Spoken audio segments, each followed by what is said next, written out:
Hey everybody, welcome to week 9 of season 4 of the 5PL. Joining me this week, commentating, I have Katie Rayner and Mr. Rob Wolfson. Thank you very much, guys, for joining. Morning, yeah, looking forward to it. It's just a little 4-hour show this week. It's not a big, giant 5-hour show like we had the other week here. We got the Pinsanity versus Trash Pandas, Eclipse versus Pinsanity, then the Eclipse take on the Trash Pandas, and Pinsanity takes on the Mayhem. So obviously a big day for Pinsanity, having 3 matches today. And it's right before the Christmas break, so everybody will want good feelings going into some days off. Yeah, 3 matches is big in one day. Like, to have that much of your season just come down to today, it could either be make or break for your season. Yeah, absolutely. Yeah, and like obviously Pinsanity have only played 4 matches so far, so this will bring them into the second half of their season. And the Eclipse will be playing 2 matches today.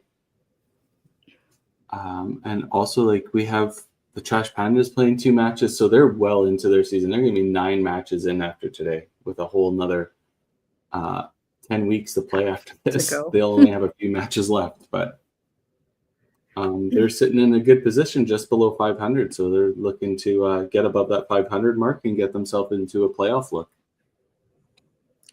Yeah, usually we've seen it around that 500 mark, so that'll be the kind of goal for everybody.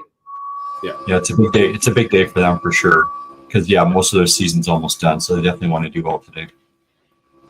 Yeah, for sure. So let's go in and bring in our managers. So from Pinsanity, we have acting technical director and / help managing Valerie, Alan Clark, and Ken Kurtz from the Trash Pandas. Hey guys. Morning, everyone. Good morning. Morning. So obviously big day for Pinsanity, big day for the Trash Pandas too, because this is bringing you guys into the second half of your season, essentially past the halfway mark. I know Trash Pandas have been playing quite a bit the last few weeks. Alan, Pinsanity, you guys have had quite the break. How's the team feeling with a 3-game day match? I think everybody's looking forward to it. We all play together on Friday nights anyway, so yeah, they have been throwing a few balls. Yeah.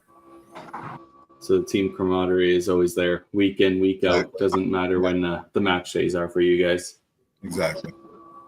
And obviously, Ken, Trash Pandas, big day for you guys. You guys need to get above that 500 mark. Yeah, that's what we're striving for. We've had seems like in our other matches when we've had the 2 and 3 match days, we've come out flying in the first match and then go to sleep for the other one. So hopefully today will be something a little different than that. So we're ready to go. Perfect. Well, we might as well get your guys' match started here right away. So Alan, Pinsanity's lineup for this match. Okay, we've got Amy Spence on the bench. Amy Spence is sitting out the first game. First up, we have Nick, followed by Trey, Sherry Wedge, Ian Stewart, and Mary Jo. On the bench, we have John Walsh and Scott Blaze. And Ken for Trash Pandas. We've got lead off is David. Maddie is second. Danny is third. Larissa fourth. Curtis anchoring.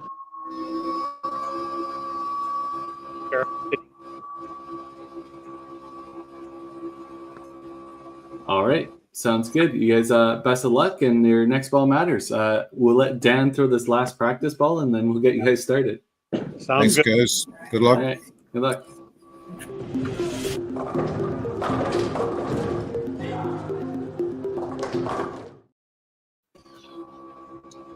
So obviously, like we said, this is a big day for both these teams.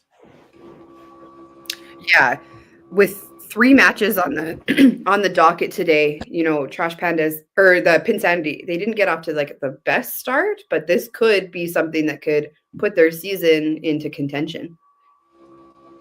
Yeah, and on the Trash Pandas side, as I already mentioned, they're past the halfway point, so 2 more matches, and they're pretty much 3/4 done their season. They definitely need a big push to get close to that, above that 500 mark.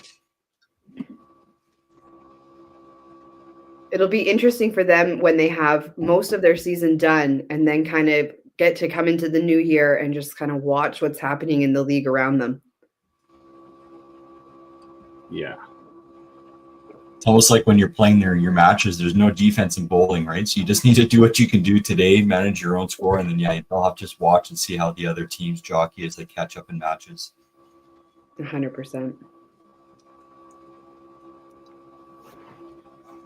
Before we get started in some balls here, do we want to go over some lineups or the rosters? 100%. Pinsanity is playing out of Rustico Lions Club over in PEI. Mary Jo McKenzie, Amy Spence, John Walsh, Scott Clays, Nicholas McCrae, Sherry Wedge, Trey Wedge, and Ian Stewart, coached by manager Valerie Kneebone. And for the Trash Pandas, they're playing out of Panorama Lanes. Connor Levitt, Curtis Deering, Kara Deering, David Sisko, Derek Lewicki, Larissa Long, Madison Jenkins, Dan Ratai, managed by Ken Kurtz. Amazing. David starts with the old headpin, two pin. Panorama Lanes is pretty known for those bounce back two pins. Yeah, not too often you see a clean headpin, especially by the people with the higher ball speed, right? Yeah. Lots of bounce backs. I think that's why when we've played the Beef Bowl, when they do their Baker's team, it's a 4-pin counts as a strike. Yeah. The 12 counts came in handy a couple times. The 12 counts come in handy. You throw that solid chop and bounce back for the 2-pin. Maddie with a good strike up there. Madison kind of just slid into her role on the Trash Pandas, right? Obviously part of Next Gen's winning season last year, made the move for school and got onto the Trash Pandas roster as soon as she moved down there, and she's been playing phenomenal for them. It's been a seamless transition for her. She's playing awesome down there. I know that she's spent some time working. She goes into the bowling alley with a couple of the ladies down there that are typical on their open teams, Larissa and Janelle and Michelle, and has been doing a lot of work just practicing and kind of finding her love of the game again. And the last time I talked to her, she said it just feels fun again, and it's showing in her scores. Amazing. She had a great youth career too. And she's just only a couple years into the quote unquote adult side of the leagues, but she did great, phenomenally well at the end of her YBC career as well. Yeah. And then joined the adult league with 2 national gold medals. So yeah, she's just cruising. Nice big right corner spare for Trey. Larissa cleans up her first frame. Share up the strike.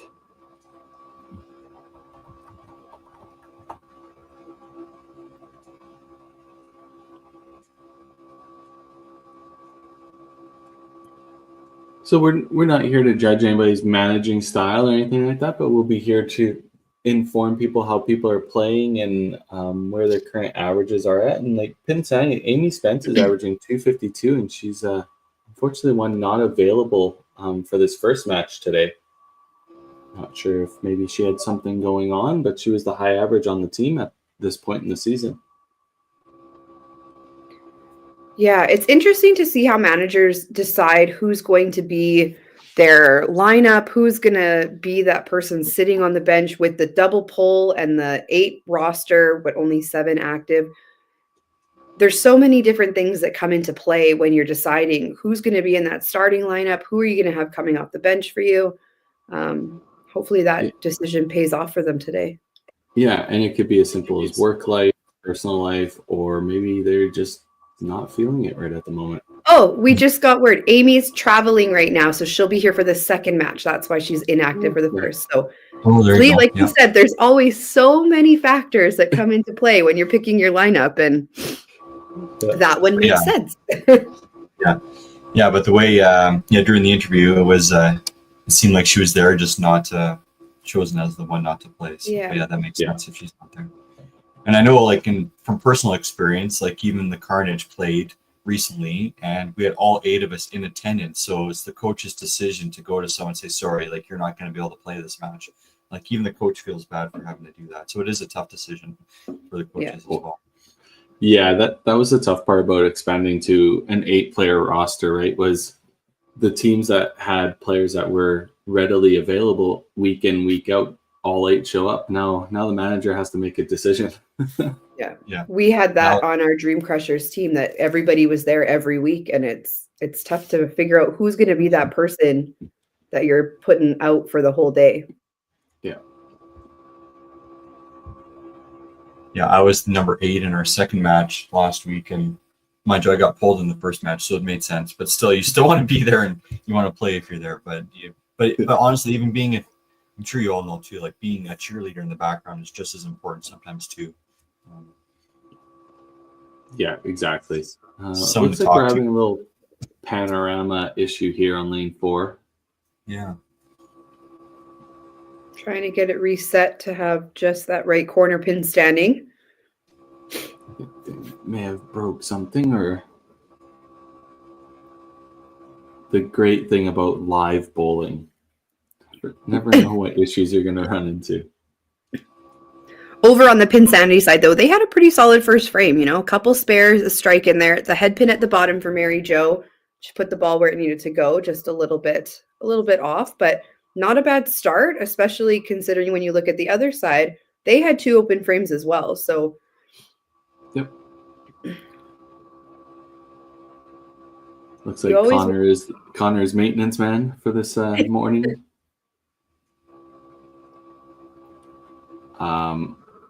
Obviously, if people don't follow Connor Levitt on social media, maybe give him an Instagram follow. He throws the first ball of the day on his Instagram. Oh, that little bit of a wait. Curtis misses his corner pin.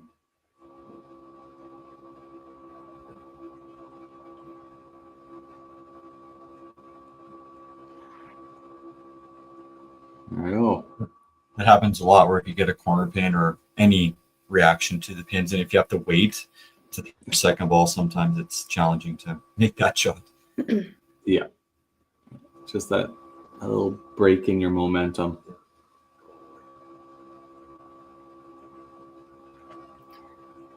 all right.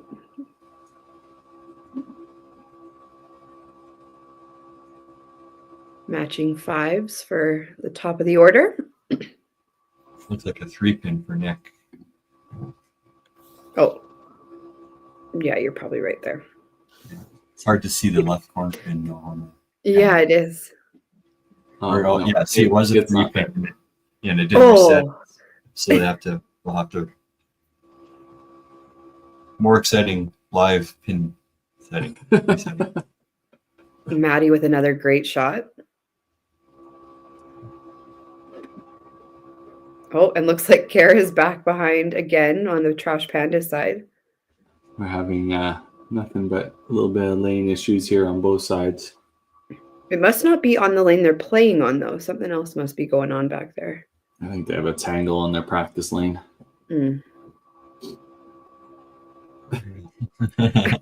good to see Dan Radai back on one of the Pro League team. I know he was on Bridge City, I believe, when they were the Bridge City Bandits. Then took a season off, and now he's back. Oh, a 3-pin spare by Nick. Big spare by Super Nick. spare. Counts the same as corner spare. Right. 2 doubles working early for the Trash Pandas. And Larissa with a great shot, too. Trash Pandas are going through the second frame quite quickly. Yeah.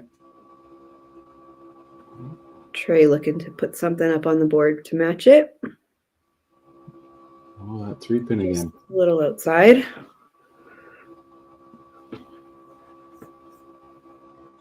You can blame Nick for that one. Yeah. And they'll have to reset that 2-pin. So note to self, don't hit that left 3-pin because that 2-pin is just not coming back.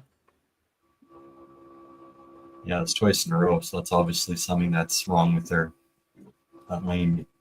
That lane pin setter. Curtis with another corner pin, this time the other side. That's right at it.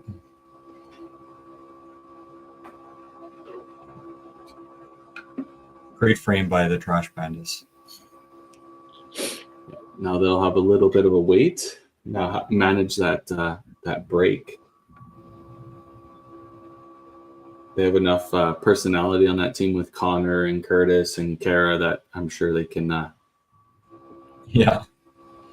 make some humor with that time off that they have here to be a fly on the wall in that pit, hey? Yeah, knowing Connor, he's 4 or doing 5 something more for balls. Sure. All right. So Trey throws 10 up there. Bottom of the lineup is going to look to try to get something going. See if Sherry can put a double up there to match one of the Trash Pandas doubles.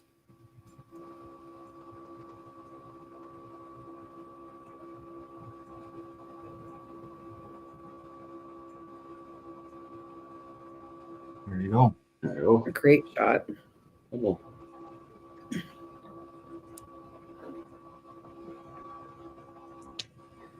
So we obviously know the Trash Pandas scoreboard is not counting in their marks at this point in time, right? The doubles anyway. I know all of it. Yeah. Math is not my thing, but I'm pretty sure not. Yeah, no, it's not not the spares either. Right. So we'll have to keep that in mind as we get into some of those later frames with totals and matches, but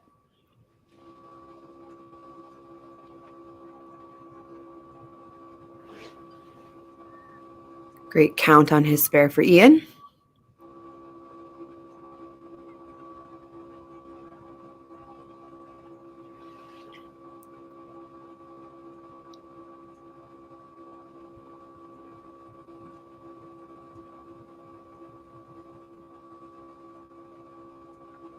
See if he can clean this up for a 15.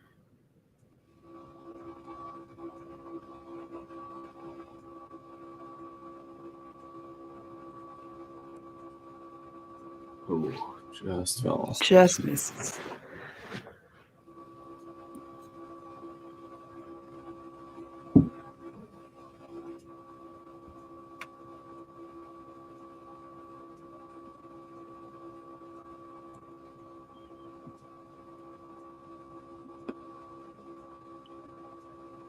Mary Jo looking to improve on her head pin frame. Oh, and a great strike. No surprise that she would bounce So 3 back. mark frame for them. Yeah. 3 mark frame for the Pinsanity. Obviously 5 mark frame for Trash Pandas with the 2 doubles. So gainers for the Trash Pandas are 2 frames. Great shot by Nick. And the late 2-pin falls. What a great shot. And we have a 2-pin David from with the David 2-pin. Cisco. On the spare. It's like the old 17. Not a great count. You got to love when you do that on camera. Yeah. Don't know if love is the right word I would use in that.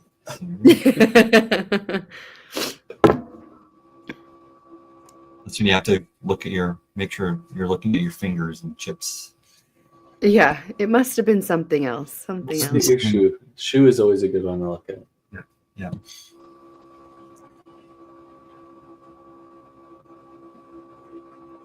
Oh, There you big go. spare there for Trey.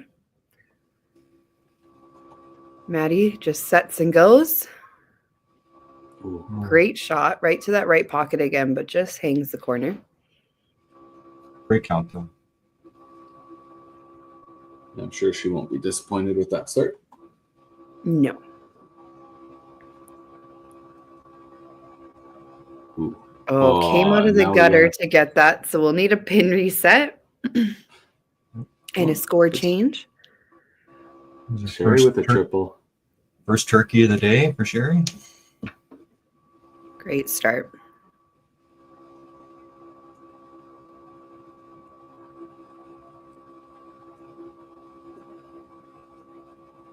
See if Ian can keep the momentum going for the Pinsanity. Just a little thin. Gets that chop off.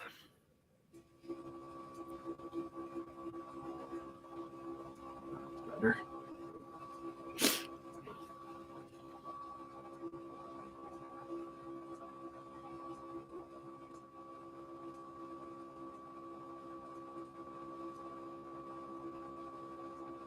Just a little off balance going for that left side. We kind of saw that when he was going for his 2-pin as well. Fell off the one, then down the middle of the next, but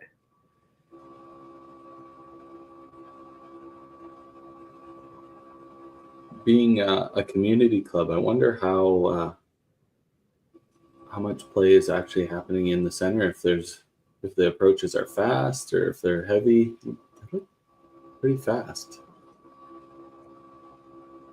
Big spare by Danny there for the Trash Pandas, just to get them back on the mark after a couple opens to start the frame.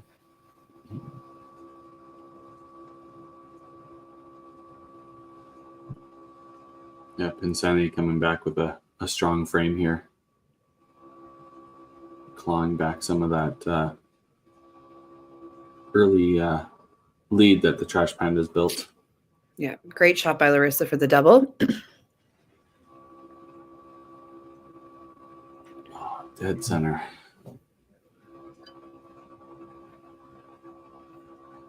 It seemed like she knew it right out of her hand too, that it wasn't going to be on the side.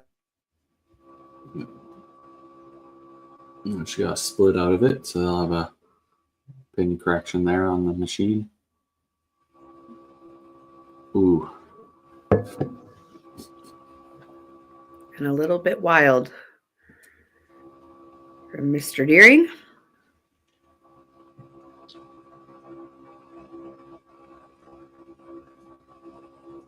Probably a bit of a slow start for both these teams, except for Sherry with the triple and Danny with the 3-mark start.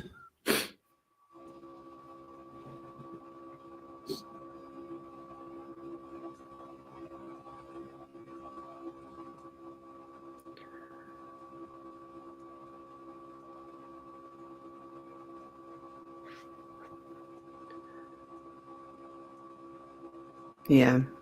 Yeah, it's not very often we see teams in the Pro League having only 2 marks in a frame as a team. Generally speaking, if you're not having 3 or 4 marks up there as a team, you're probably not thinking that that's a great frame for you guys. So Trash Pandas with 316 to 292 by Pinsanity, so within 2 balls. Close match. Got a double working on each side. David's just, I think David's being pulled. Yeah, I was going to Just say. walked that right off. I was just going to comment, maybe it might be time to replace David. Doesn't look like he has his best game so far this morning. And we have There's Derek Derek Woodke.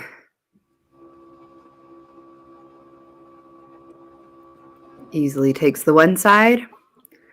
We have another 3-pin up on the board over on Pinsanity. Not able to get the spare conversion this time, just taking out the middle.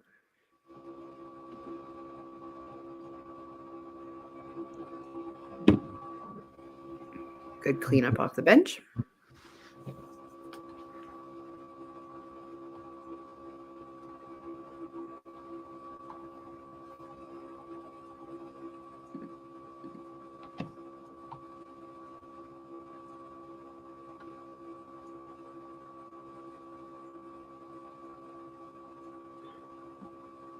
Trey looking to get a good count on his 5 spare.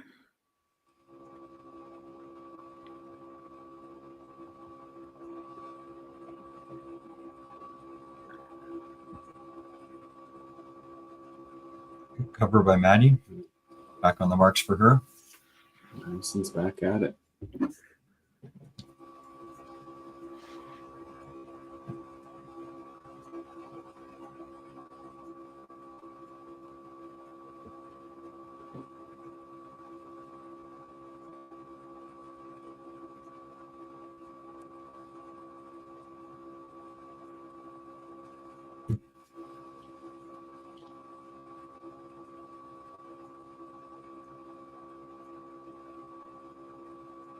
So we'll see if Sherry can keep the momentum going for Pinsanity after a couple opens to start their frame. And Dan now also opening. It's a good opportunity for her to get her team back in the match as well. Yeah, we got John going in for Trey.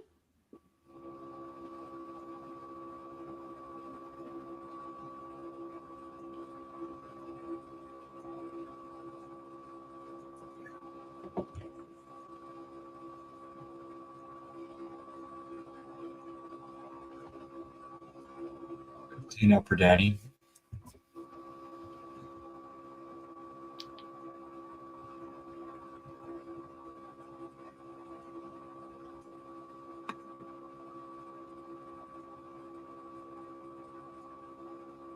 Oh, that's a great shot.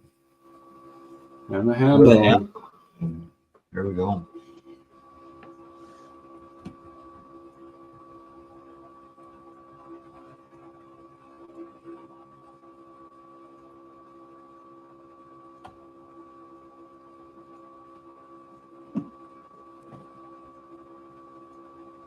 Good cover by Larissa, working on her double.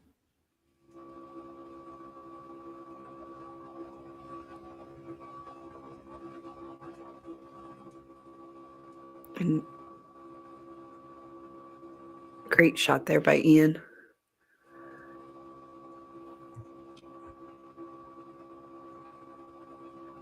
After a few frames on the middle, finally is able to get all of them to go. Curtis Nice. didn't like his 3-5-5, so he fires back with a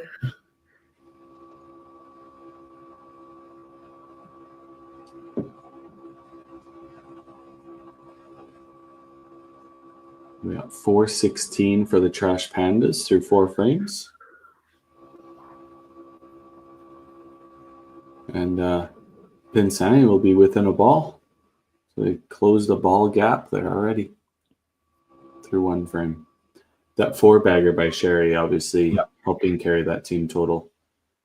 Yeah, it's huge. gonna get there. Oh, great spare by Mary Jo. Oh. All right. So obviously want to have a good frame here before the little 3-minute break for our sponsors. Yeah, Trash Pandas going into frame 5 with a little bit of mark advantage in 4. Want to capitalize on that. Oh, and a great shot by Nick. Yeah, a little more control on that one. Mm-hmm. See what Derek does here, his first frame in. And great shot. Yeah. And he's so smooth. David wiping his brow a little bit.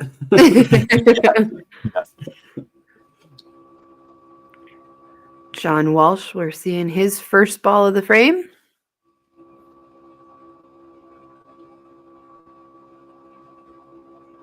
Hall of Famer against Madison. And they both get roasted. He was laughing there. Yeah, that's a good shot by him for sure. Yeah, Maddie as well. Madison has the 3 pin up on the other side. It definitely was a left corner pin. Yeah. Looks like they're deciding whether to at the deep pin. Yeah. Now, would you personally throw at this, or would you get them to take that pin away? I would want it gone because my head was looking at that pin for sure. John misses his spare. This, I know I've said it at League before, but this is probably my most hated shot in bowling, when you throw a really good first shot, get roasted for the corner, and then you miss it. And you shouldn't have even had to been shooting at it. It has to be the most frustrating shot. Yeah. Agreed. When you miss it and you shouldn't have had to shoot at it anyway. Sherry going up again. It's just double frustration, not only for not getting the result you wanted, then making a mistake behind it, right? Yeah. Sherry, Oh, great ball. She gets roasted on the right side. Really good start for Sherry.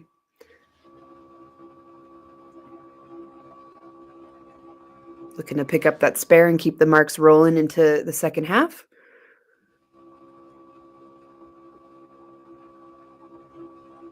Not quite there. Still yeah, amazing. Really good first half, and still a really commanding lead going into the second half on Danny.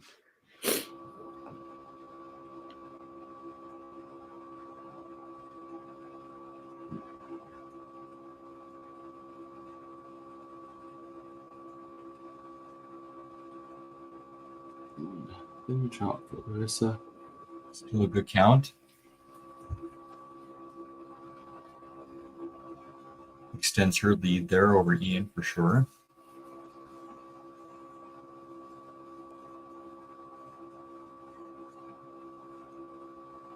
Yep, good spare.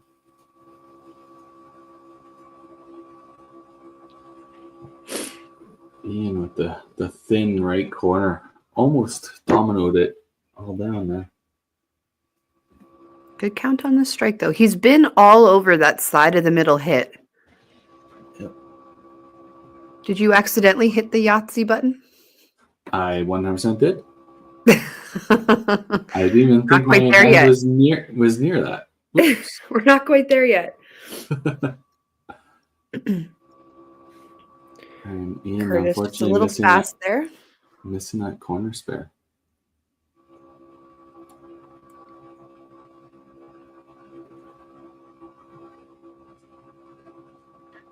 Ian's unfortunate. His spare conversion rate is pretty low. I'm sure he's not too happy with that. Seen a few of those corner pin, single pin misses for the spares over on Pinsanity. They still have a little bit of a lead, but it could be a lot better with some of those spares being made too. Yeah. So we got 45 extra pins for the Trash Pandas. So we're at 507. Oh, no. 507 plus 15, so 522. Also a good shot. Oh, there, but, Pinsanity just getting tapped this frame with Yeah. 4 corner pins. Let's see if Mary Jo can be the one to spare it.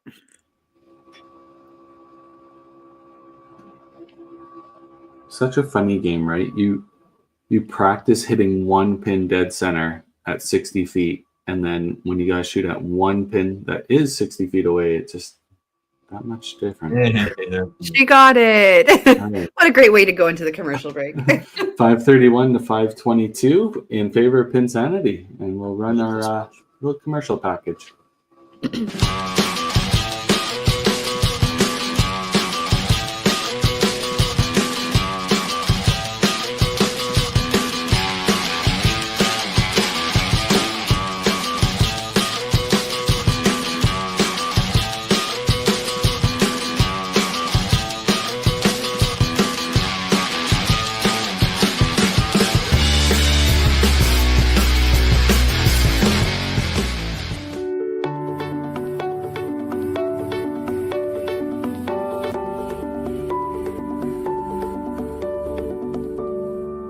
Cargill is proud to be supporting a truly Canadian sport like 5-pin bowling. We look forward to watching some great competition from many competitors and bowling centres across our country. With hundreds of locations across Canada, Cargill is committed to helping the Canadian farmer thrive. Whether it is selling commodities, getting agronomic advice, fertilizer needs, crop protection, and marketing expertise, Cargill is here to help. So please enjoy this bowling. Thank you.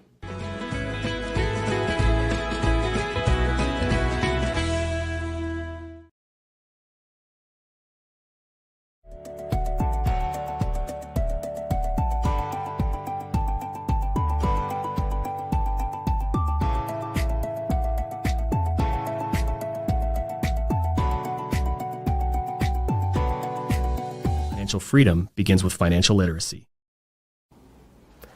Hi, I'm Dave, and I'm thrilled to be a sponsor. My journey began as a teacher because of my deep passion for education. I brought that same passion into the financial world to help families achieve financial freedom. Financial freedom isn't just about having more, it's about knowing more. That's why I'm here to help you make smart decisions with insurance, investing, and lending, all in one place.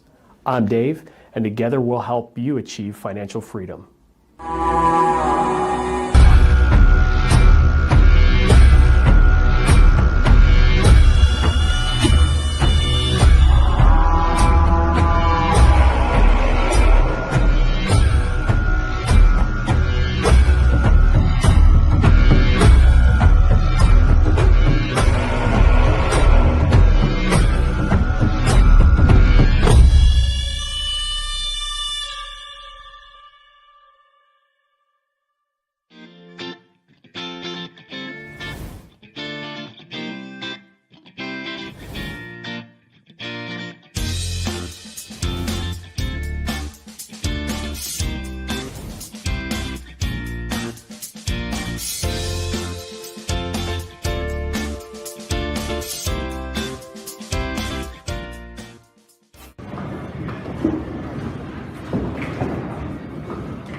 All right, we are back for the second half. Trash Pandas currently have a little bit of an advantage over Pinsanity with the total in those marks, but anything can happen in the second half. It is very close. Yeah, we are within 9 pins. Pinsanity having the 9-pin lead, but shorts on the mark. Nicholas getting up and just getting going here. Oh, almost Just squeaks out that 3-pin as well. So in that commercial break, sometimes, as a team, you sit and you just kind of let the team do their own thing on the commercial break. Thinking about how this match is going, Pinsanity's been kind of a little bit wild on some of their spare shots. Trash Pandas have definitely not had the start that we would be used to seeing from them. Is this a commercial break where you as a manager would have a talk with your team and trying to kind of rally the troops a little bit? Or are you letting them just forget about the match for 3 minutes and see what they can do? I think if I was the coach, I'd be talking to the team. That's my own personal opinion, though. Yeah, just being a bit more careful and, spare shots and etc. Just taking a breath and having fun. Yeah. Sure, spare. I think as a player, obviously, you're trying to make your spares, right? Maybe you're putting so much pressure on yourself, so it's just something you and the team need to discuss to make the mood lighter, or maybe focus on something other than that's what I absolutely have to do. I don't know. Is it a change in mindset? I'm not too sure, but I think the discussion definitely needs to be had, because let's take this situation for the example. If they had made even 2 or 3 more of those corner spares, they would be 60, 70 pins ahead instead of 9 pins, right? So yeah, it's obviously a big deal for them. Yeah. We got a note from Pinsanity that Scott Clays is going to be in for Ian starting in frame 6. So we'll see him come up in a couple bowlers here. John with his head pin cleanup. And Trash Pandas got off to a good start. They're 3 for 3 for marks.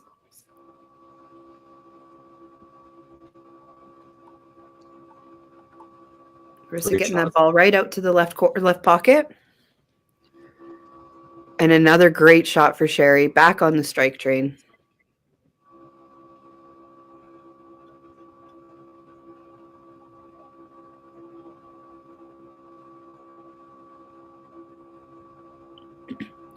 See if Curtis can kind of zero in a little bit here.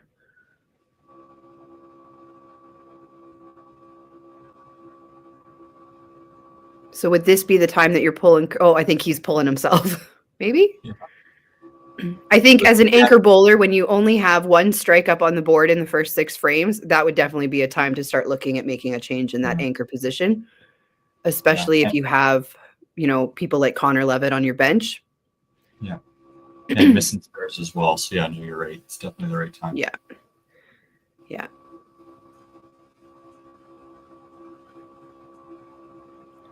We have another head pin on the board over for the Pinsanity side for Scott in his first frame.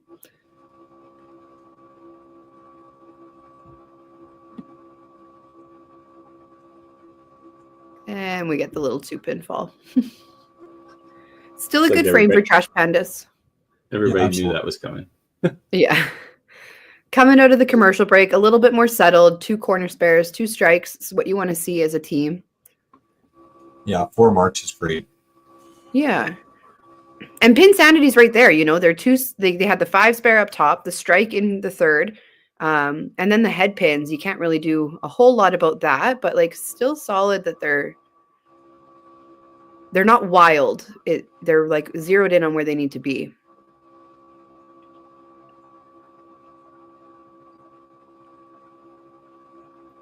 Mary Jo looking to put a count on the only mark from those corner spares.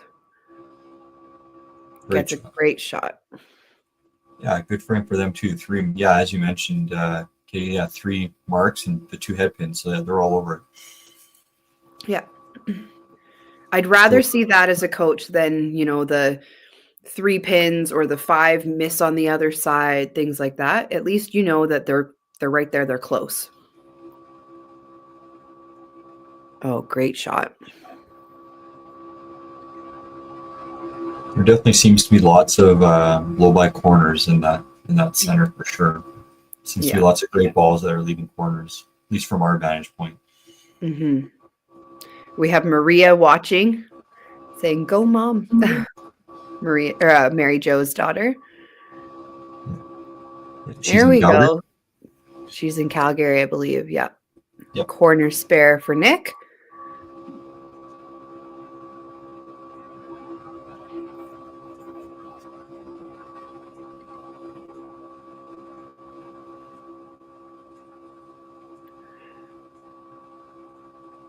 And an open over on the Trash Panda side for Derek Lewicki.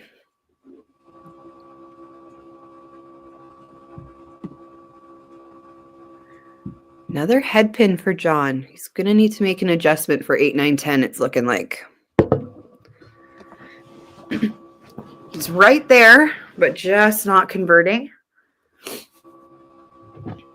But a bowler of his caliber with as much experience as he has, I'm sure that after those 2 head pins in a row, an adjustment will be coming. Yeah. Especially with Maddie, another great shot. So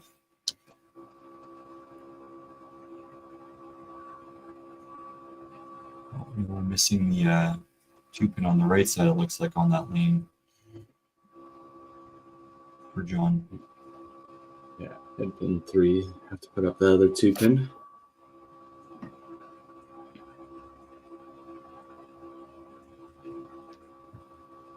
A big double for Dan. See if Larissa can do the same thing and really put some pressure on the Pinsanity if there's another double here.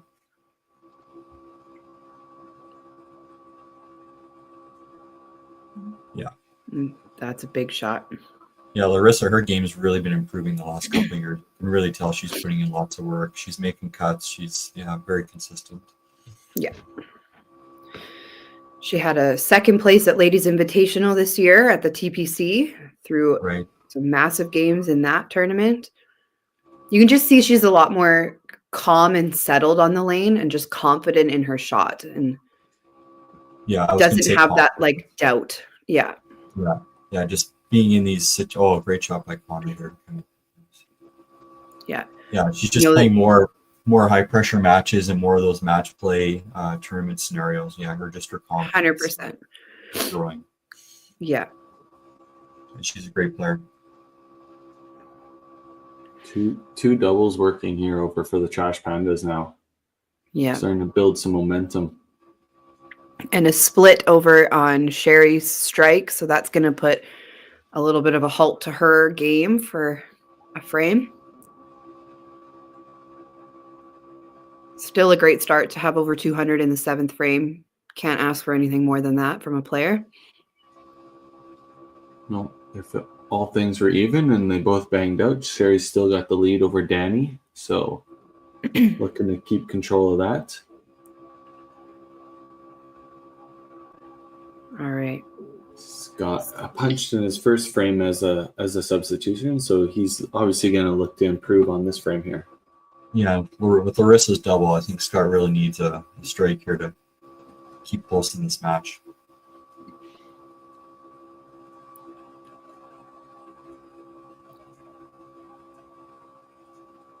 Oh, there it goes. Oh, and it goes. A late ball.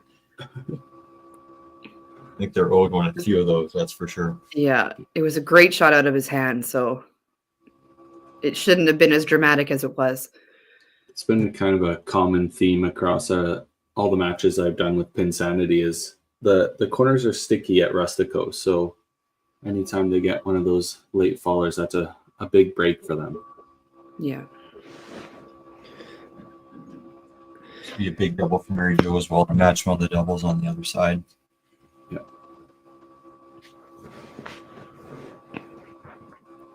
Looks good. Stay. That corner. She got that sticky corner. So apparently they have new black bases last week at Rustico. Oh. It doesn't look like it yet. Maybe just need a little bit of time to break in. Yeah, exactly.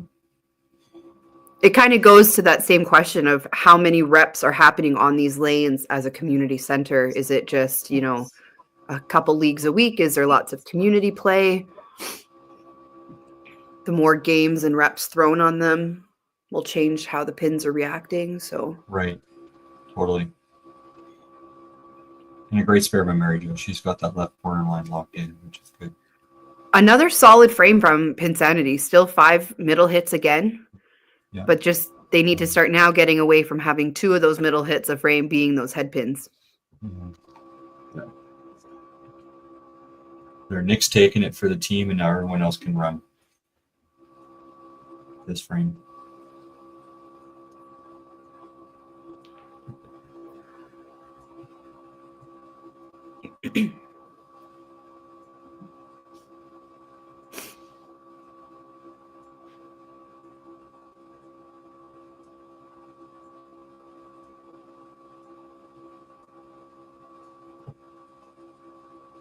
Great cleanup. We have a chopped cherry. Should upload graphics on our merch here. Yeah, get that guy's shirt. On the chopped cherry. Yeah.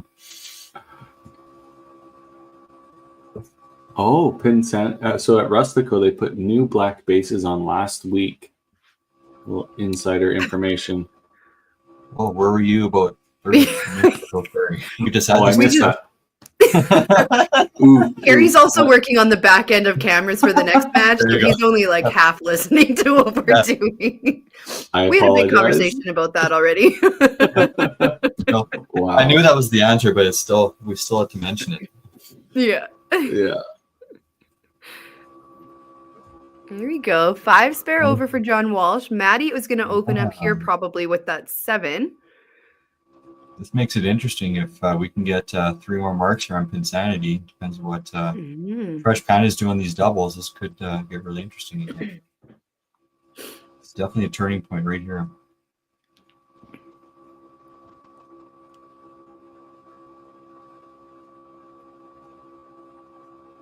Little bit quick over there for Sherry. Just pushes it off to the left.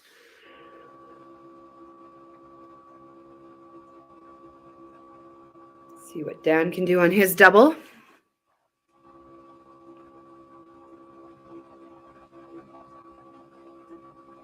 Oh, great 5 spare. Barry, that looks like a good ball. Yeah, perfect.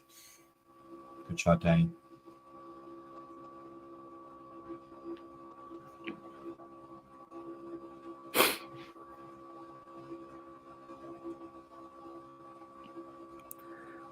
Scott looking to double up here. Big shot for Pinsanity.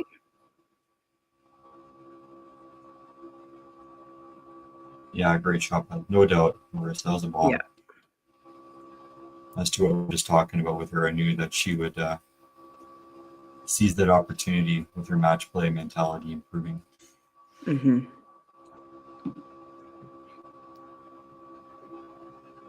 Anybody out there watching, trying to figure out how they can get their game to the next level, that's it. Put yourself in those positions. Yeah. The more you do it, the better you're going to get and confident and comfortable in those situations. A little fast by Scott. Seemed like he rushed the line a little bit. Ball got out of his hand a bit quick. Oh, now they need to reset the 2-pin as well on the left. And Connor. Another good strike. So 3 doubles working on the Trash Panda side. That is going to be hard to catch. Yeah. And good coming off the bench for Connor there with the double. So they got 925.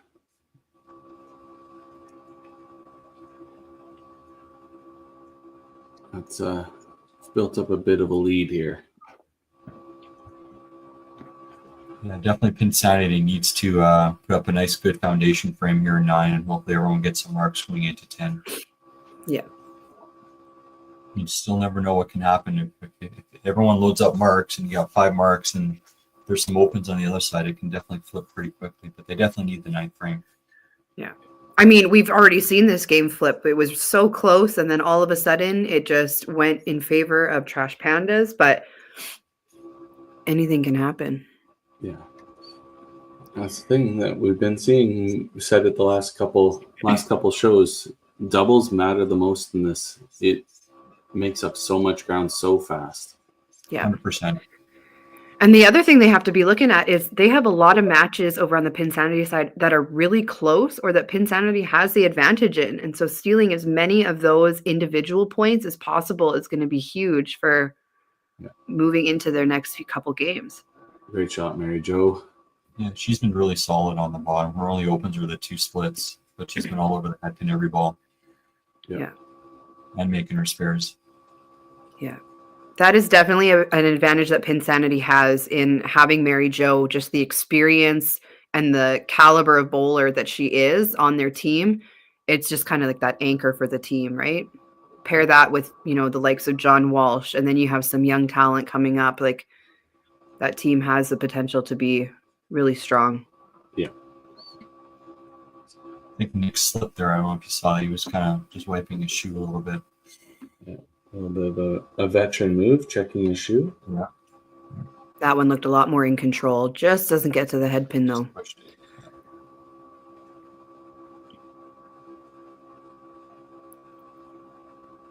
Oh, and that strike there for the Trash Pandas is big because that match is one of the ones that they're kind of fighting back and forth. That's pretty close coming into the last frame.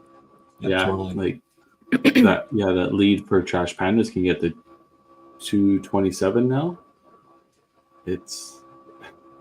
They can tie. It's Another great shot for Maddie. That match is sealed up. Yeah, just like Mary Jo's match, hers is very similar, all over the middle. She's only missed one. She's made all of her spares, just a couple splits. Yeah, very steady for Maddie. Oh, John being roasted there. Dan Came in getting a little hammered. bit. Ham bone.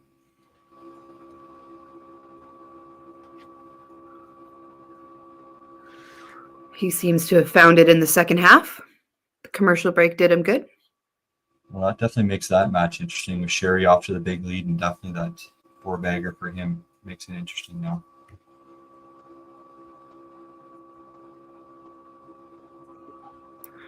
A chop for Larissa, still a good count.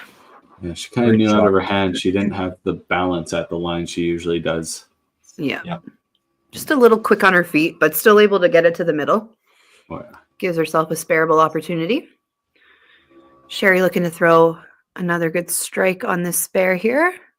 Oh, and that head pin is going to make things very interesting in that third match. Little body. She wasn't sure about that one. Yeah. The body English helped it go down. Still a great frame for Larissa. It's funny watching bowlers after they release the ball, which way their body goes kind of tells you which side they think they missed on or what extra angle they need.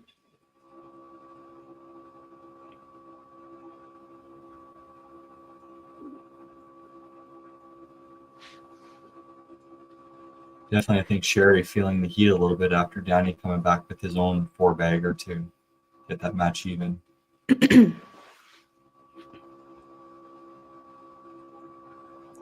Just like in the top match you're saying, Katie, that's another match that Pinsanity should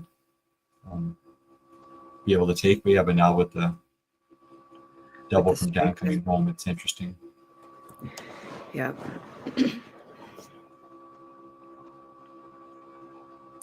Great shot by who's that now? Scott. This is the one thing with the subs. I can never remember who goes in and when they went in. But great shot there.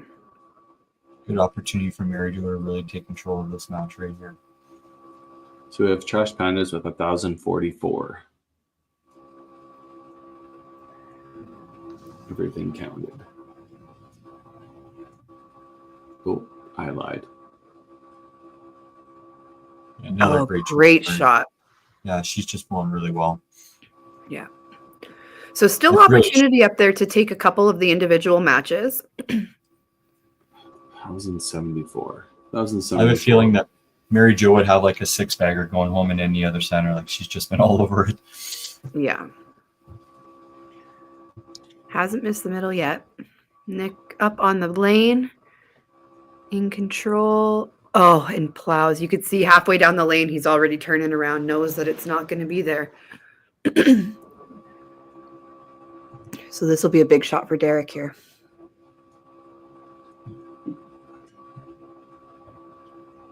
Gets the double.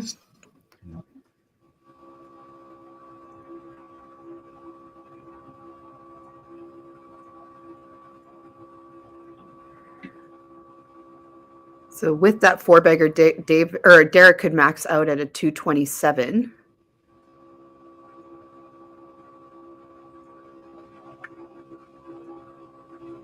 Gets the 5 count to get to 194.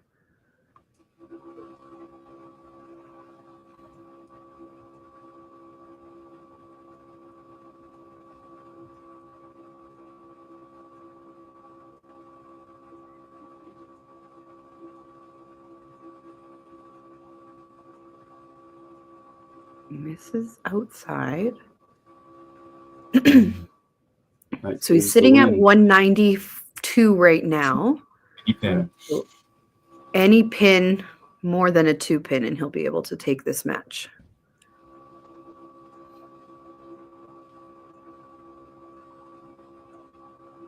Puts it into the wood. 202 to steal that first match back. John with a great shot for the first one in 10.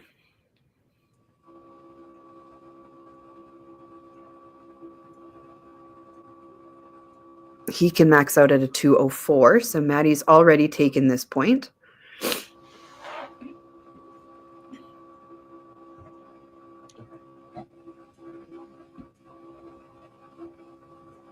Skinny chop there from the left side.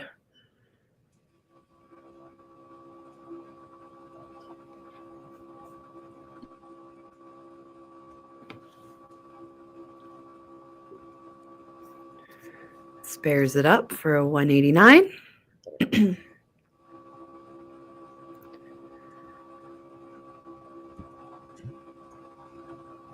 Maddie crossing it over a little more. Gets to the left pocket this time, but just a little skinny gets the chop. It's a really nice, solid game for her. Mm-hmm.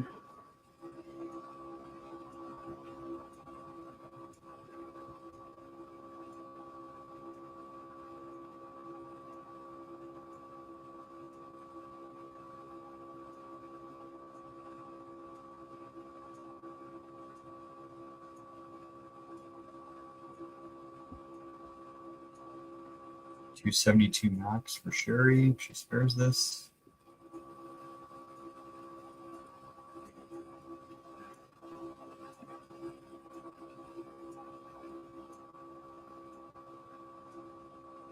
So Danny already has 258 with 2 balls. So he comes back and he steals this point. Cleans it up. Great game by Sherry. 257 to finish.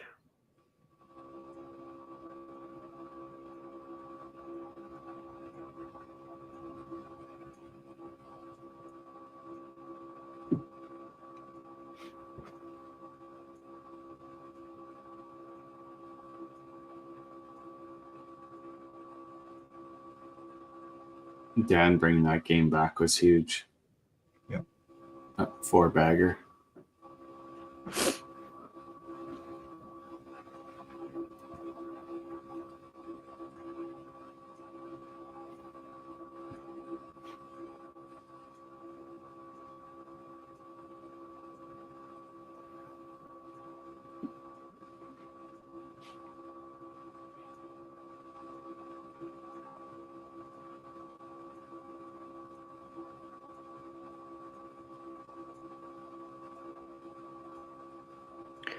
Five spare.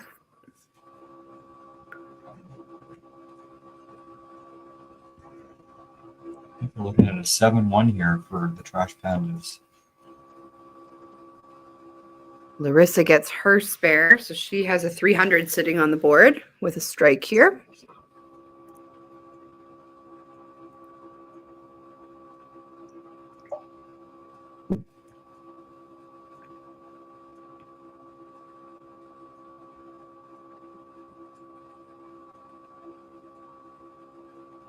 And she gets it. 300. Definitely a strong back half after the commercial break for the Trash Pandas, because this was really an even match coming out of the commercial break. They managed to take control, putting up a few Danny and Larissa with their triples in there. Yeah. Connor gets up there, fires it into the pocket.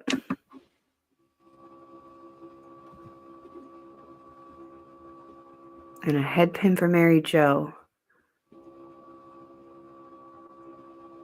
So Connor can max out at a 225. So Mary Jo's already solidified that point there. And team total will go to the Trash Pandas for a 7-1 split.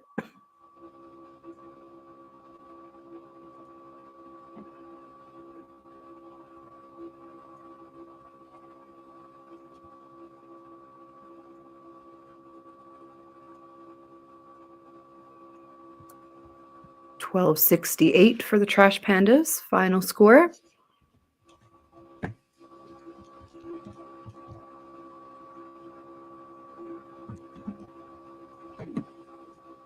Mary Jo cleans hers up for a 243 and gets them to a 1079. All right, so a clean 7-1 win. Trash Pandas, like I said, it was really close going into the 10th frame in two of those other matches, so it could have a 5-3 split, but ended up going 7-1 Trash Pandas way. For sure. We will bring our faces back in here and wait for our managers to get settled and bring them in to recap this match. Move on to our next one here. So without further ado, we have Alan Clark and Valerie from Pinsanity and Ken Kurtz from the Trash Pandas.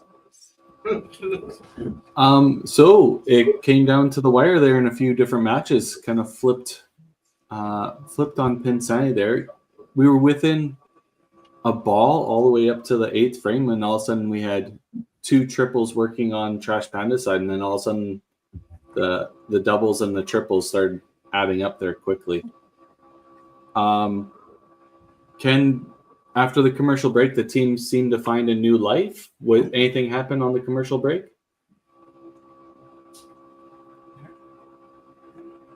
You're muted there, Ken.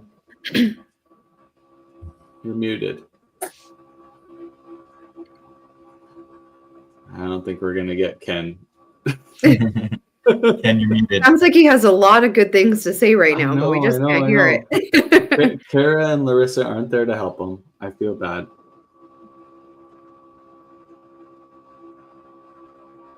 Maybe go Alan, obviously, those triples at the bottom of the lineup there, kind of after the commercial break, kind of flipped the script on you guys.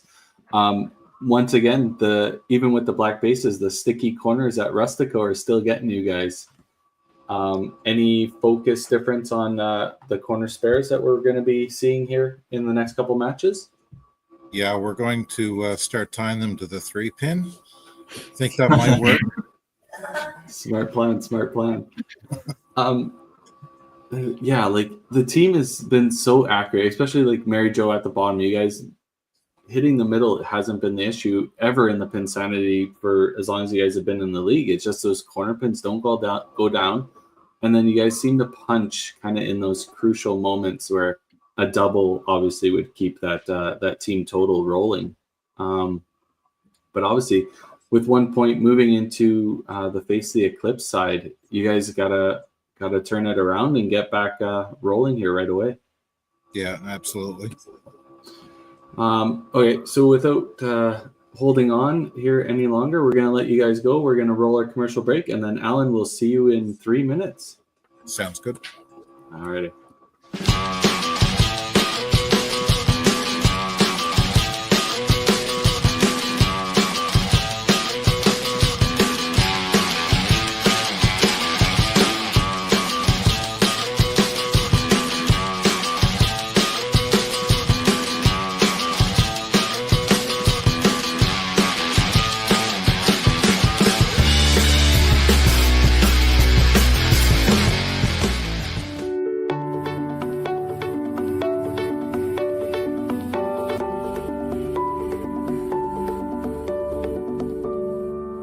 Cargill is proud to be supporting a truly Canadian sport like 5-pin bowling. We look forward to watching some great competition from many competitors and bowling centers across our country. With hundreds of locations across Canada, Cargill is committed to helping the Canadian farmer thrive. Whether it is selling commodities, getting agronomic advice, fertilizer needs, crop protection, and marketing expertise, Cargill is here to help.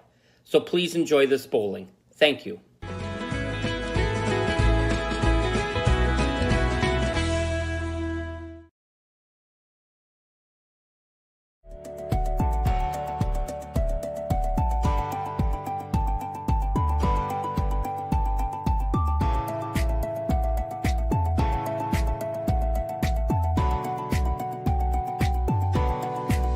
Financial freedom begins with financial literacy. Hi, I'm Dave, and I'm thrilled to be a sponsor. My journey began as a teacher because of my deep passion for education. I brought that same passion into the financial world to help families achieve financial freedom. Financial freedom isn't just about having more, it's about knowing more. That's why I'm here to help you make smart decisions with insurance, investing, and lending, all in one place. I'm Dave, and together we'll help you achieve financial freedom.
All right. Oh, we're right up and close here.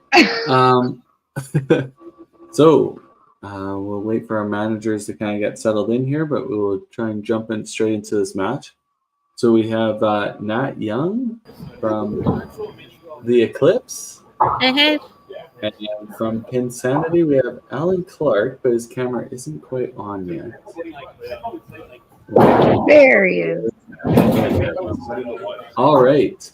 So as we're kind of talking, go over the standings here really quick. The Eclipse, you guys are 4 matches in, just below that 500 mark. Pinsanity, obviously, you're at 5 matches in, and you're close to winning. Every match, it always comes down to that 9/10 frame for you guys. Nat, obviously, you guys played last week. You had 3 matches last week, right? Yeah. Team feelings going in, you're only a week out from that last week. Obviously, it was a decent week. How are you guys feeling for this one? Good.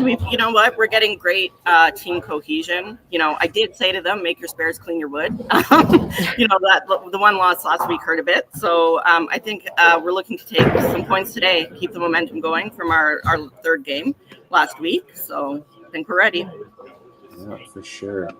And obviously, Alan Pinsanity, fresh off that last game, obviously had some really good momentum going on. Team, any shakeup in the team, or is Amy in-house now?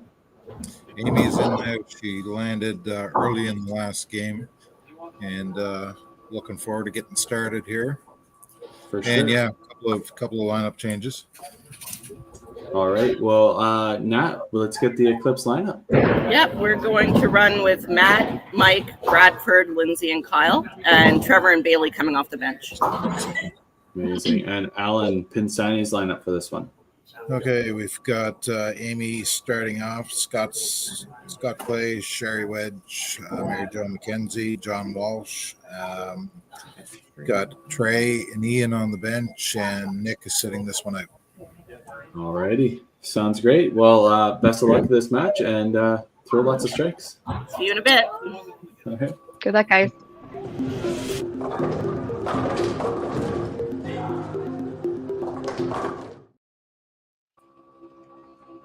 All right. like you said, the Eclipse had a 3-game match last week with the 5-match day. So they got some team time in just last week. So they probably feel like they just literally just seen each other. So it'll be good. It'll be interesting to see how the back-to-back weeks shape out for them. Obviously, they had that tough loss last week. So coming into this week, it'll be interesting to see what they do. Yeah.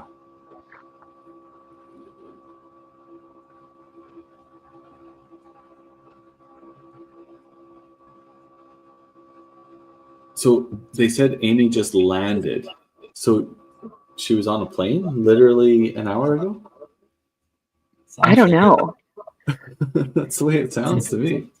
It sounds like it. I agree with that. So he ripped off on the corner right off the bat here, but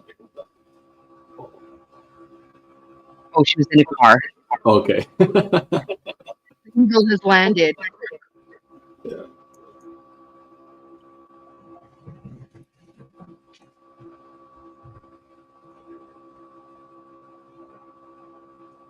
Wow. Amy obviously with a good first ball. Like going back in one soon. Pinsanity, a little joke in the private chat. After missing that corner, she said she might just jump straight back in that car.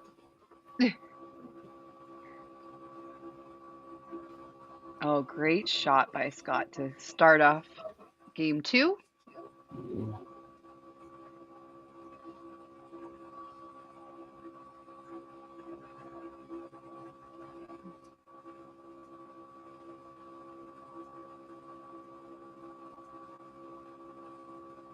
Bradford just a little thin, doesn't carry the corner pin.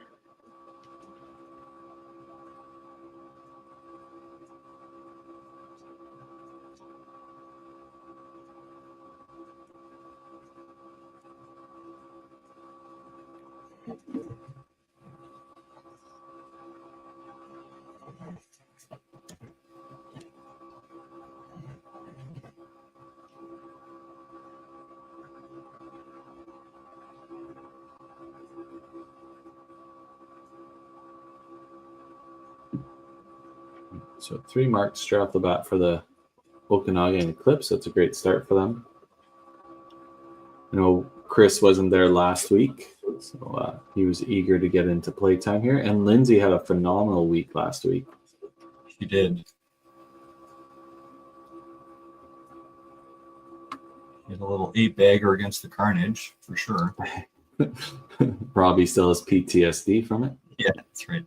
No, she was awesome. And then I think she started the next game with a triple or something like that as well. Yeah, I think she got to 11 in a row. Yeah. That's when we had the JB calls like, this might be the first 12-bagger of the 5PL in 4 seasons. They're like, Andrew Dunn threw a perfect game. So yes, that's right. Yeah. No, not quite. Spoiler alert. Yeah.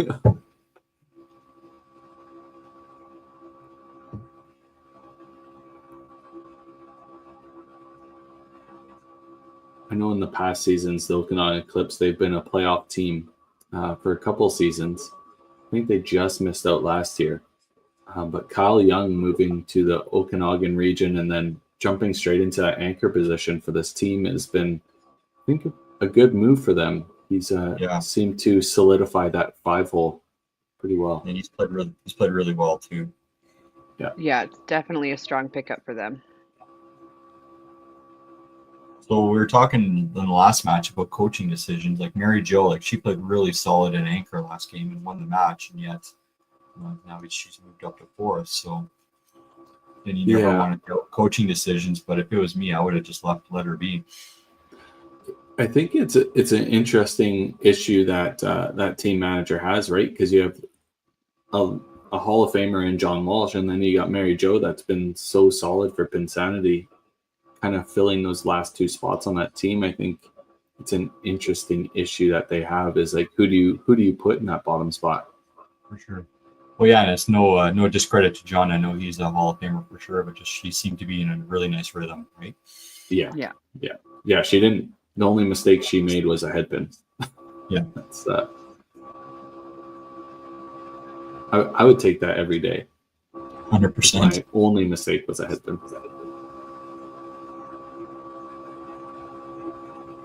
There's a Good spare. spare by John. Yeah. And great start by the Eclipse. Everyone's on the middle. 4 marks, 1 headpin. Yeah, that's a great team frame as well to start the match.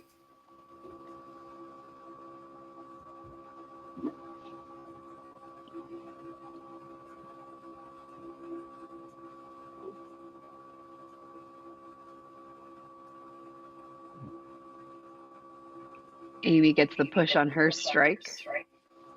I know we didn't go through the team rosters, so we'll do that really quick while Matthew's cleaning up that. Team roster for the Eclipse: Bailey Lawson, Chris Bradford, Trevor Rachowski, Mike Elder, Matthew Griffin, Debbie Ely, Kyle Young, Lindsay Christensen, with manager Nat Young playing out of Lincoln Lanes. And then Pinsanity. And for Pinsanity, Mary Jo McKenzie, Amy Spence, John Walsh, Scott Clays, Nicholas McRae, Sherry Wedge, Trey Wedge, Ian Stewart, playing at a Rustico Lions Club with manager Valerie Nebo.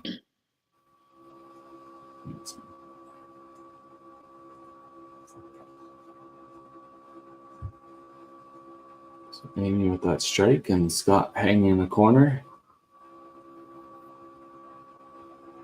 And missing that corner. That single pin conversion still haunting Pinsanity. Might get the greasy double. Slider.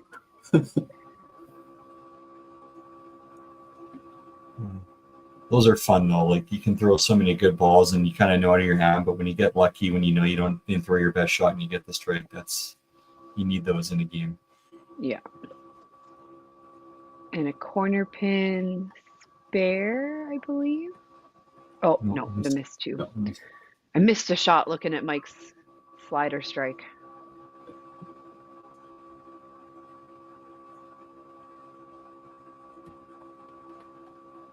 Head pin on Chris's spare. As much as we all strive to get strikes all the time, it is amazing if you're just making your spares. It definitely keeps the momentum running. So definitely so important to try to make your spares. And as we were talking about in the first match, especially when you throw that first good ball and you get the corner pin. Mm-hmm. Well, and you never know. We've seen how many seasons of Pro League so far this year and how many matches, either individual points or team total, have come down to a ball or a pin or 2 pins or a tie. And then you look back throughout the game and it's how many, single pin conversions were missed or how many 5 spares did we throw one by on the second shot or things like that, that you don't think necessarily that it's going to make a difference missing 1 spare here or there. But it can be the difference between a point or not a point, and then that can be the difference between getting into playoffs or not. As the Dream Crushers saw last year, we missed playoffs by 1 point. Yep. And you think back to same how thing. many matches did we lose because of a couple spares missed or something that we could have had that point, right? Absolutely.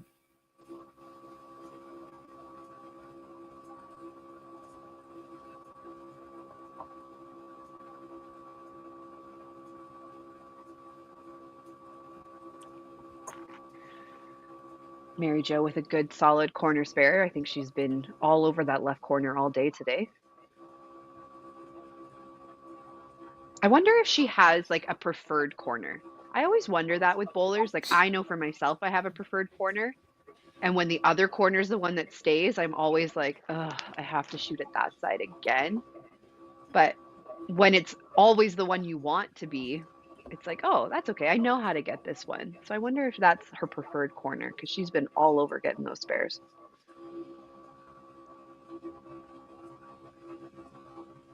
And great matching corner spare for John.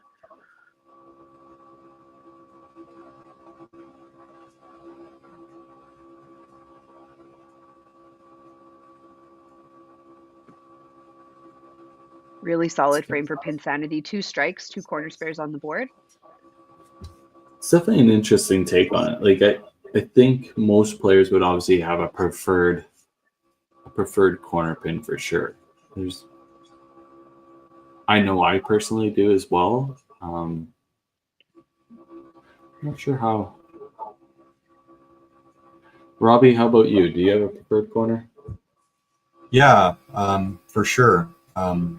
My left side is definitely easier than my right side. For me, I do have a bit of a backup for my right side, so there's a bit more movement, whereas my left side is more straight at it. So I definitely on lane conditions, I think I'm more accurate on my left side. But generally, I think I'm pretty good on both sides. But yeah, definitely my preferred is my left. Yeah.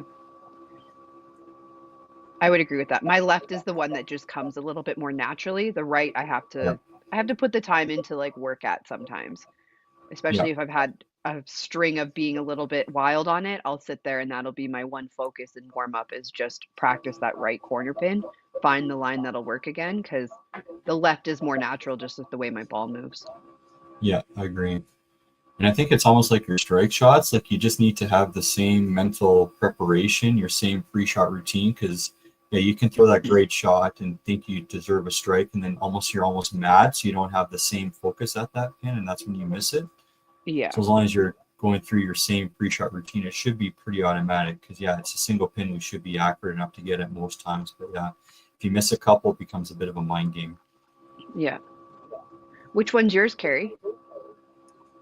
I think it depends on the day. I think if I'm playing well, my right 2-pin seems a little bit easier. But if I'm struggling, that the left 2-pin just becomes easier. I think just because I can overthrow it or turn it over, and I generally can hit it. But if I'm playing well, I really like shooting at right corners because then I know my game's on because I'm hitting my mark. I'm hitting everything I need to.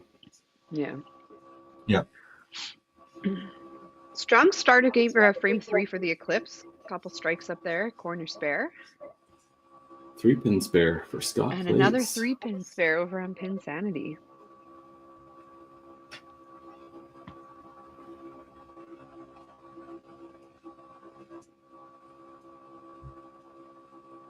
Eclipse just putting together great frames, right? They're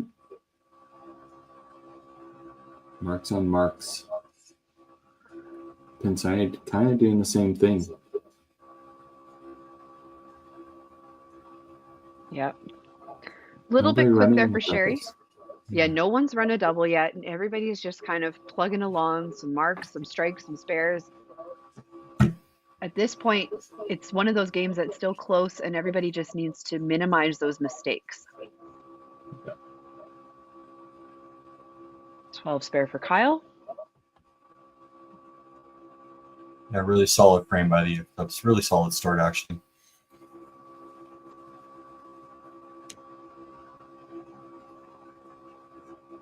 Everybody kind of has open frame except for Mike. Mike's been obviously all over the middle.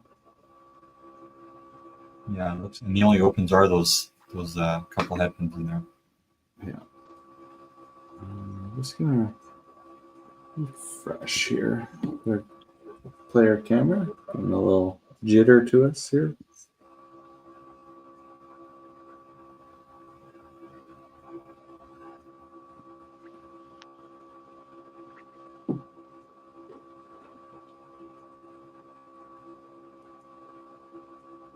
Hopefully it comes back. Gary, what did you do? Oh, here we go. Mary Jo strike. There we go. I'm sure it was a great ball because the left corner pin fell for her. Yeah. John looking here to finish a pretty solid team frame, right? They got 3 marks working, just the one open by Sherry. I like both these systems. Like I know Alan is doing all the work in the background, but where the marks are added in, we don't have to do that funny math that Cubica makes us do with the Trash Pandas. 297 to 283.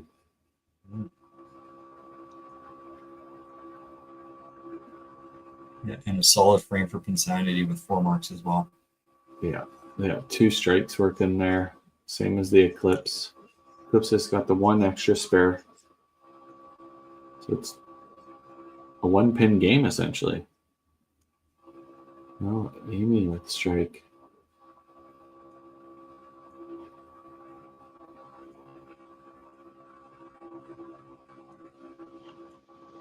Solid start by her. Other than that misstep in frame 1, missing the corner where they threatened to put her back in the car, Yeah. the threat was enough. She's back. Oh, Matthew missing that single pin.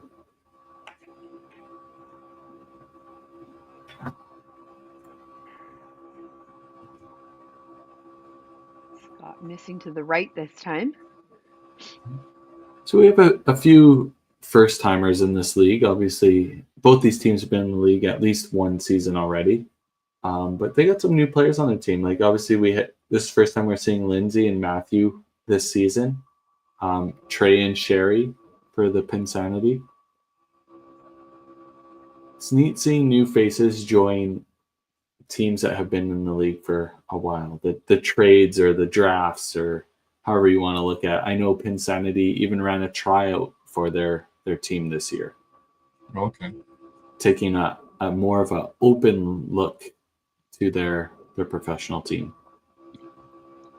Yeah, it's interesting to see how teams go about forming their rosters, how they make decisions in the offseason of, are they dropping players? Are they picking up new players? You know, what that looks like. And I think as the league continues to develop, we're just going to see more of that, where you see players, you know, committing to different teams and making off-season changes. And just like any professional sports league, there's going to be movement, and it's interesting to see how that kind of shakes out. Yeah. May not be the money that makes the teams shake up. It might be job movement or relationship movement, even. Like that's the neat part about these teams. And look at Pinsanity. They're putting a great frame together. Marks on marks all over the place. Every person who had a mark so far in frame 3 has put another mark on it in frame 4. We'll see if John can do the same thing, but that's exactly what you need when you're trying to keep building. It's interesting watching John play, and I'm sure you've noticed, like, he did the practice for slide every frame. And I remember he came to Alberta to play in one of the Western Canadian Bowling Tour tournaments in Red Deer, and I was playing with him in the shift, and he does that all the time. So that's obviously his pre-shot routine. Yeah. You don't see a lot of players do a practice slide every frame, but John does for sure. Yeah. 2 doubles working on Pinsanity side. We were talking about doubles, and now we see one. See 2 of them. I know Mike had a double early there, and he even threw a 3-pin spare. So Mike's feeling it.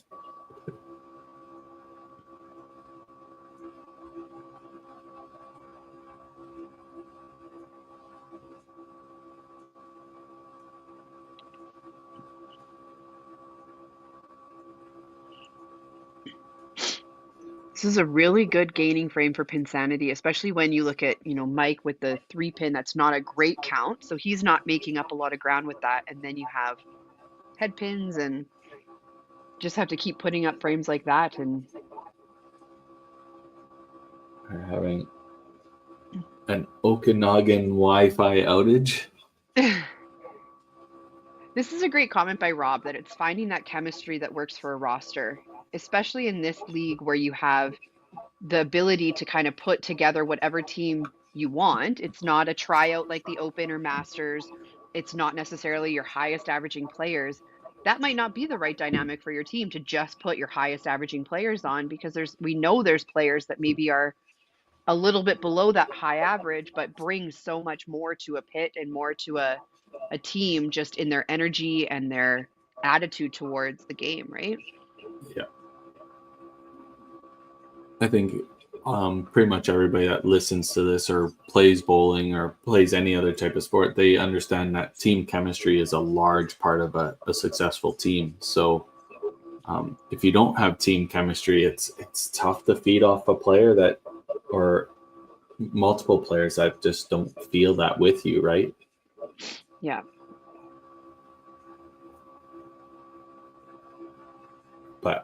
I think for the most part, across the Pro League, all 26 teams, a lot of these teams gel so well together. Like they spend a lot of time together. Like Pinsanity mentioned it. They happen to play lead together every Friday night. Or you have situations like that. I know there's several teams like the Kingpins, for example, in the Schwartz division. They don't see each other unless they're playing Pro League. So, but to get that team dynamic, they have personalities that fit and And works they really also well do, for them. yeah, they also do a lot of work of every time they have a Pro League weekend, they spend the Saturday night before having kind of a team get together, a casual social thing so they can build that chemistry. You even look at the Holy Rollers. Every year they post, they have like a holiday party where the whole team gets together. So it's kind of one of those things where some teams maybe have to work a little bit more at it, where some teams, you look at some of the Quebec teams, they just naturally have that because they travel together to other events and they come out west and they're always like staying with each other. So it's just interesting to see how teams build that chemistry and how it comes naturally. But the fact that you can kind of handpick your team makes every single one of these teams dangerous in that team chemistry aspect because you're not going to put people on your team that you don't gel with. Yeah. Yeah, absolutely. You don't find And those it's- cracks the same way you do in like open teams where people just make a team, right? Yeah. Yeah, and even Pinsanity, they say they play together in their league every Friday night, so they all play together to begin with, right? Yeah.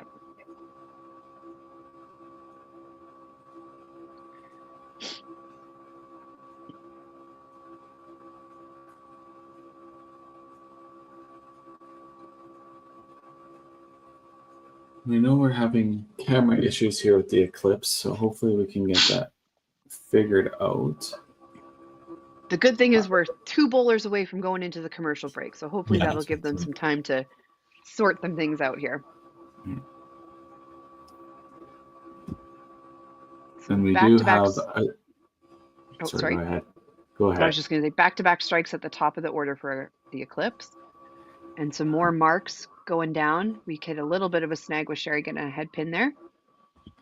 And we have a substitution coming in for the Eclipse. Bailey will be going in for Kyle Young.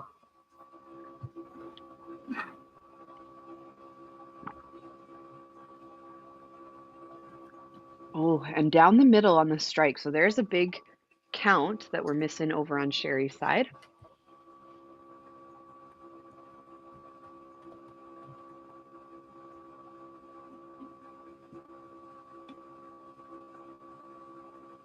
Yeah, that's always a frustrating when you have the head pins. It's already a mistake, and then you don't count on your second ball when you're on a strike. It just amplifies that. Feel that. We've all done it, though. Yeah. Still a really close match with Chris opening as well, too, on the Eclipse. 5 spare for Lindsay, and here we're going to see our first ball of Bailey Lawson, while Mary Jo's going up on her double. And a head pin for her, strike for him. So solid frame from the Eclipse, only that one open frame going into the commercial break. And great strike off the bench for Bailey. Mm-hmm. Once again, we're going to see Pinsanity going in with a slight lead going into the second half. Yeah. See how they play this last half, and obviously the Eclipse having 4 marks in their 5th frame. They got no doubles working, but they got strikes to build. Yeah. The nice thing about this match is you're seeing Pinsanity going in with a little bit of a lead again, but last game when we saw it, a lot of it was kind of on the shoulders of Sherry with that 4-bagger to start. So the other 4 players were having kind of a rocky game, but this time you look and all 5 players are on the middle. They're having solid frames. They're putting marks on marks. So it's not just solely riding on one player right now. It's a team game that they have that lead going into the second half. Yeah. Sherry had the amazing start last game, and she's actually the one that's kind of struggling this game. So it's nice to see the team picking her up and also still carrying that lead going into the second half. See if John can capitalize on his double.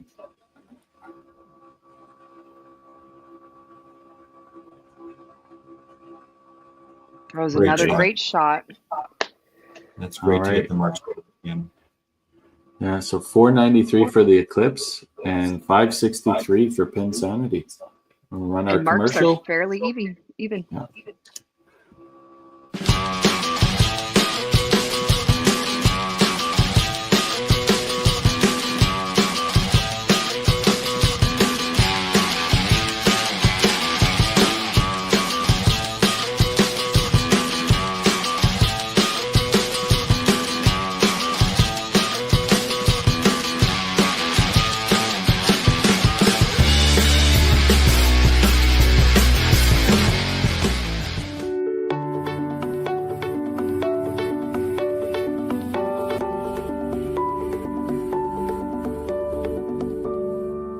Cargill is proud to be supporting a truly Canadian sport like 5-pin bowling. We look forward to watching some great competition from many competitors and bowling centers across our country. With hundreds of locations across Canada, Cargill is committed to helping the Canadian farmer thrive. Whether it is selling commodities, getting agronomic advice, fertilizer needs, crop protection, and marketing expertise, Cargill is here to help. So please enjoy this bowling. Thank you.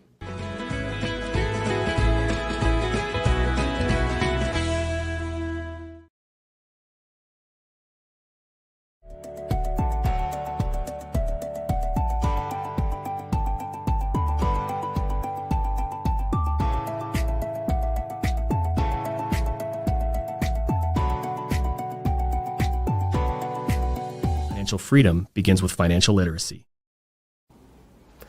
Hi, I'm Dave, and I'm thrilled to be a sponsor. My journey began as a teacher because of my deep passion for education. I brought that same passion into the financial world to help families achieve financial freedom.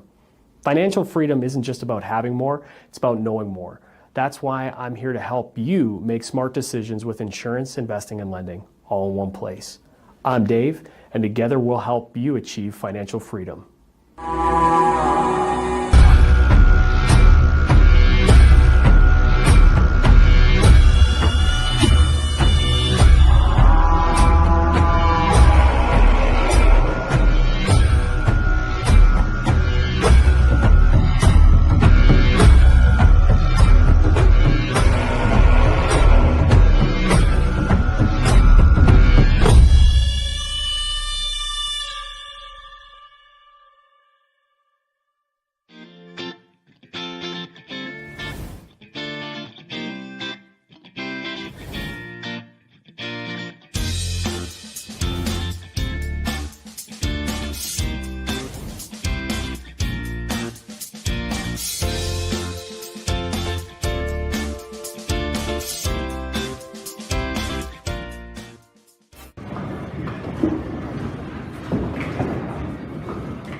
All right, here we go.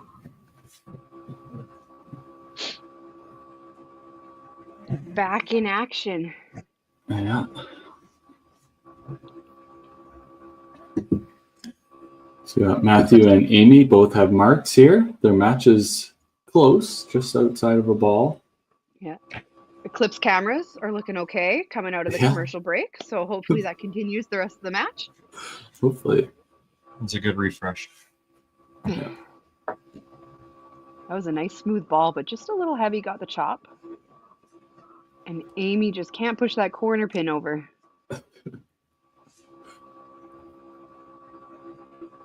All of a sudden, next Pro League match for Pinsanity, we hear they moved to 17-inch bases. And we jinxed it. We spoke The commentator's but curse. Amy got her corner spare. And over on Eclipse side, the chop spare converted. No Just from chop spare here. a tech side, since I am the tech host, Pro League teams, if you have constant Wi-Fi issues, maybe invest in a router for yourselves and put it on the network at the center that you're at. Great shot for Scott.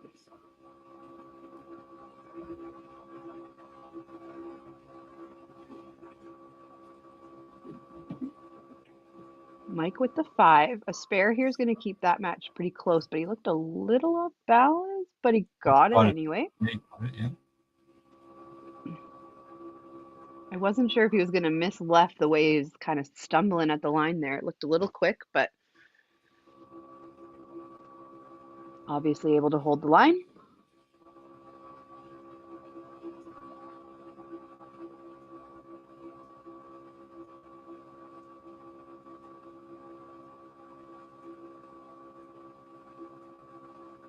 Good job by Chris, just to get the corner on the right side. Another corner miss for Sherry. I guess it's her first corner miss of the game. That match is still close, though.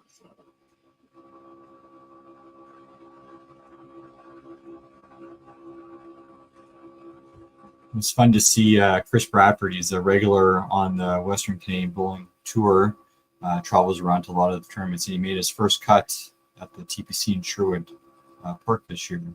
So it's nice for him. Nice to see him do that.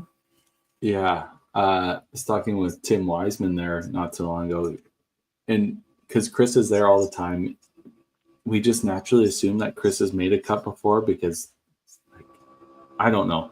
He's so good at bowling. Like, he is a great player. But for him not to make a cut just was a shock to all of us. We had no idea. Me too. I thought I'm the same. I was surprised to hear that was his first cut. Yeah, he's a great competitor, great guy, really nice guy. Everyone likes him on tour.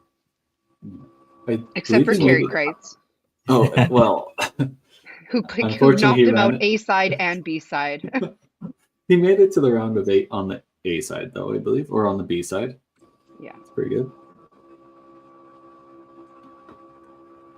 Trey is going in for Sherry in the 7th frame on Pinsanity. So after missing that corner spare, they're going to make a change for the last 4 frames. And then Mary Jo and John with their 2 strikes.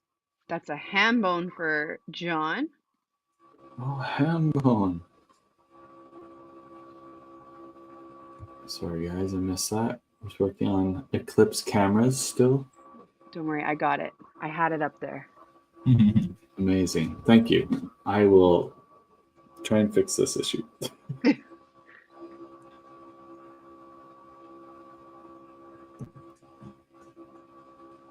Really solid frame for both teams. You have, the 3 spares at the top of the order for Eclipse with a spare at the bottom and a strike.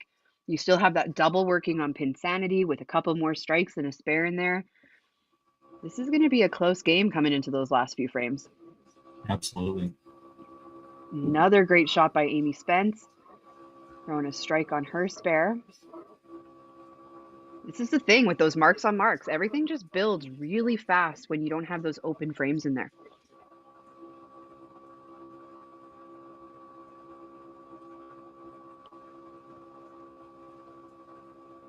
Ooh.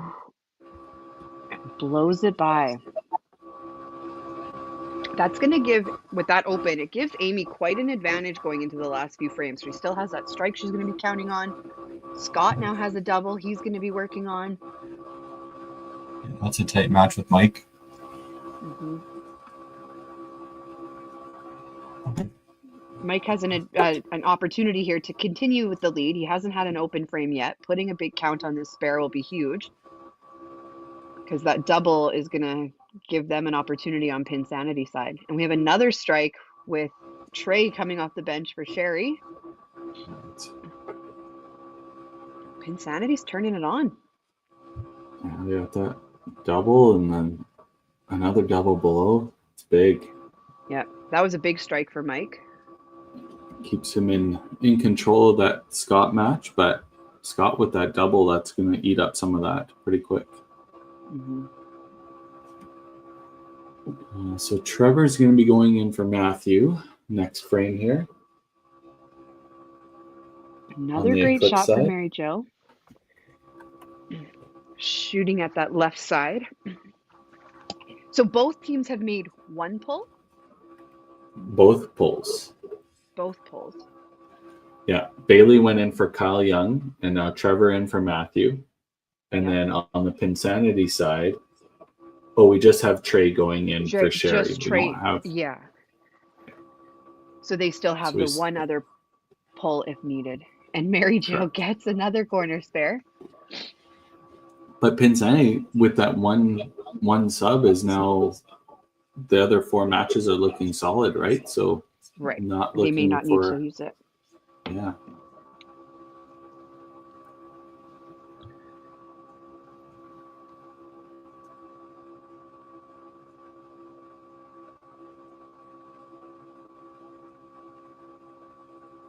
As I made that comment about getting your own router, I received like 4 or 5 messages about great routers on Amazon.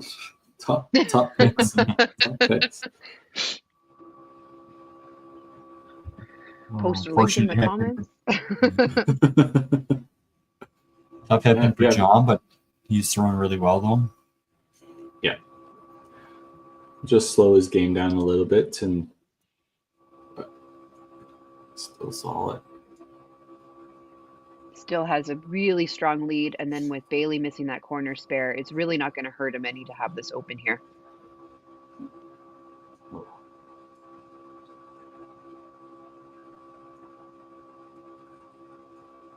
right, so through 7 frames, 827 to 759. Pinsanity has a double working, and so does the Eclipse. They both have a couple more strikes up on the board. There's a spare work in there, so this is going to be anyone's game. Oh, Oh, it and went she down. gets Nice. that corner to go. Double for Amy. You double. Great to see her continuing with the good bowling. Like we said in the first match, she had the high average on the team going into this week. And with already at 200 in the 8th frame, she's going to have another great game here to keep that average going. Yep. She's a lawn bowling Canadian champion, right? Lawn bowling. Yeah, she's been at many nationals for lawn bowling and also many nationals for 5-pin bowling. Played against her many times at the Open. And triple for Scott. Trevor getting his first frame in there, getting the 15.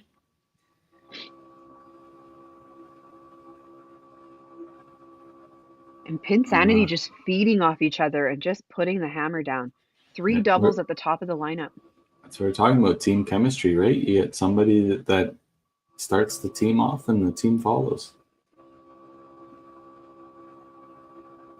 Mike's not giving up, though. He's putting marks up. He's got that 15-pin lead, both working on doubles. That match is going to come right down to it, I think.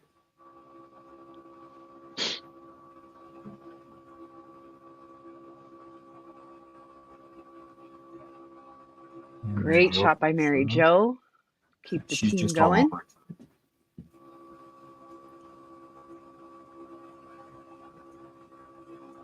And Bradford puts it in the pocket. Double working there, too. Both these teams want it, and you can tell they're turning it on for the end of the game. Now we have 3 doubles on the Eclipse side. 3 doubles and a strike for the Pinsanity. 3 doubles on Eclipse. Yeah. That's what you like to see on a Sunday morning. There you go. Lindsay. And another triple. one. And John answers. Perfect frame from Pinsanity, frame 8.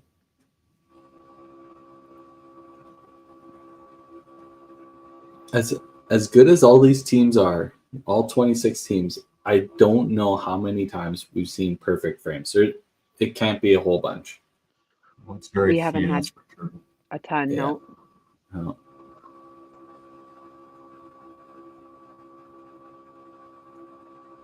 Bailey getting the strike. So four strikes on the Eclipse side. Near perfect. 3 doubles. 9 out of 10 strikes thrown in a match for the 8th frame. It's a pretty good, But pretty good frame. really doesn't matter. Isn't that what I heard? No, the 7th frame doesn't matter. The 7th frame's that's not what important. it was.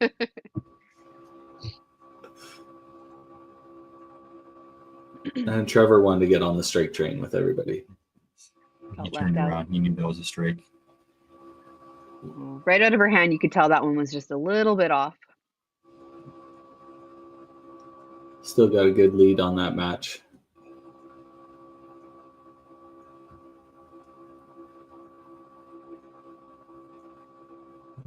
She No. punches out the middle. So she'll open up frame 9. Mike can. Oh, I thought he had that strike. I thought so too. Great count though.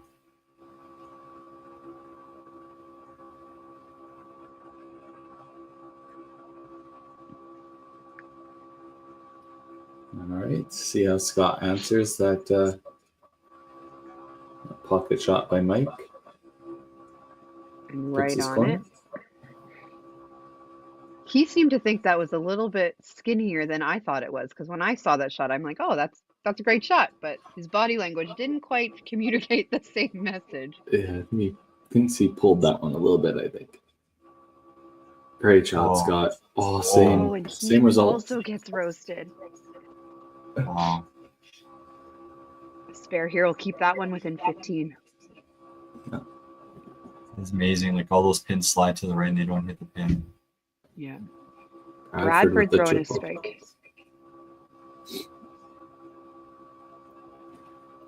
As Kyle Young would say, he's becoming a real bowler. Yeah. Ever since we talked about him making the cut, he's thrown a triple. I mean, he knows that we were pumping him up. Oh, and a great spare over on Pinsanity.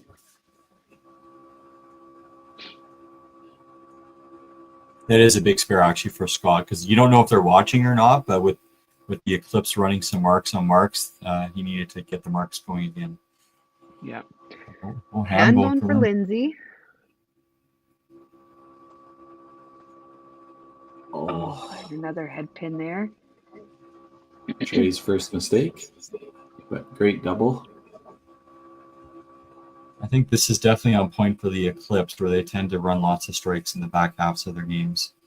Yeah.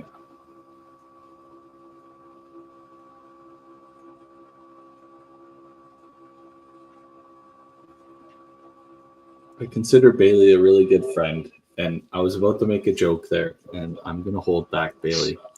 I'll hold back.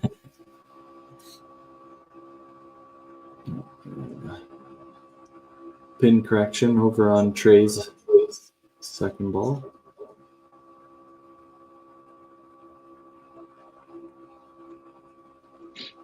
But another great frame by the Eclipse. 4 marks out of 5. 2 doubles still going. Yeah, it really puts them right back even in this match again. Yeah. There are a couple bowlers ahead, so we still can wait to see what happens on Mary Jo and John's strikes, but they definitely had a strong frame 9 putting marks up there where we have already a couple opens on the Pinsanity side. So they're going to be looking to close this frame out with a couple doubles at the bottom of their lineup moving into the 10th frame. Give themselves something to work with.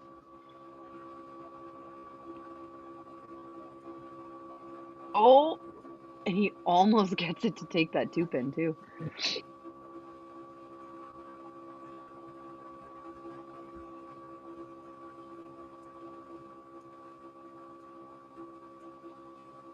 Mary Jo coming up for the 9th frame. 1,065 for the Eclipse going into frame 10. So we're going to be down a few, but they got lots of marks working. Oh, Mary Jo didn't like that out of her hand. No. Only the second time we've seen her miss the middle all day. Yeah. Still working on that strike, though. A spare is a spare on one strike. Counts the same as a corner spare. That's right.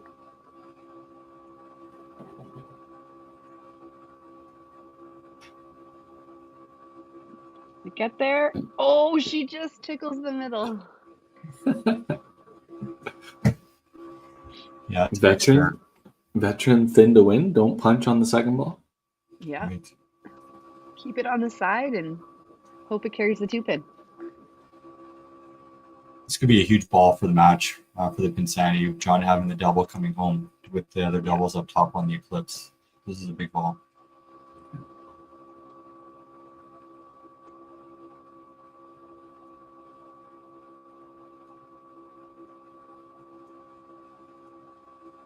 That's good. Oh, and a great shot by John. Yeah. All right. We just need these Eclipse cameras to hold on for one more frame. Even though they do have another match, we want to see the end of this one.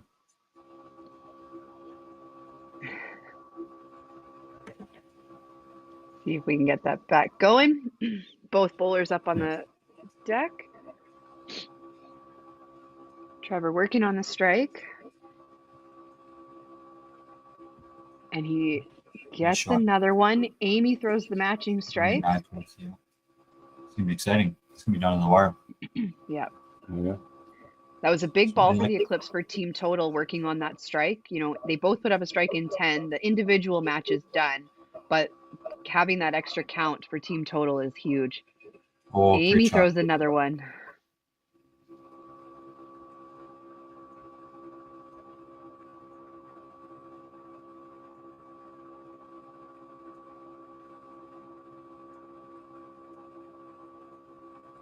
Trevor throws another one as well. We didn't get to see the shot, but the scoreboard counts it.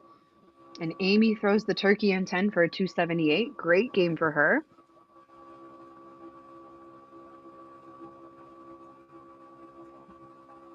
Solid game for Amy. Just that one stumble in 9, really.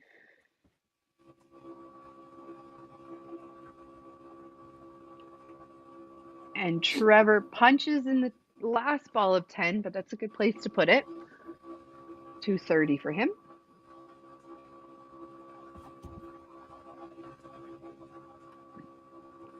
A little bit wild over for Scott, just a little fast. See what Mike does on his spare.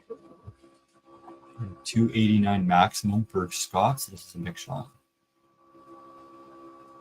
And Mike Chop. Oh, head pin. Yeah. That's huge. Big opening for Pinsanity.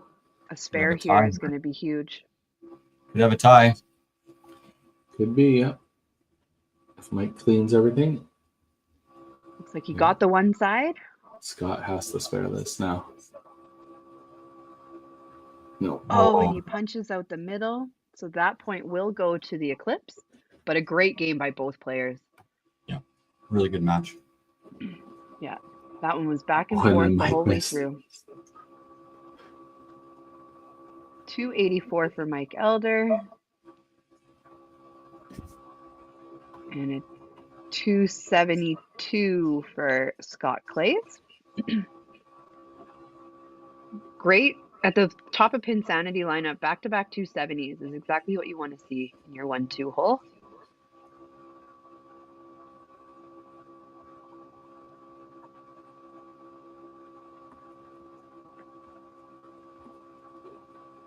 Right corner pin, looks like. Yeah, left corner. Left corner for Chris, and a strike over on the other side for Pinsanity. Trey having that double and then a head pin, so he looks like he's back on it. Chris going for the spare.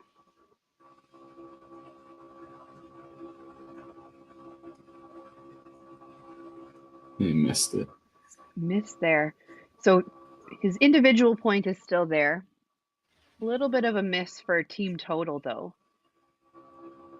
But Eclipse does still have that double working below him.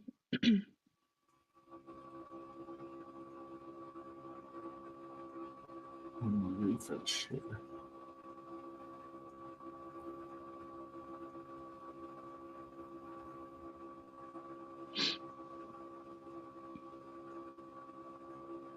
$257, the 184.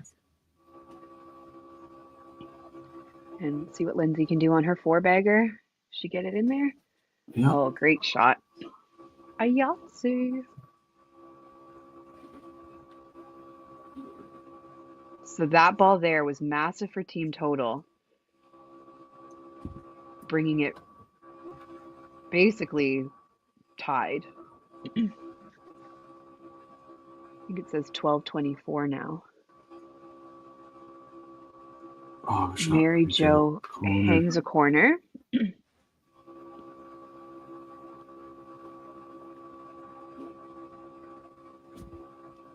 That left side again.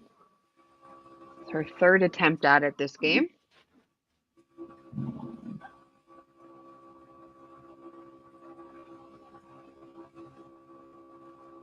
She's got it. Easily picks Lindsay. it. Lindsay gets her 6-pack. Another big shot for team total, still counting on that strike in 9.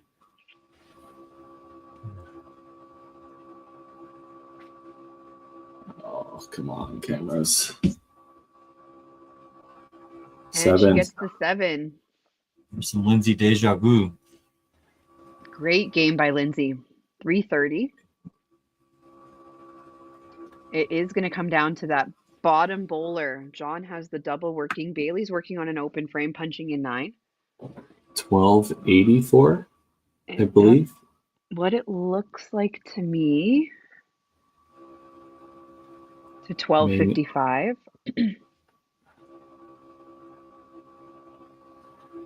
Bailey throws the strike or corner pin. Looks like. It looks like a right corner pin stood. Tough to tell. This is not ideal, teams. Not ideal.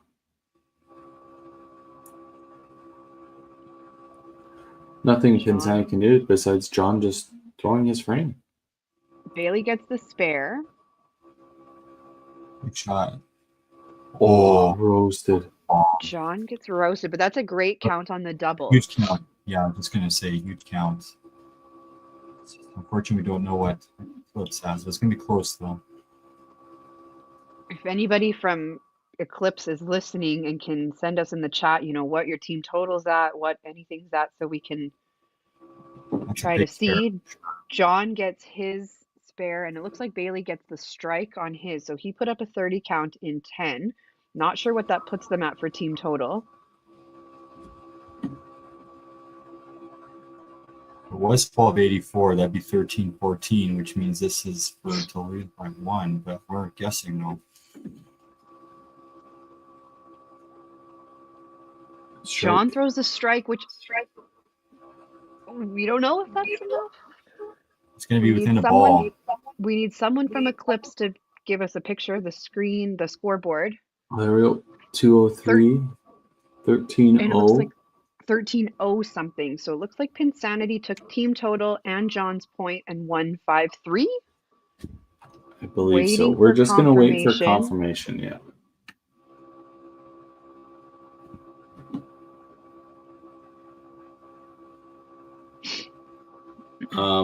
We are not going to take the screen down till we get confirmation from Natalie on the Eclipse.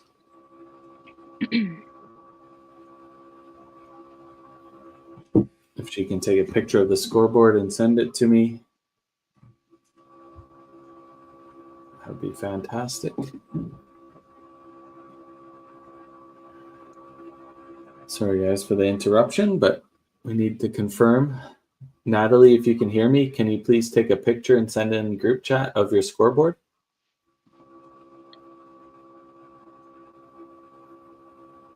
I see Natalie sitting here, but I have not seen her Move in towards moving. Maybe we'll bring the managers in. We can ask her.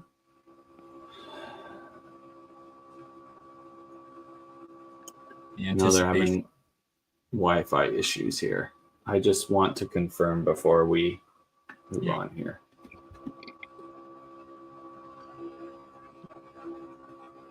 I'm guessing that their internet is down at the bowling center. Alan, if you're ready, we can bring you in. We will just minimize scoreboard here. Robbie. Hey, Alan. Hey, how are you? Good. Looks like we have Natalie. Do we have final total number, Natalie? Yeah. Picture. What was? And Bailey shot finished with a 203. And it was 1304. 04. 1304. So 5-3 win for Pinsanity. All right. Obviously that was, and we lost Natalie. Internet is wonderful. Well, Alan, obviously great game for Pinsanity. Like we're saying, team was flowing well. You guys were throwing strikes on strikes, marks on marks. It looked good. Yeah, they had certainly a better round for sure. Yeah, for sure. Valerie seems like a happy manager, so that's a good sign. I think I mean, anytime your team throws a 1300, it's a good day.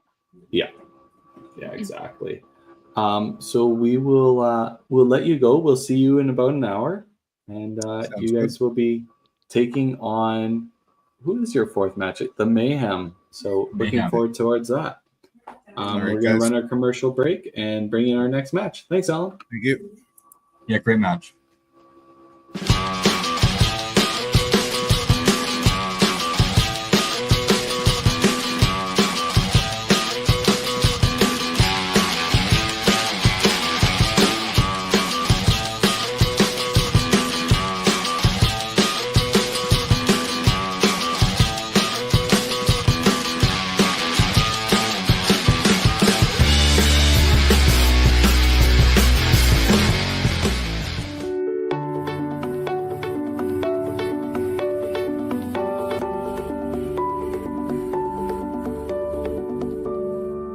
Cargill is proud to be supporting a truly Canadian sport like 5-pin bowling. We look forward to watching some great competition from many competitors and bowling centres across our country. With hundreds of locations across Canada, Cargill is committed to helping the Canadian farmer thrive. Whether it is selling commodities, getting agronomic advice, fertilizer needs, crop protection, and marketing expertise, Cargill is here to help. So please enjoy this bowling. Thank you.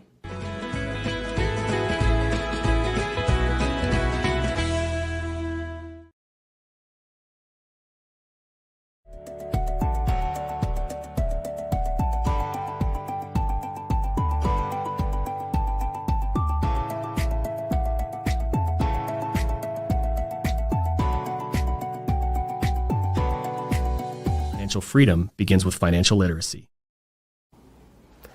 Hi, I'm Dave, and I'm thrilled to be a sponsor. My journey began as a teacher because of my deep passion for education. I brought that same passion into the financial world to help families achieve financial freedom. Financial freedom isn't just about having more, it's about knowing more. That's why I'm here to help you make smart decisions with insurance, investing, and lending, all in one place. I'm Dave, and together we'll help you achieve financial freedom.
All right. Oh, why did I do that? Okay.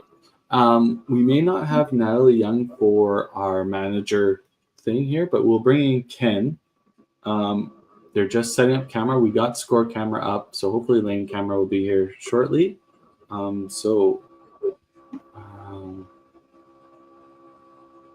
Sorry, I will be working on this. If you guys want to handle the quick interview with Ken here. For sure. Welcome back, Ken. Hi, how are you? Good. How is the team feeling after a little bit of a break? Well, good. We're eating a lot of Christmas cookies that were here, so hopefully everybody's in a joyful mood for the game. Amazing. So your first match started off a little bit shaky in that front half, but then you guys were able to turn it on for the back half. Was the team like practicing during the break? Was it more of just kind of casual, kind of relax and get back in the mind space for the next match? Just kind of relaxing, a few there, and that. Amazing. So as we get into the next match, do you have a change of plan for your lineup? Is it going to be similar to the first match? Be very similar. We'll lead off. Garrett, Maddie will be second, Dan third, Larissa fourth, Curtis fifth, and Back Curtis in fifth. Okay. David. And then for the starting lineup for the Eclipse, we have Trevor, Mike, Bradford, Lindsay, and Kyle. So, meaning Bailey will be back on the bench. And I'm not sure if Debbie is there this week. I don't recall Natalie saying in the first match, but I'm not sure. All right. But we will get you guys started. Best of luck. Your next balls count. Good. Thank you. Talk to you later. You bet. Good luck, Ken.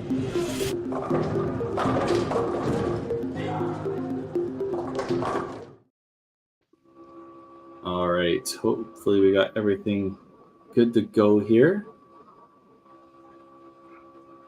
Looking good. Yeah, that looks good. Hopefully it stays like that. Just cursed it. Yeah. My fault, sorry guys.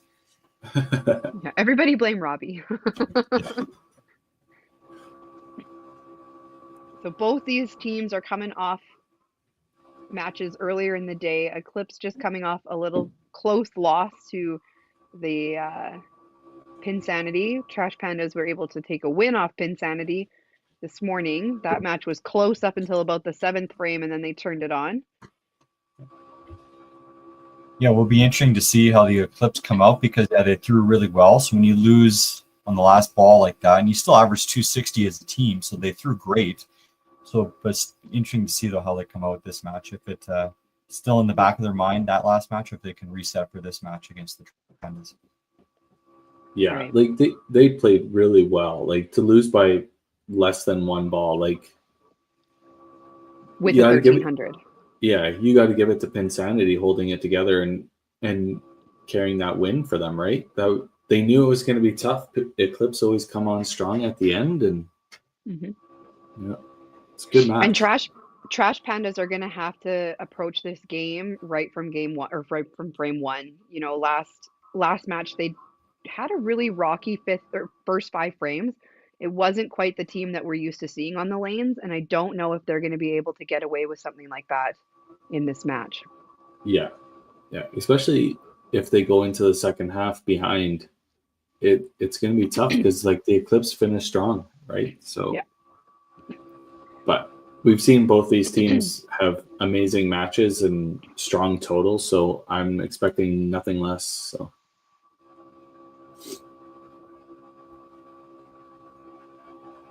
Bradford cleaning up the side on his head pin. Madison cleaning up the side on her split.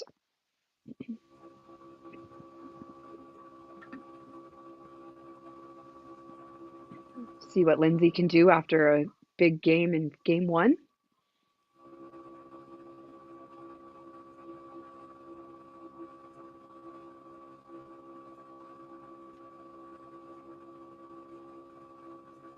Oh, yeah, she's throwing bombs. Yeah, this is deja vu for me with Lindsay. Yeah. Yeah. 7-bagger to finish last game, and she hasn't skipped a beat. Yeah, she has a very smooth shot. And I didn't really know her before playing against her last week, so yeah, no, she's a great player. But to your point about our earlier conversation, there's lots of new people playing in the Pro League. You get to see them where you otherwise would not get that opportunity.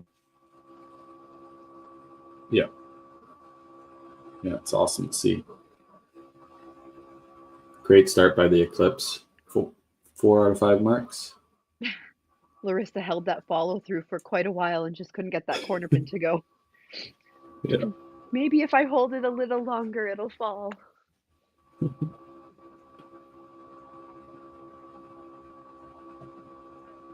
We're in the 3rd match of the day already, guys. It's going quick. It's going smooth, yeah. Well, shouldn't say smooth, Robbie. Yeah, we had I guess cameras fair. down for half a That's match. a fair point. It is going quick. Yes, that's more accurate. You're right. I sit corrected.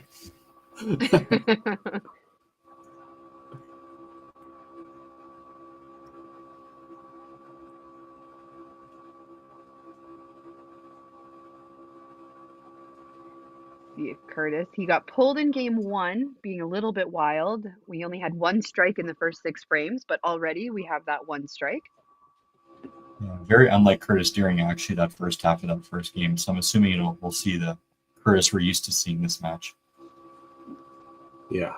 I think that's the thing about Curtis when he feels like he's let the team down or even himself down, he'll come out firing the next time. Yeah. Don't see him down too often. Oh, and we should do some player profile or some team rosters here since I keep forgetting. We'll do Eclipse here. The Eclipse, Bailey Lawson, Chris Bradford, Trevor Rachwalski, Mike Elder, Matthew Griffin, Debbie Ely, Callie Young, Lindsay Christensen, playing out of Lincoln Lanes with manager Natalie Young. We're not on Pinsanity. Oh, not Pinsanity. Over on the Trash Panda side, we have Connor Levitt, Curtis Deering, Kara Deering, David Sisko, Derek Lewicki, Larissa Long, Madison Jenkins, Dan Radeye with manager Ken Kurtz out of Panorama Lanes. Perfect. Thanks for plodding through that with me. Mike with a spare on his strike. So that top of the order, they have the double working in 1. They have a strike spare working in the 2 hole. See if Chris can get something going in the 3 hole. Madison's looking to get back on the side of the middle here. Just a little bit too perfect. A little heavy on center for herself. Yeah. Her shot, she's throwing super confident and well when that ball just comes nicely into the right pocket. She's got a lot of movement on her ball, but that's her money shot. She has the ability to have the error where it can cross over center and come into the left pocket sometimes, but usually you'll see her leave a corner pin or a chop when she does that. So that right pocket is kind of her bread and butter. Yeah, exactly. She'll want that frame back, but she's got a good memory and let that go and move on to her next frame. Yeah, and Lindsay not missing a beat, double to start the match. Crushing it.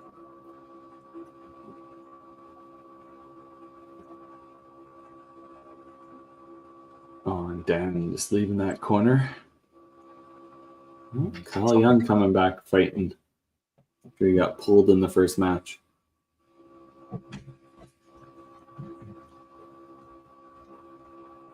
All right. Dan just has the corner shooting. That 3-pin just reset. Doesn't matter. Oh, and he just misses it. Great frame by the Eclipse here. A double up top and 4 marks following it.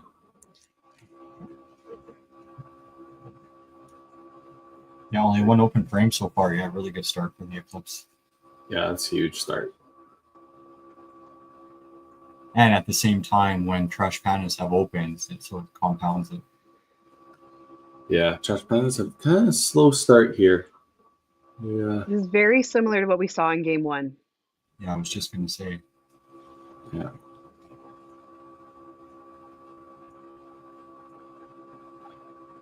So just sliding by there. Not quite holding her.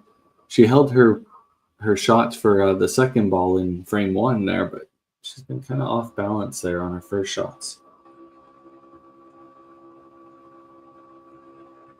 There you go. Held it.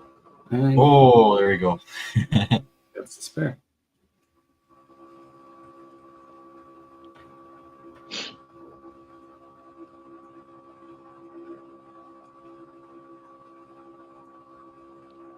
So if Curtis can put a mark up here, 3 out of 5 marks isn't a bad frame. Just gonna have to start improving here as the Eclipse are having a phenomenal start. Yeah, Great shot. great double. Great shot. The Eclipse are just kind of carrying on with what they were doing in the back half of that last match. Not really missing a beat here. Trevor quick to get up on the lane. He's looking for a turkey. just misses right. Kind little of short. slid off line a little. Yeah, and just his arm didn't get all the way through his follow through there. A little quick.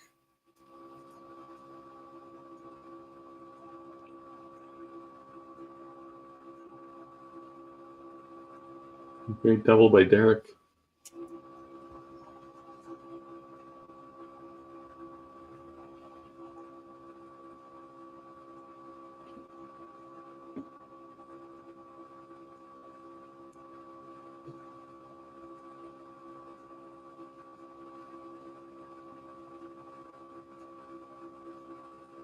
There's Maddie back on. There you go. Madison's back on the side of the middle.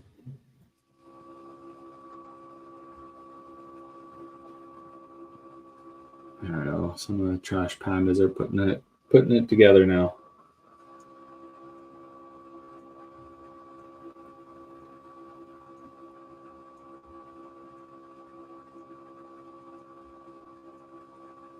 A little outside for Mike.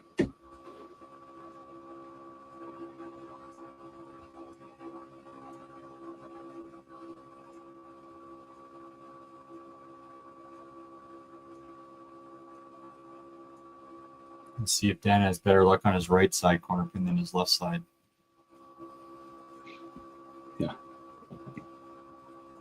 Just missed that left corner. Just fell off the lane.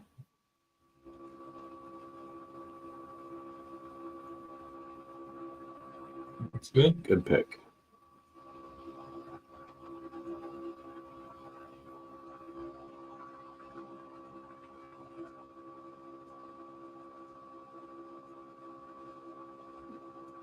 Great double by Bradford.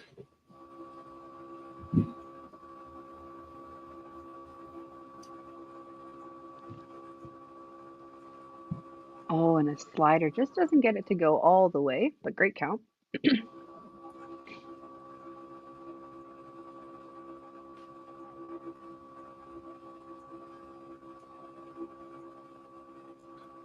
Another strike for Lindsay.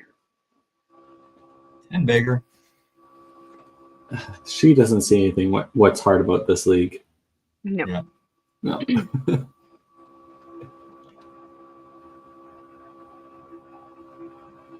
Does anybody remember what she threw last game? 330. Yes. Ending with that 7 in a row. Yeah.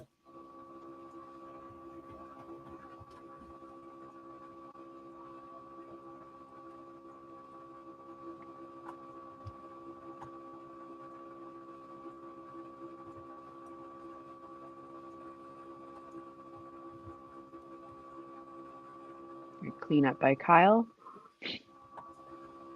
So those two doubles will be working on the Eclipse side.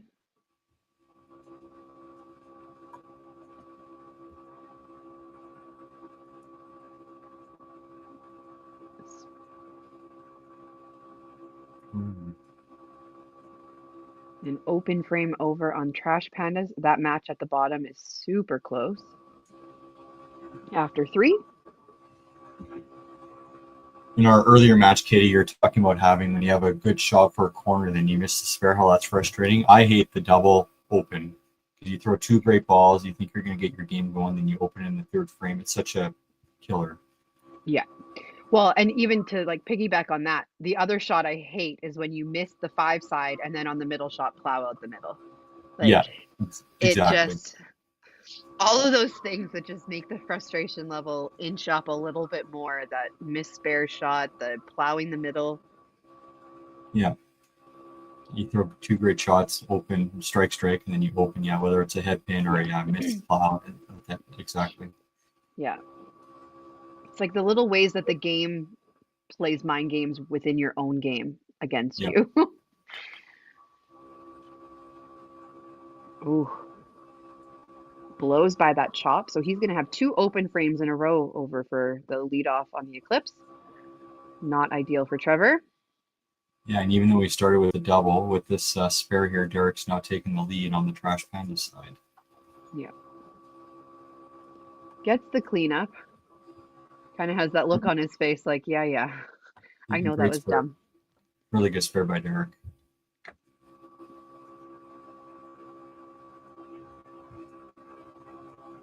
Mike continuing to be super consistent, just putting marks on marks, even if it's just a spare.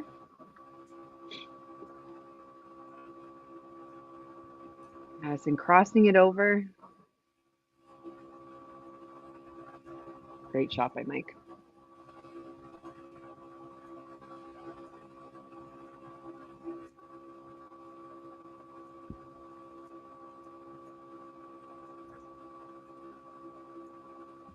There we go. That stayed in the right pocket. Chris going for his turkey.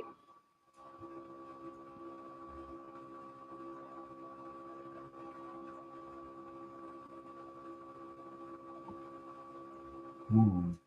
12. Heavy gets the 12.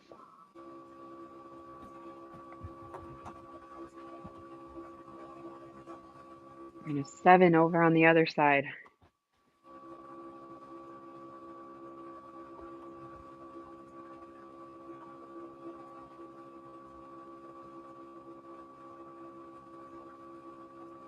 Seen lots of players today all over the middle, but not a ton of runs of strikes.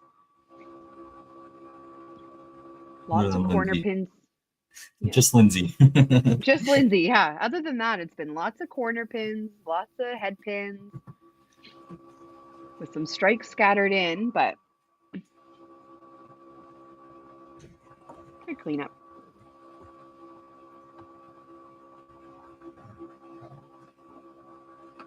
Oh, Ham bone for Lindsay. easy game. Easy.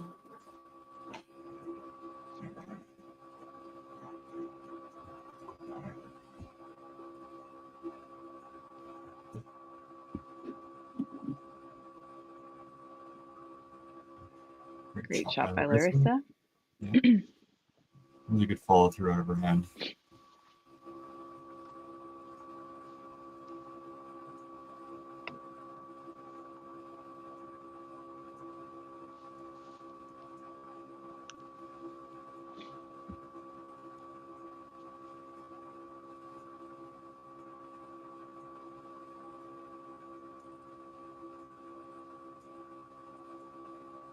Oh, that was kind of a messy one, but gets a corner pin out of it.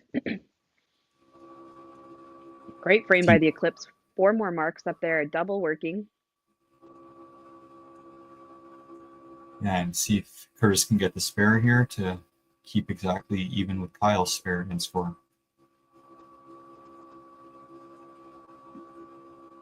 Well, 70 with spares working. Mm-hmm.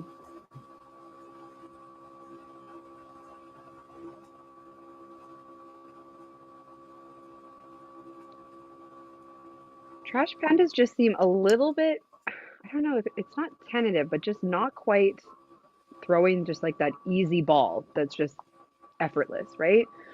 Just a little bit out of sync for sure. Yeah. I wonder, like, if, I don't know if your team does at all, Rob, but when you have that hour break in the middle of your matches and you're playing the team that's playing during that break, do you guys ever watch to see like how they're shooting that day, or do you just kind of ignore it? Yeah, I mean the matches are on for sure. We have a screen on with the YouTube running, so you can see how they're playing.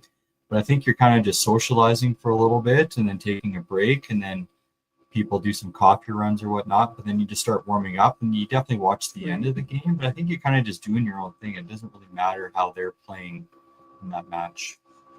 Yeah. That is the good thing about Pro League, not having it in the same center. You don't have to really see the energy of the other team. Right. Which can sometimes like kill your team energy if they're like really rolling or something. And I don't know, but yeah, same question to you. Like when we're playing, like, yeah, you're noticing, but they're not in the same center. Like we're not really paying attention. So if someone's on a big run, you don't really know. Whereas when you're playing head to head, you would maybe have a bit more pressure on yourself if someone's running against you. Yeah. We always have a laptop set up behind us that has the match on it so that we can see when it's time to start the next frame and stuff. And a few of our players like to know where they're at in the match and what their opponent is doing. So it's there for them to see. Some of us, you know, will kind of glance at it once in a while to see where we're at. But I think it's more player preference as opposed to team preference. Sometimes we put it up on the screen in front of us too. Right. Yeah, we have it one lane over, so you kind of need to make an effort to go look at it versus it being right in front of you. Like we play on 4 and it's on lane 2, so you kind of need to look over and I know make on the Crushers, there's some people that will check it every single frame. Like, what did their opponent do? What did they do? And kind of take a inventory of where they're at. Do they have a lead? Do they not? And especially with team total.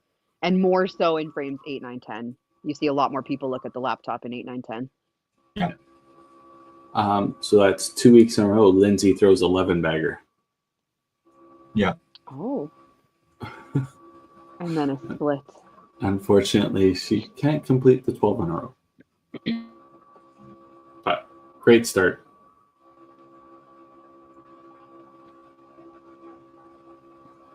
I'm sure she knew that was for 12 as well. Yeah, they probably reminded her from last week. I wouldn't be surprised. Yeah. But yeah, amazing But run though. Awesome. 161 and 5 is nothing to be upset about. Yeah. That's for sure. Trash Pandas with a beats my couple opens in a row. Oh, sorry. Beats your. That beats my 5-frame goal every day of the week. Isn't your 5-frame goal 105? Yeah, 100. Get to 100. That's a terrible goal. Back half player. Back half player. 104. 104, 208. That's the goal. Yeah. Good job by Kyle. So we got 630 for the Eclipse at the halfway mark. And it looks like David is going in for Dan in frame 6, I'm assuming. Yeah. And we have 511 so far. Yeah, Trash Pandas just aren't quite there. Yeah, 60 extra pins aren't counted into the score, so we're at 533. This is kind of the same story we saw in the first match, though. They were a little bit shaky in the front half, and then they came back in the back half with nothing but strikes. They had 2 or 3 players running 3, 4, or 5 baggers. So hopefully it'll take a turn for them in the second half. Eclipse, we'll see if they can keep it rolling. They've been having an excellent first half, and they had a fantastic back half in their match too. So I think any team at this point could take the lead or flip the game. Yeah, so we got 545 to 630 in favor of the Eclipse. We'll run our commercial break and bring back the last half of this match.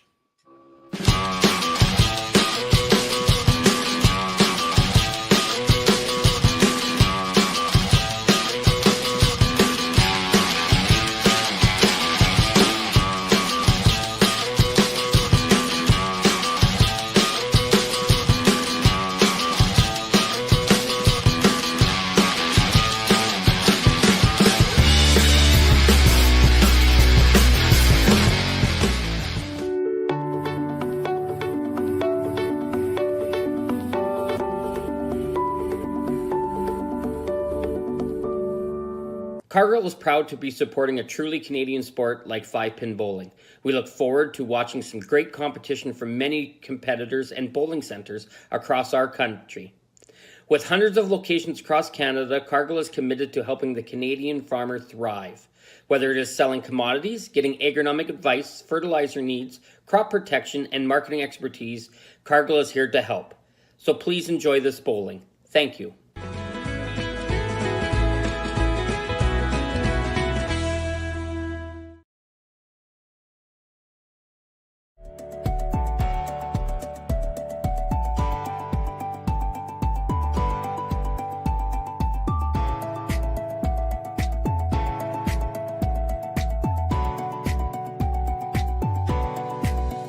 Financial freedom begins with financial literacy.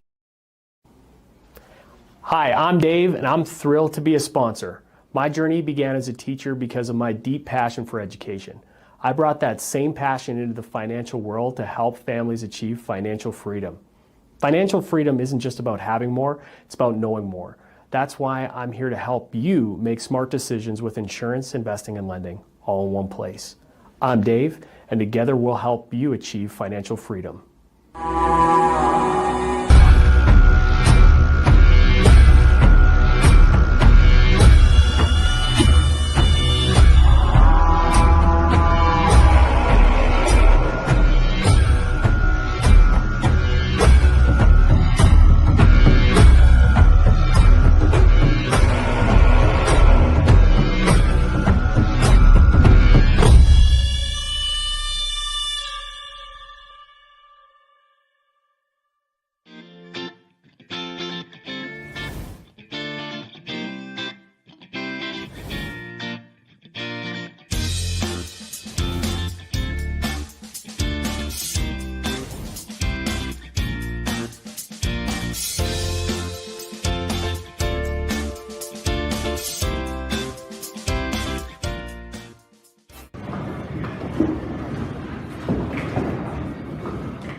All right. All right. Cool. See if Trash Pandas can have a good second half. Find their rhythm again. Yeah, exactly.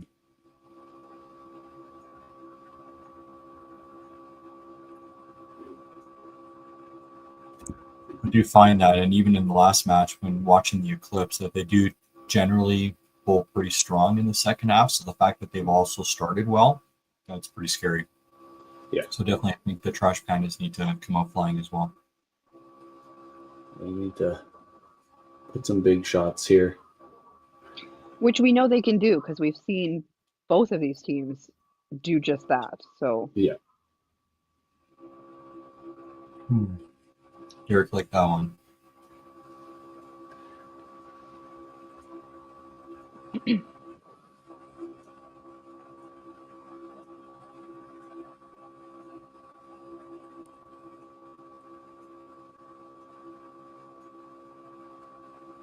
Well, there you go. Speaking of wondering if Debbie was available, looks like Debbie's going in for Trevor next frame.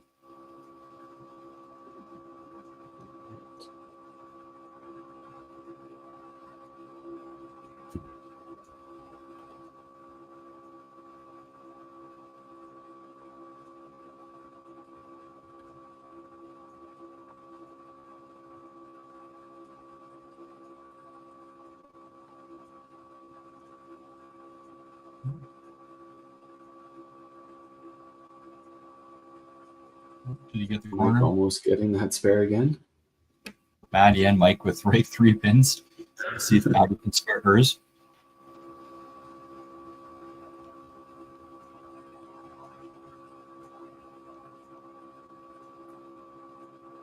Oh, Connor in for Maddie.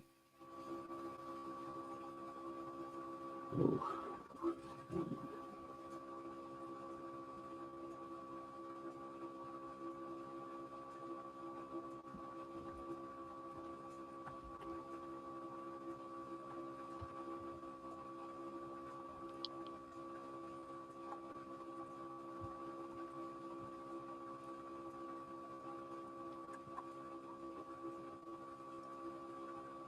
Ooh, and Bradford with the miss, and and David, David's first shot in for Danny, and also with the miss.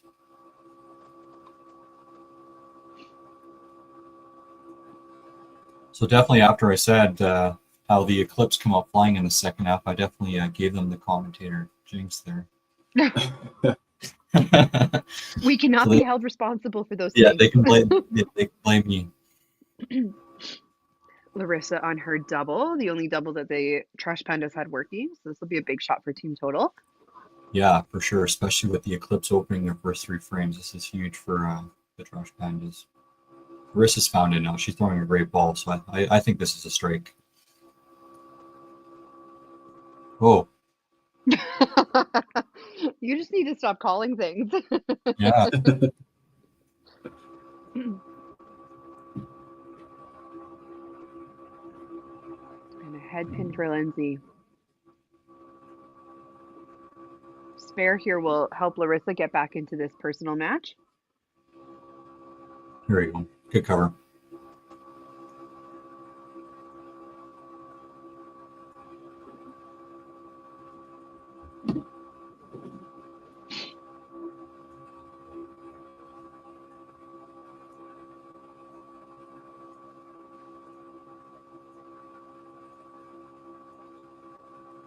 It is incredible whenever you have someone you're going against start off like Lindsay did with a 4-bagger, even though Larissa kind of just plugging away with marks. Like you don't like she's back in with Lindsay having a couple opens.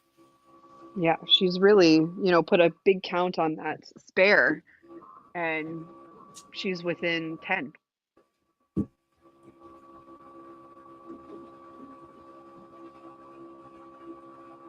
Yeah, like no defense. You just got to do your own thing and wait for that opportunity, and here it is. Oh, an Eclipse coming out of that commercial break with 5 open frames. Not what they're looking for after that strong start and having that bit of a lead. Even though Trash Pandas haven't had a great come out of that, they still got 3 more marks than the Eclipse did. Mm-hmm. And some of these personal matches are extremely close. So they're at 646, 643. So they're just 60 pins down, or 80 pins down. Debbie looking to throw a big ball here.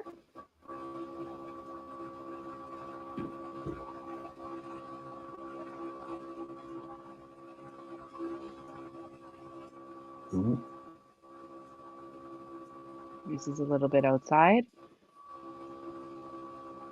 And a strike there on that spare. I love watching Derek bowl. He's such a smooth bowler. He's very tall and he just has a great release. Long levers, that guy. Yeah, absolutely. And a great guy. He's just a really good guy.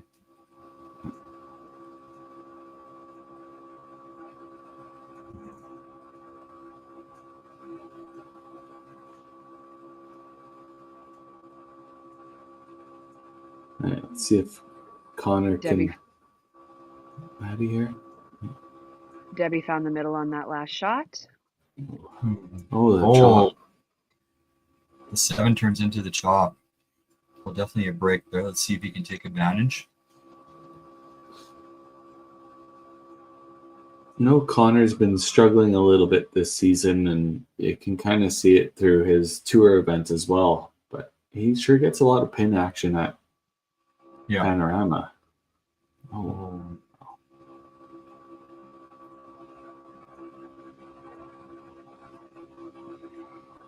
That's also frustrating when you get a break like that and then you just can't take advantage of it. I was just going to say the exact same thing. I think we all felt that in our soul. Yeah. Oh, yeah. That hurts so bad.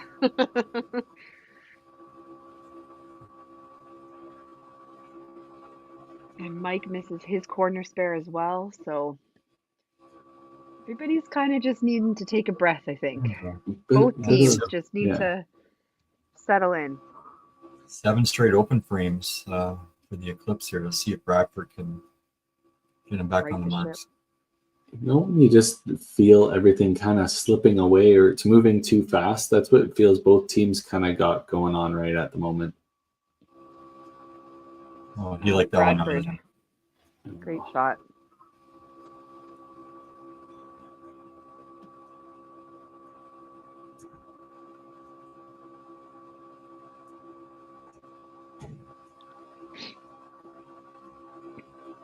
Larissa looking to throw a good shot here, bring that match right back close with Lindsay. And she's back on it as well, so this match could be anyone's game.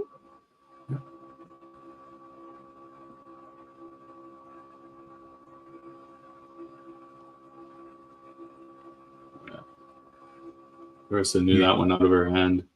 Yeah, that was a beauty.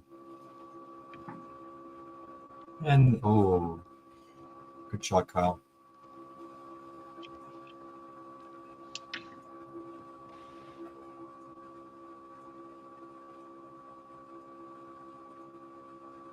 Good pick. Oh, Curtis just can't find that side of the middle.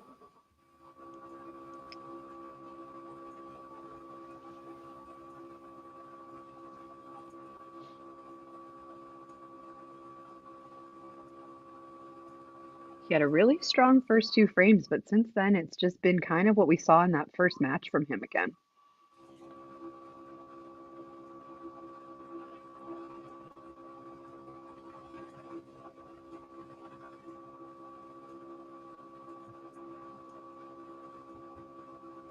So now we're sitting at 755 to 794.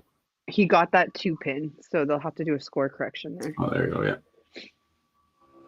So 757. 758. Wow, my math is bad today. 758, so 40 pins. It's going to be a big 8, 9, 10 for both teams.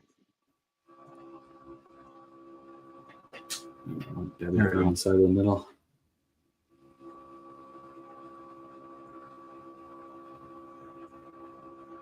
Derek wanted that one.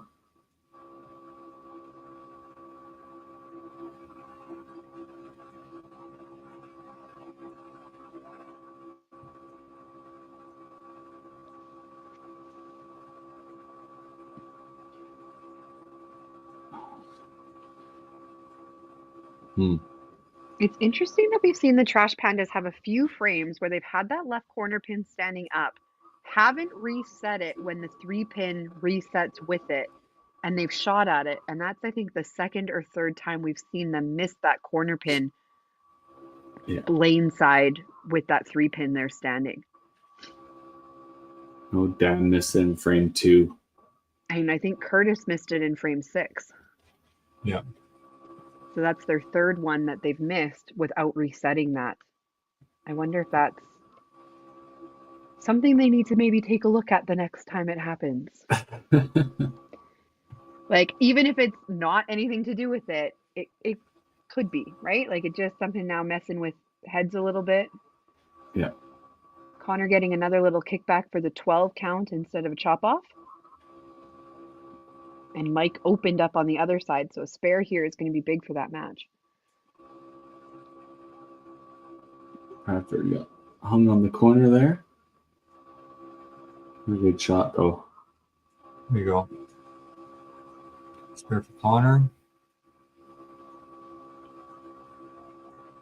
With Mike opening, that makes that match interesting. Yeah. That's big now.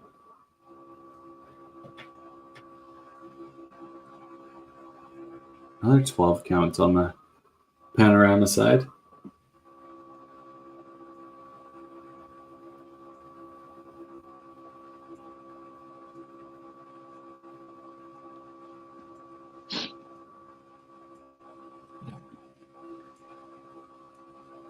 Spare there. Lindsay's like follow through on that one didn't quite look as steady and sure as most of her other strikes we've seen today, but still was able to keep the line and get it to the pocket.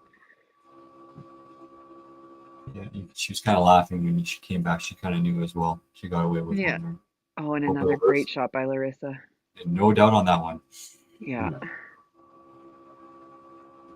Yeah, just Larissa just steady again, just like last match as we talked about. This is kind of the first struggle we've kind of seen out of Kyle these last 2 matches. All season, he's been so solid in that position. And just, he's like all over the middle, just not getting it onto the side. And when he is on the side, he's not converting those strikes. Yeah. Curtis still a little bit off his game. Unfortunately, Trash Pandas have already made both of their pulls, so he is going to have to figure it out in the last 3 frames here. Has to grind it. And the thing is like Kyle's not running away from him. No. Both of them are just giving it back and forth. Do you want it? Do you want it? Debbie's going up before Curtis is done here. Oh. They called her back. Yeah. That would be a lost ball, so. All right. An honest strike in a close match. That would not be ideal. No. We're good to go. All clear now.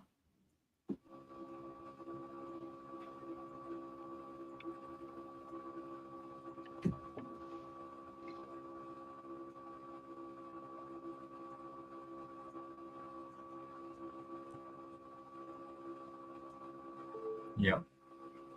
3 pocket shots in a row for Derek. You got Rosa on the other one. It's that corner, but putting together a solid game.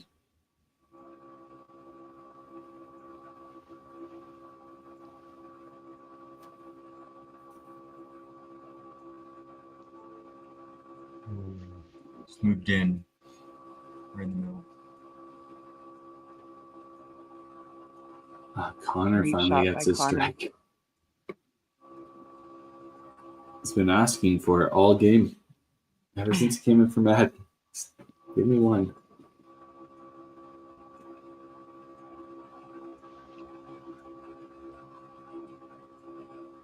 There you go. Great shot. Trash Pandas putting a 9th frame together here. Yeah. This is really interesting now because knowing that the marks are not counting yet on the Trash Panda side. So I think they're actually in the slight lead right now. Yep. Again, with the doubles working though, so it still wants to go this frame.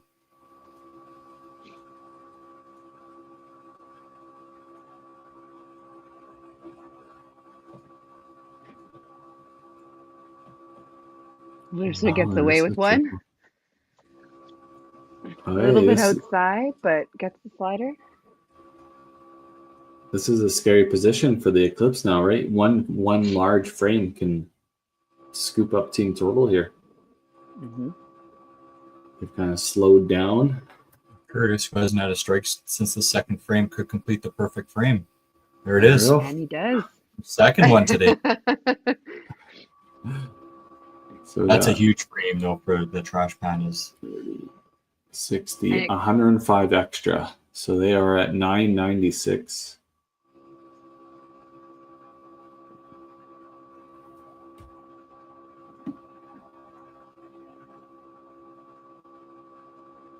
Big shot for Bradford. Bradford's still throwing good.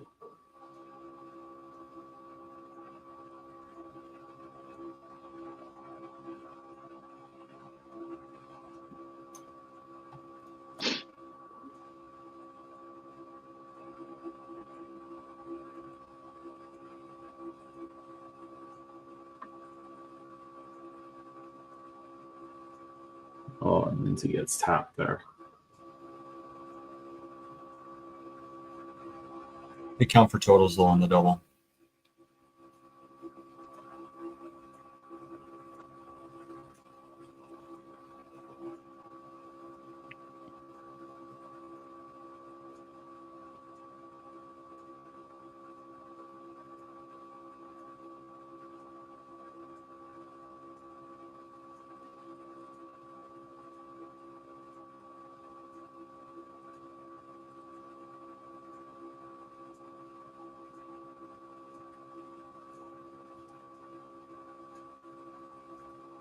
Looked like a good ball by Kyle, just blew by the left corner there. Yep. But still, Want the spare here to keep your team ahead. still a great frame for the Eclipse. So with 4 marks. 996 to 1020. 24 pin. Lots of marks working. One double working on the Trash Panda side too.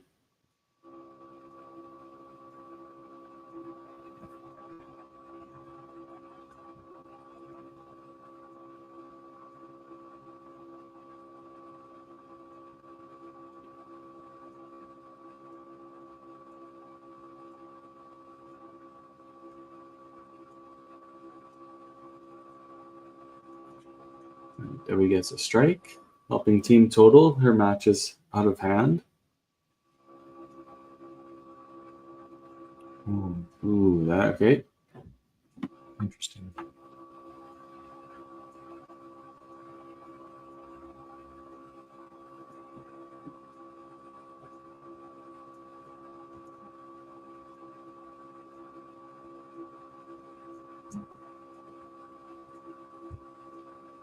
Debbie's gonna look to give as many points down below as she can here.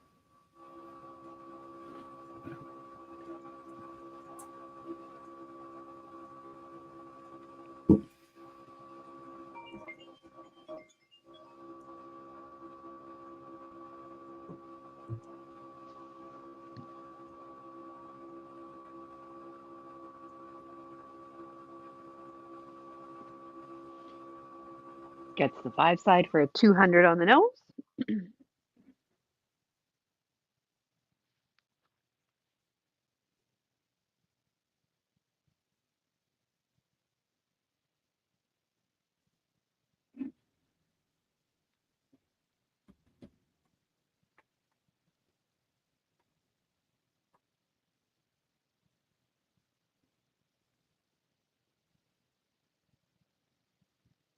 Shot by Mike. Big count on that spare.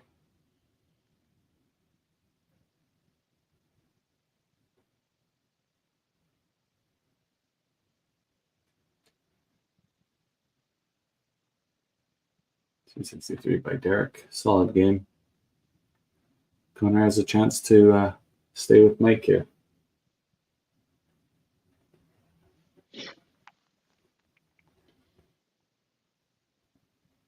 Mike opening that.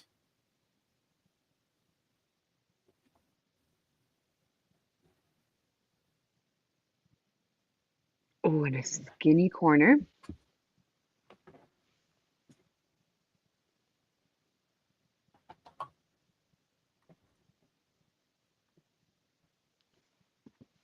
$2.12 for Mike.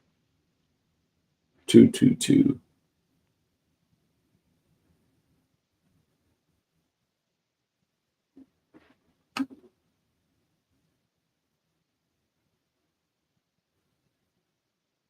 So he'll take that second match.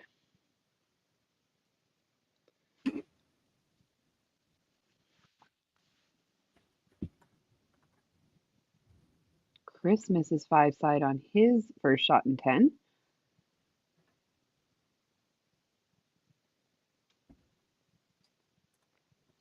These marks at the bottom of the order are going to come in really handy for the Trash Pandas. Yeah.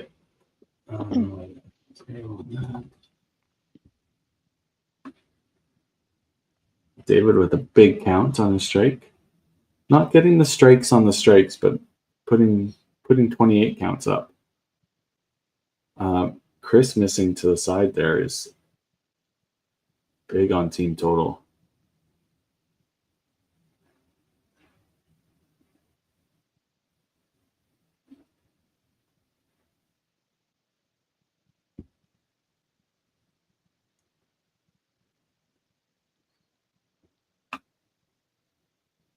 Not sure. I think we lost you, Robbie. I think your mute on your personal mic might be on. Commenting by myself here. Great shot by Lindsay. Throwing that first one in 10. Larissa still has that double working though, so that's going to be interesting for their match.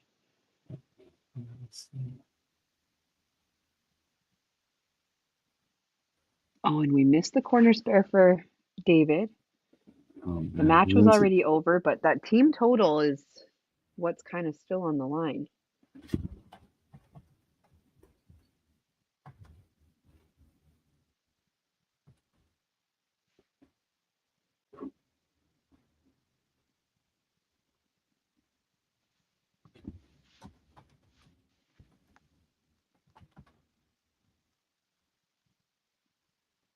.304 by Lindsay. Great game.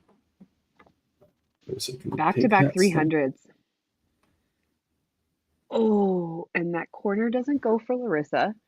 She kind of ran it out like it might have a chance, but she can max out 286 plus 45.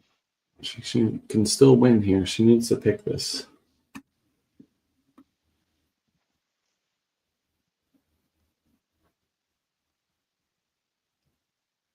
Yeah.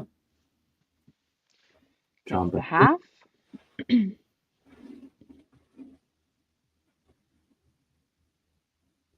see Robbie talking, but we still can't hear him. I know. What? He's like, I don't know why. Maybe during the commercial break, Robbie, just jump out of the StreamYard and then come back in. Might help you out.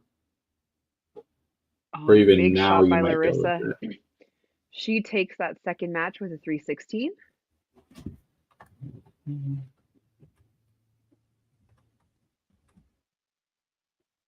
Great job by Larissa. Yeah. So 2-2 in point matches. Kyle throws the first strike in 10 on his spare.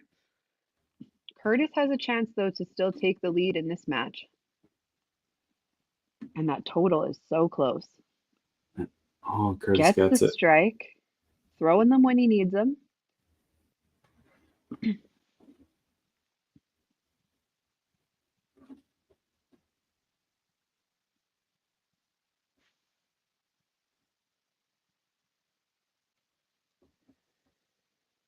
Oh, great Kyle job throws by the Kyle. second one.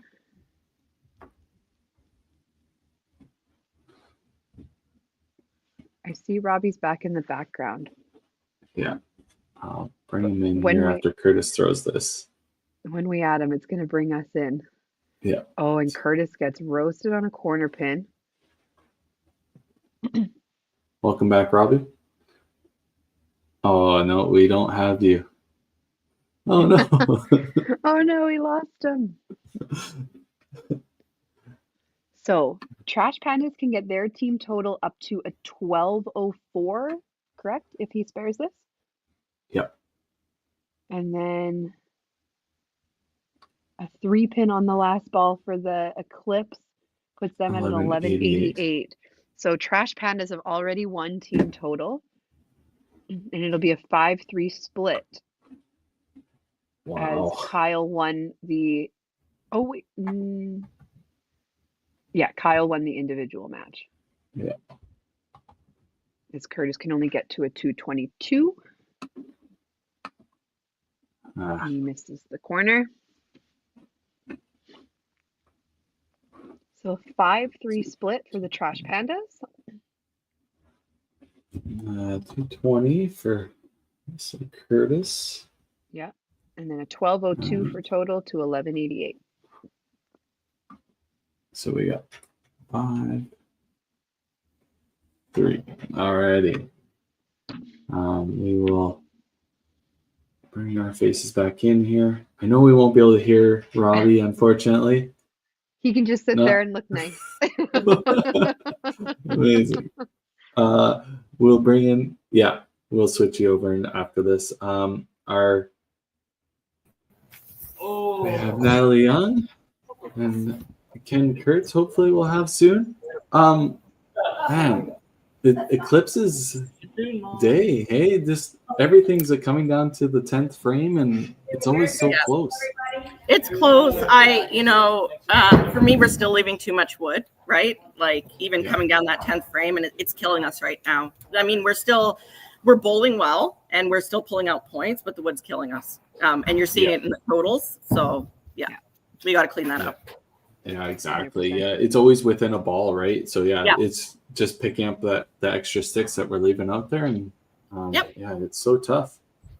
Ken, I know you're muted at the moment. Hopefully, you can unmute yourself.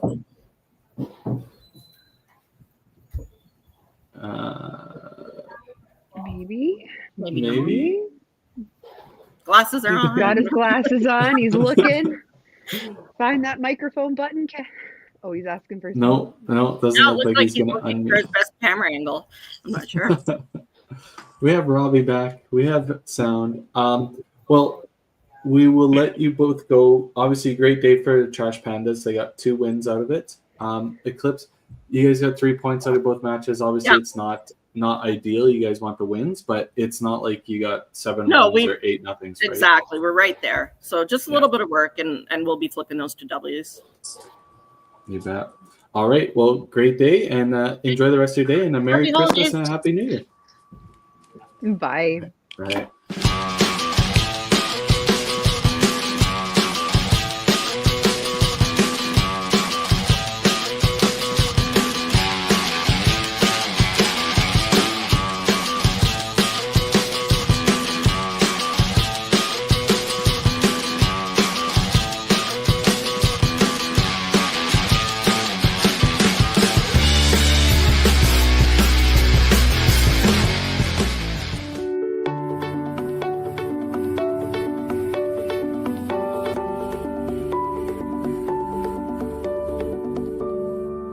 Cargill is proud to be supporting a truly Canadian sport like 5-pin bowling. We look forward to watching some great competition from many competitors and bowling centers across our country. With hundreds of locations across Canada, Cargill is committed to helping the Canadian farmer thrive. Whether it is selling commodities, getting agronomic advice, fertilizer needs, crop protection, and marketing expertise, Cargill is here to help. So please enjoy this bowling. Thank you.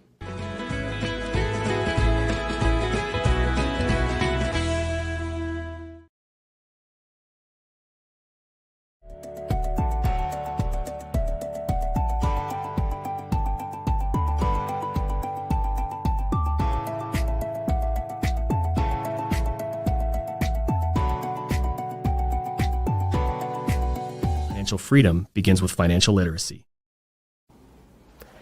Hi, I'm Dave, and I'm thrilled to be a sponsor.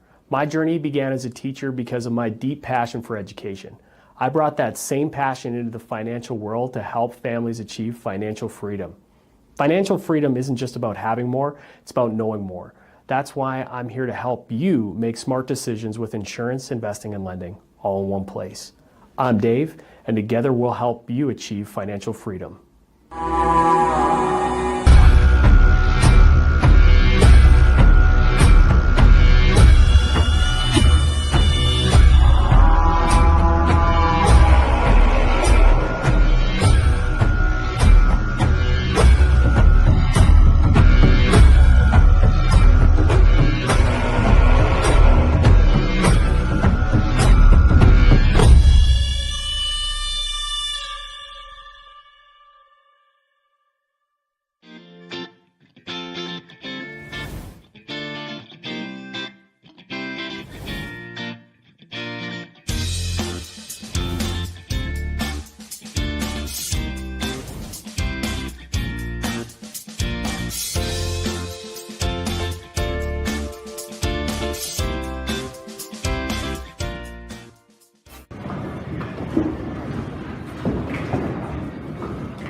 All right, gang, we made it to the last match of the day. Here we go. Let's bring in our managers. So, Alan Clark from Pinsanity and Mr. Steve Barker from the Mayhem. Hey, guys. Good afternoon, Steve. How's it going? Yeah, not bad. Hope you hear me okay. It's rocking pretty good here. We can hear you perfectly fine. Great setup. So obviously Mayhem, sorry, I forgot where you guys are sitting in the standings. I think you're sitting pretty good. You're at a 666. You guys are sitting really good after 3 games. Yeah, we're 2-1. Obviously, long way to go. And another big match today. We knew coming in, Pinsanity would either be have some momentum or playing with a lot of desperation, and a little bit of both. They're coming off a great game, so we know we're in tough. Yeah, they just came off a big 1,300. They had an hour break. Hopefully they got some Christmas treats in them, and we're ready to go full on sugar. I think we're pretty much ready to go here, yeah. Amazing. In between. Yeah, you bet. So this is the last match before the Christmas break and the New Year's break. So we're looking for a good one. And with that being all said, Alan, what's the lineup for Pinsanity? Okay, we've got Sherry sitting out this one. Amy's leading off, followed by Scott Spence, Scott Clays, Trey Wedge, Mary Jo McKenzie, and John Walsh. And I've got Ian and Nick on the bench. Perfect. And Steve for the Mayhem. Yep, we got Nathan Cooper leading off, and then Jeff England, Linda McLean, Connie Ward, Ian McLean, John, Cowan, and Davin are on the bench, and Houston is out. All right. Well, best of luck, and your next shots matter. So let's go. Sounds good. Good luck, Alan. Thank you.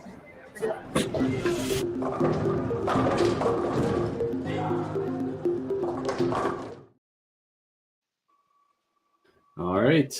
Here we go. Match number 4. Match number 4. You can hear me now. Yeah, we can hear you Okay, loud good. and clear. Yeah, not sure my mic just stopped working on my computer. I'm not sure why. Technology always lets us down Yeah. at the worst moments. Yeah, I didn't change anything. I was just trying to talk and nothing was coming out. I was wondering. It was pretty quiet in here for a bit. Yeah.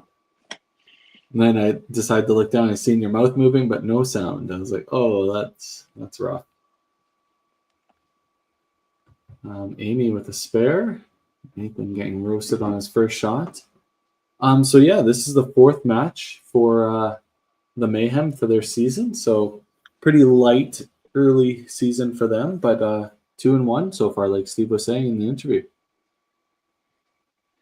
Yeah, they're a great team. Yeah. Very solid, top to bottom. A lot of experience. Only team out of Ontario, out of the Oshawa area. They got tons of talent on their team. Hall of Famers.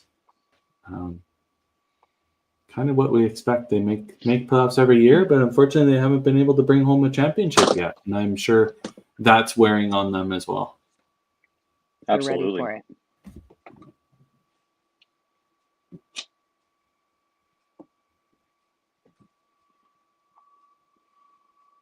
Jeff with that second shot penalty Yep. for missing the middle. And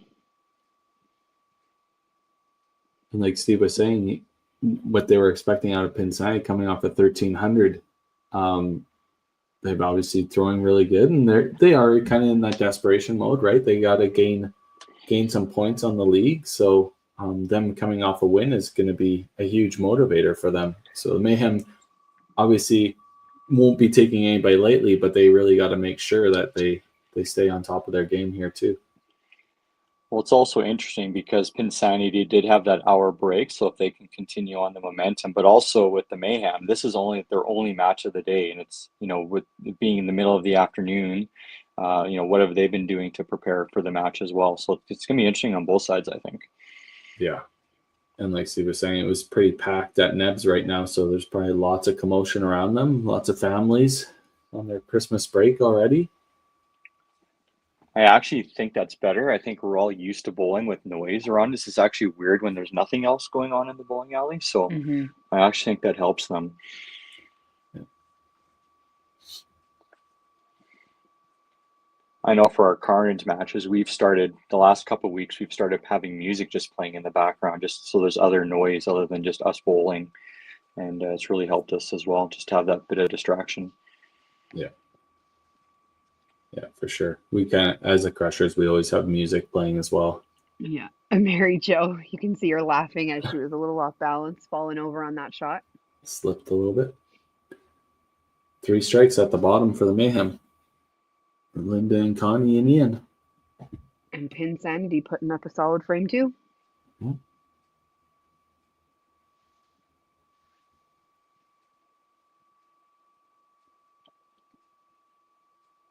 Look at these crisp, clear feeds.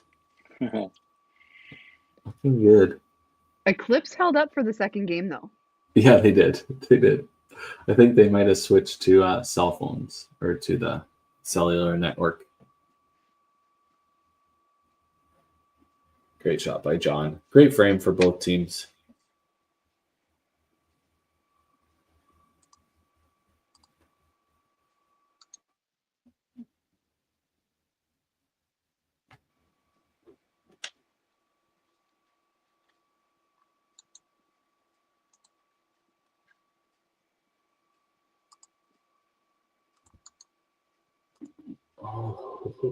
Oh,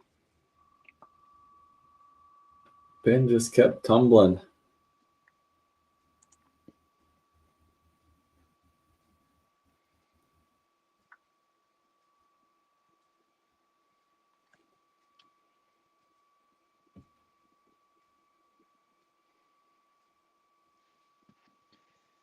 All right.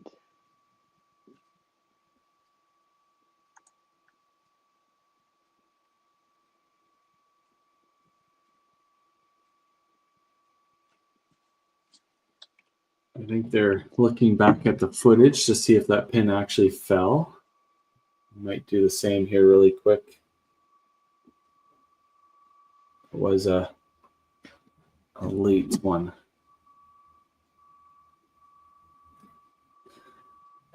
It's a nice thing about this league, that instant replay if needed. Yeah, exactly. You know, 3 of us were on the call and watching, but we just need to pull up the footage here really quick. Corner spare or corner for Scott on his spare. Great count. Looking to get that spare shot. And he does easily.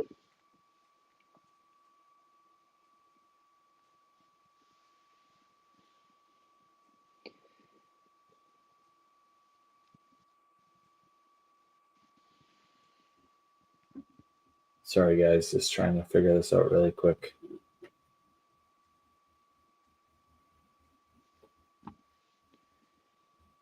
And a late falling 3-pin to give the corner for Trey over a chop off.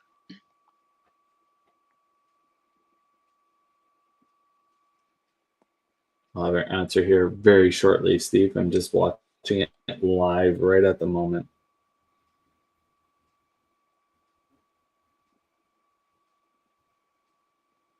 Yeah, and good spare by Trey. Freezes.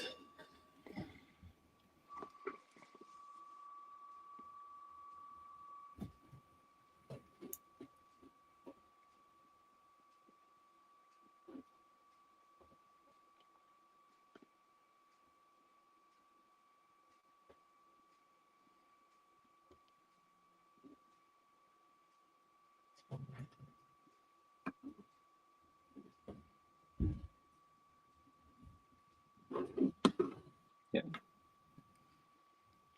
Mary Jo with the double. She's still bowling I very would strong. say it was.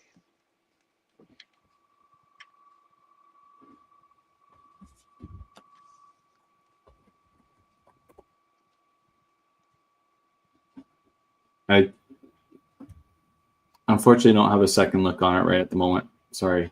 I did. I Still think it did go. fighting with I think it it. did go. I just went back and looked on YouTube Right, and the we're calling it down, Steve. Go ahead, guys. Make your correction and moving on.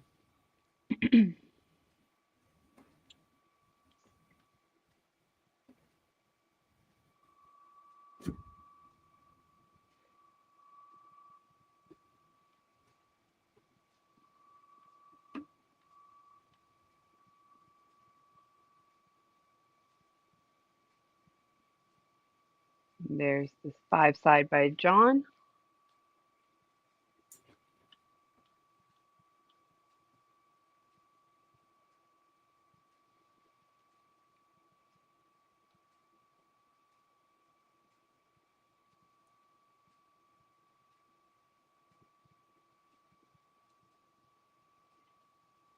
Great shot by Jeff. Pinsanity will have a little bit of a wait, but they had a solid frame there with 3 marks. Everybody on the middle. They seem to have kind of found their stride.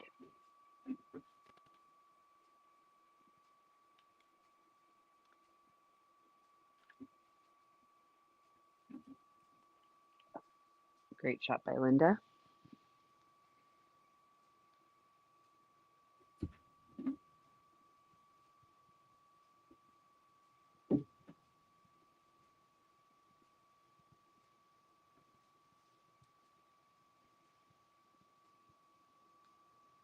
Gets the Good spare.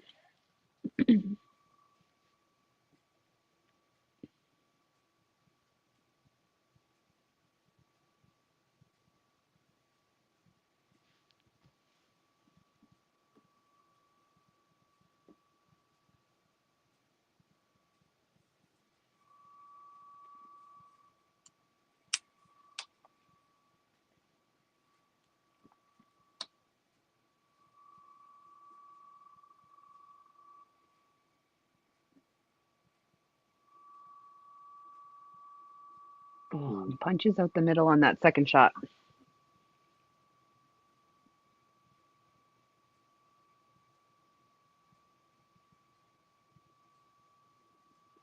Good sticks.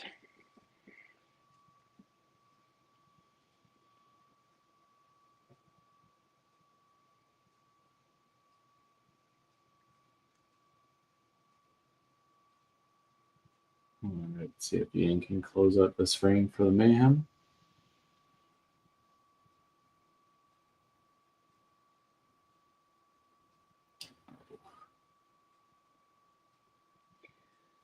While he's going through and cleaning up those pins, do we want to go through some rosters? Yeah. This is our first Very time good. seeing the Mayhem today, so we can rattle those off.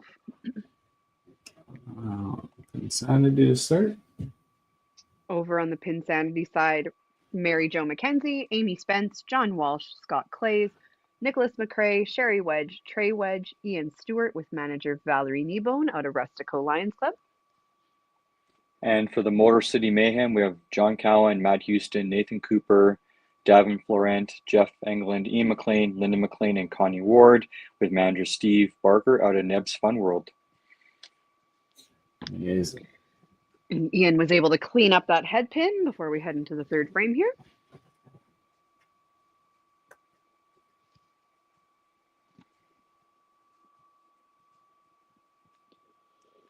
Yeah, Neb's is a great facility. If you're ever in the Oshawa area, definitely need to go check it out.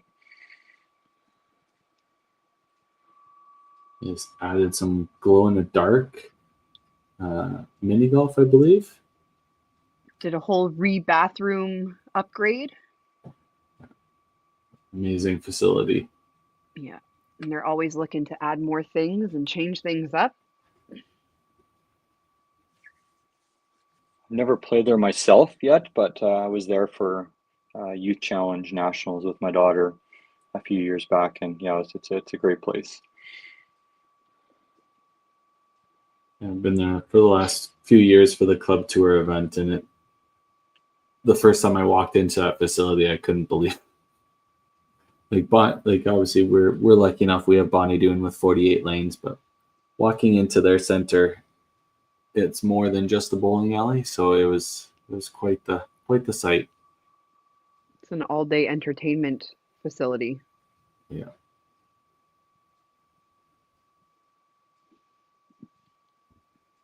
Jeff Matching having kind of headpins. a rough go here.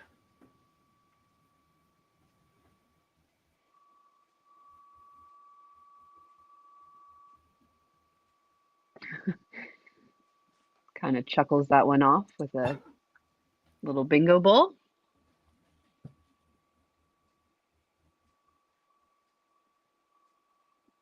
Both teams with just not a lot going on right now. Mary Jo has that double working, but other than that, kind of a slow start for both. Total's really close. Window the mark there's big.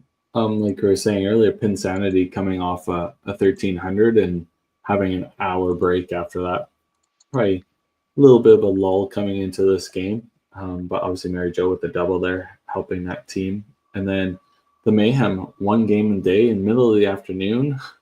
Probably a lot more that they would want going on, but they get to come play a quick bowling match for the Pro League. There's a great shot by Connie. Yeah, I guess it's like 2 o'clock in the afternoon there, 2:30 Yeah, that's right. in Ontario. Score correction for Connie. She definitely threw the strike. Marked her as a gutter ball.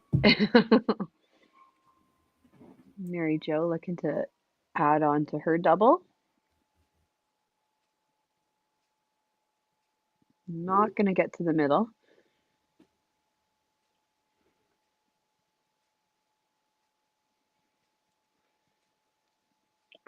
Great shot by Ian. Bouncing back after that head pin in frame 2. Good frame by them. 4 out of 5 marks. Yep.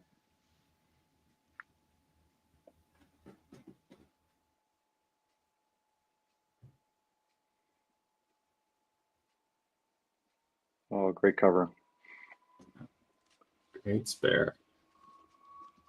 Keeps her marks on marks working.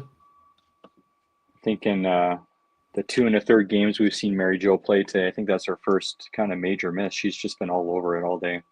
Yeah, I think she had 2 misses total leading up to Yeah. this, so that's her third miss, and she obviously made the spare on it, so not that detrimental. Obviously, the 18 count in frame 1 isn't ideal, but the 3-pin count. Oh, John missed heavy on the middle again. Back-to-back head pins. But Pinsanity will have the lead going into frame 4.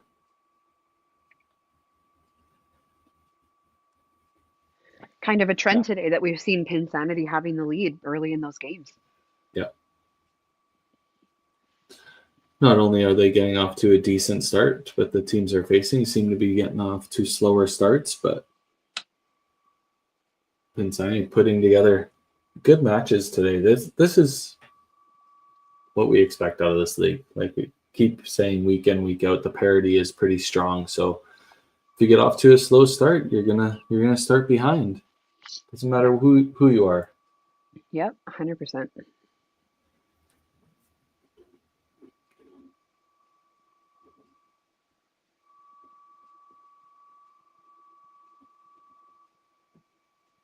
All right. Moving into frame 4.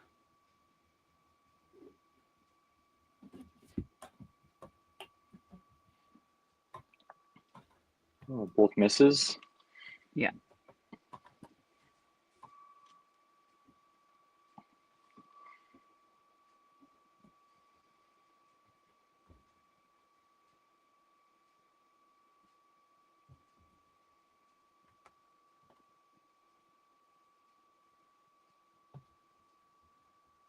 That's a good shot by Nathan. Takes the lead in the match with Amy missing on her spare opportunity. This is really the first time this season that we've seen Amy kind of a little bit wild, a little bit struggling, not picking up the spares. She's had a really solid start to the season. Yeah, and 3 out of 4 misses, miss on middle misses is uncharacteristic as well for her. Mm-hmm. Oh, a great shot by Jeff. And a matching one by Scott, both coming back from their head pins in frame 3.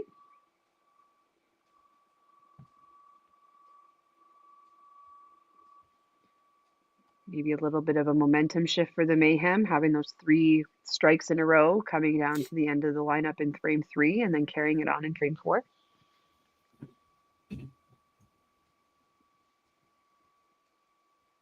Oh, Ooh. maybe on the middle for Trey.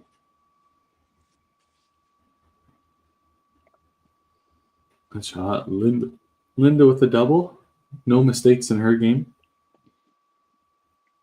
Picked the one corner she had left standing.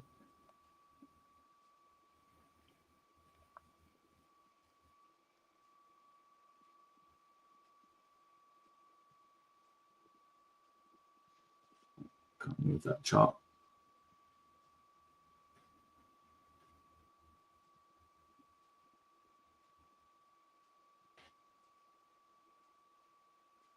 And Trey cleaning up all that shrapnel he had up there after that had been. As a coach looking at these matches, it's got to be tough kind of trying to figure out what to do because there's not really anybody running away with a match. You have people who are throwing a strike and then a head pin and then a strike. So you're like, is it the time to make a pull? Is it not? They got the strike, but no one's really throwing anything massive at this point either. And it's like, do you make a switch so you have a little bit of a momentum change or that a match could come a little bit closer? Yeah. Mayhem with a great 4th frame. Maybe Joe missing the middle 2 frames in a row there.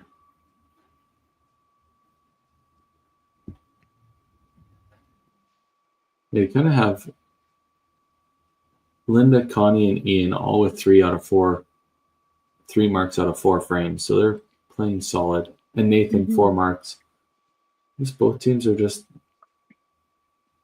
doing their thing. Like you said, nobody's Slowly throwing plugging like away triples. at it. Yeah.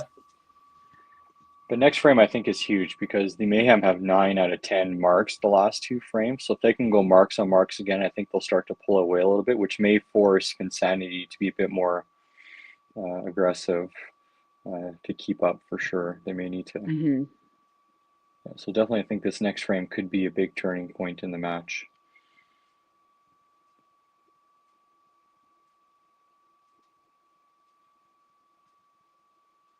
John just didn't want to punch again, but a little quick on that one.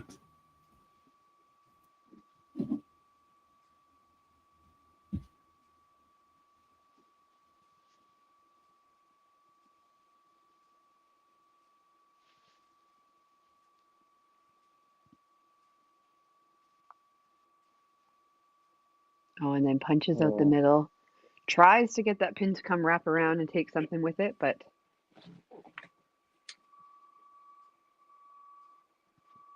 Yeah, this definitely is a huge frame for Pinsanity. They need to bounce back heading into the commercial break. put something on the board to give yourself some momentum for the second half. That's kind of the goal of frame 5 when your start is not as strong as you're hoping for.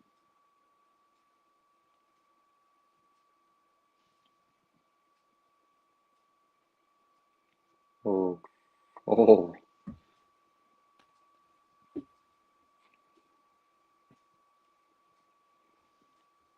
Right corner. Just a bomb by Nathan. A good cover by Amy.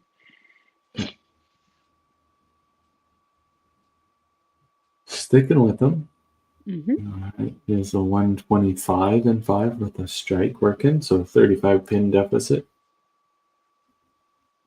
But that's nothing when you think of 5 frames to go, both working on marks. Oh, and Jeff with The punch. He wants out. He wants out. Seen that The face on grumpy Jeff cat. before. Yeah. Wants And he nothing to looks do like with he it. got his wish.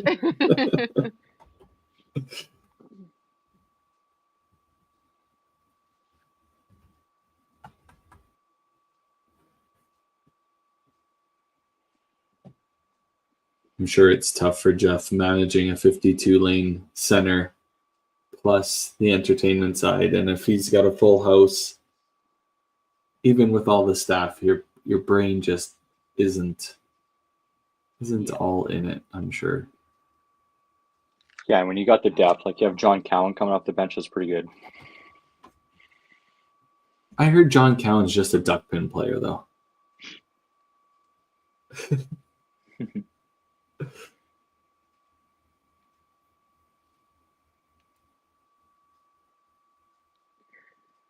See what we can do on some of these doubles here.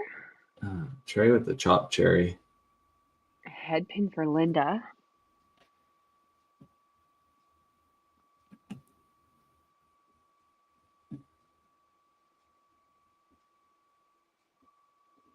Trey cleans up his head pin, so he'll be at a 113 going into the second half. Linda with that head pin can get herself to, oh, I don't think it counted her second ball. No, not The yet. score correction on that second shot counted as a gutter ball, but she did get both pins on the left side. Yeah. So 15 there. Yeah. Didn't count either one of those shots, so. Looks like Steve's on it. The team manager is all over that. Managing things. So only, 20 pins separating Linda and Trey going into the last half, which is nothing. Mary Jo puts up a corner pin on her spare, so big count there. And then misses the right corner spare.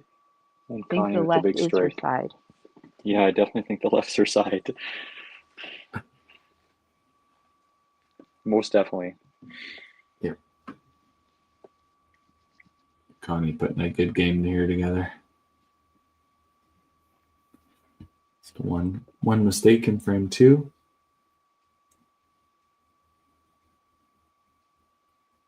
Oh, great shot. Good count. Ian wanted that one. John looking to put something on the board after having 3 opens in a row. And just to give them another mark going into the 6th frame.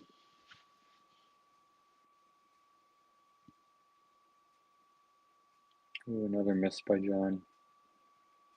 Is he out? I think he's out. Yeah. Ian missing that left corner spare though. Slows the momentum. So only 2 marks for the Mayhem in frame 5. We just got the chat come in that Ian is going in for John.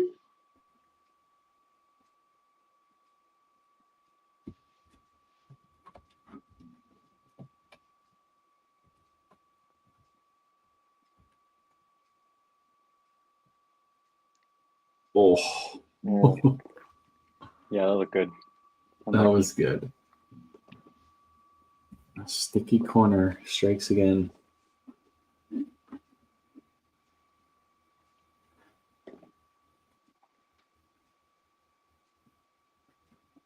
So we got 585 for the Mayhem after 5 frames. 2 strikes working. And we got 510 for With 2 marks. Insanity. And 2 marks working. Well, the Last double, commercial. so 3 marks working. Oh, yeah. That double is going to be big. Yeah. Here's a commercial.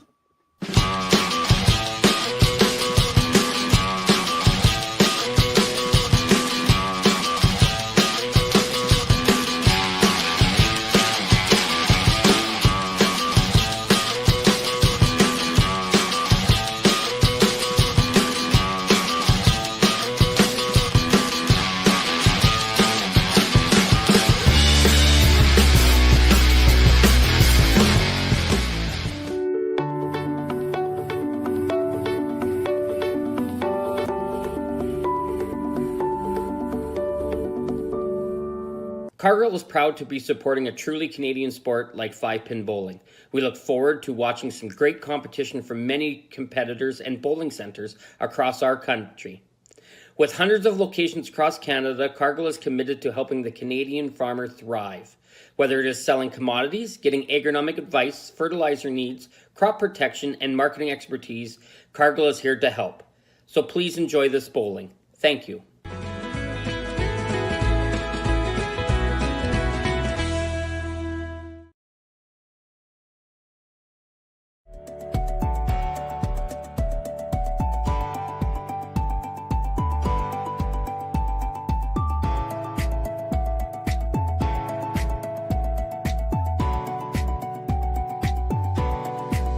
Financial freedom begins with financial literacy. Hi, I'm Dave, and I'm thrilled to be a sponsor. My journey began as a teacher because of my deep passion for education. I brought that same passion into the financial world to help families achieve financial freedom. Financial freedom isn't just about having more, it's about knowing more. That's why I'm here to help you make smart decisions with insurance, investing, and lending, all in one place. I'm Dave, and together we'll help you achieve financial freedom.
Last 5 frames.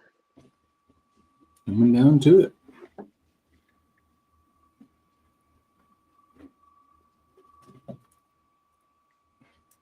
All right. Hopefully it's an exciting finish for sure. Yeah.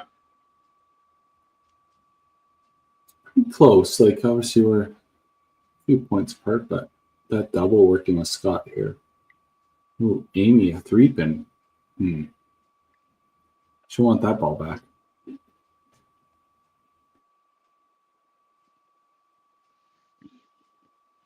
Especially with Mayhem going up, throwing. I thought it was a strike. Yeah, they I need think to. it was a strike. It was a strike, yeah. Starting to second guess myself there. No, it definitely was a strike. And it looks like we have Nick going in for Amy in the 1 hole.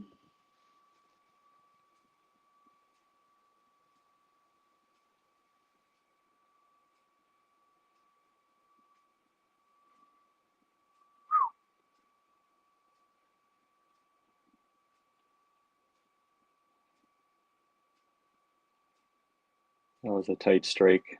John had lots of fingers on that ball.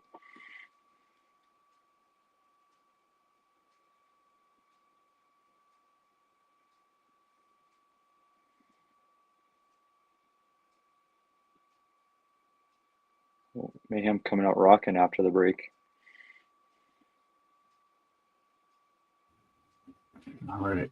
Katie accidentally kicked herself out of the studio, so we got to bring her back in. Yeah. Yeah. Thank you. Yeah. Press the wrong button. I meant to mute myself. Oh, Mayhem just rocking out of the break. Yeah.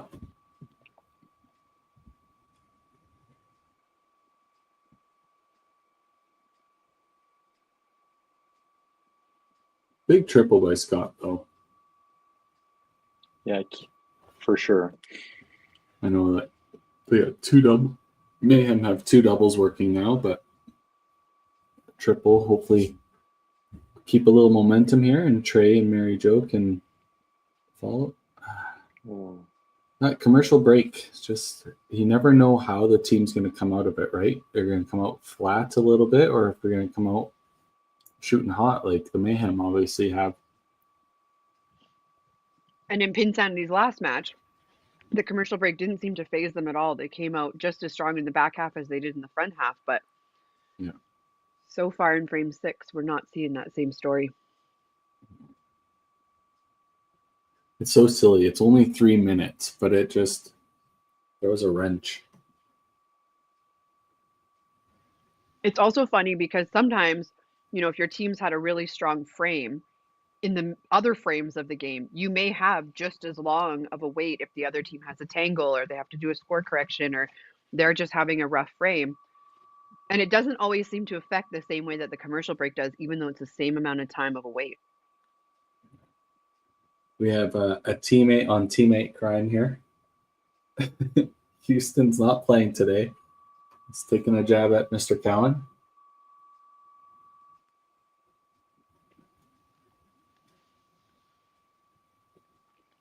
Mary Jo, after missing that spare in 5 and then punching a head pin in 6.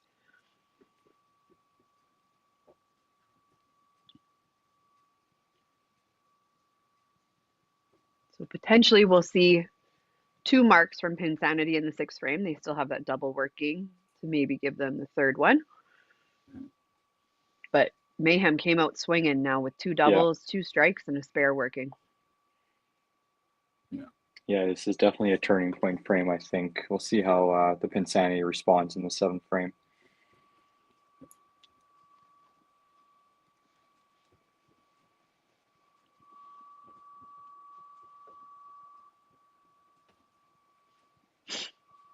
Right. Yeah, Ian's first full frame now in for John in the anchor position. See what he can do shooting at the middle there.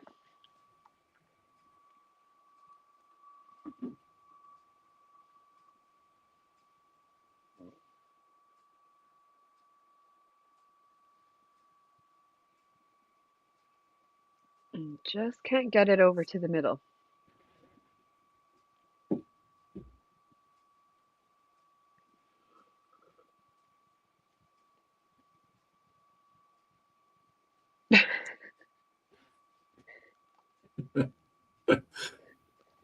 All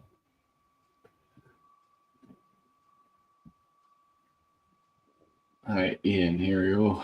Setting up your sticks and get into this next frame and start team momentum up again. Like Scott working on triples big here. So Mayhem are just going to look to continue what they did in frame 6. Great, clean. There you go. All right, last 4 frames. Mayhem definitely starting to put a little bit of a gap in team total with those marks still working.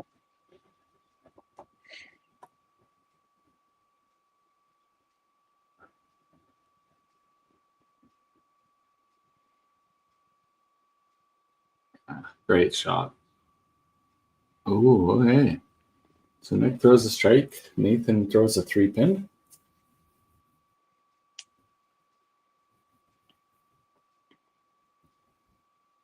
I feel like we've seen a lot of 3-pins on the Cargill division this week. Yeah, there was a few. There was a few 3-pins. Oh no, the 6. The dreaded 6. How many toonies are on the desks right now? Oh, great shot by Scott. Almost got that 4-bagger. Left that left corner. Yeah, that's a tough one. Doesn't take either of the corners. Tough frame.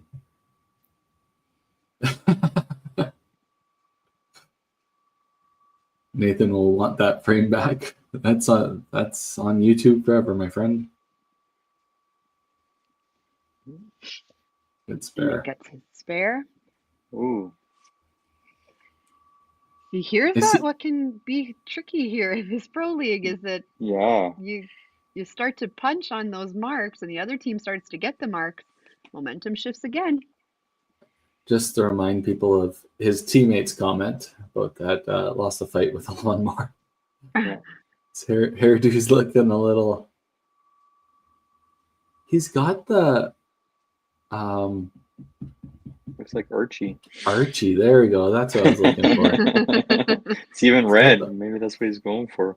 Got the Archie going on. So Trey had a great start, 3 marks in a row. He's had 3 opens, just missed the middle. So looking to get a spare here to stay in a little bit close with Linda. She Oh. punches on her strike, which if he throws the spare, that makes this match very interesting as well. Yeah, this is very interesting. It could have. And went Linda got off completely to the other way.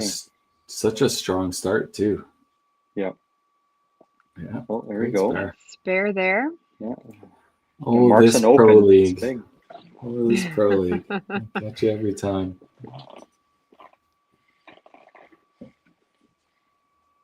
I heard the 7th frame doesn't matter though, so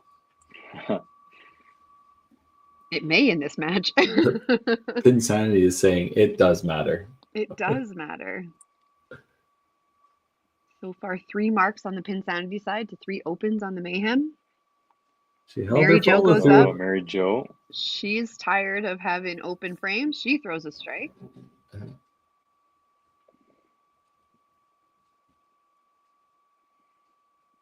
Let's see what Hall of Famer Connie Ward says about this. Oh, just wow. following Head the pin on team. her double. Following the team. This is that moment on a team where you start to go, uh-oh. Yeah, like, We're what? all doing it. That's bad. Yeah. But with that strike There from you Mary go. Jo, that brings that match super close. And then you have Ian at the bottom throwing the strike. That's a great frame by Pinsanity to answer Yeah, that that's 6th frame from the Mayhem. 5 It's a really marks. good frame. And gives them a lot to work with going into 8, where Mayhem has really nothing on the board to work with. Yeah, more importantly, it's the fact that Mayhem's opening at the exact same time. Yeah. Just that momentum switch, right? Commercial break kind of dragged Pinsanity down a little bit, and then they flipped the script right in the very next frame. Good job. Ian says no go, though. No go. Yeah. Rights the ship a little bit. Yeah. So 716 over on Pinsanity side, 804. But with those marks working in there, this total could tighten up really quick. Yeah, that makes total look a lot closer.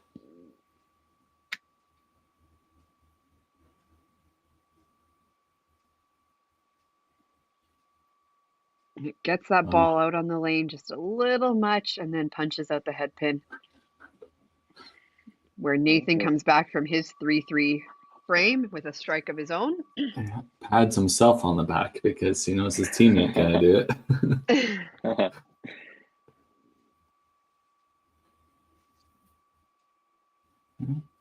Nick picking up all his pins. There we go. The Mayhem just had a minor blip. Minor blip.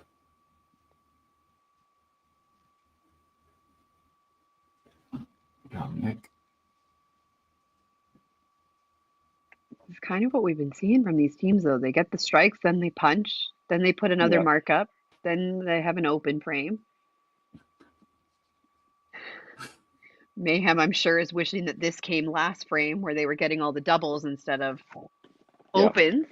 I want to know what Mr. Barker said to them or Ian said to them after he threw the strike. Like, what are you guys thinking? After frame 7. Yeah. We'll have to ask that in the interview. Yeah. Oh, there And we then go. they just make it look so sure. easy in frame 8.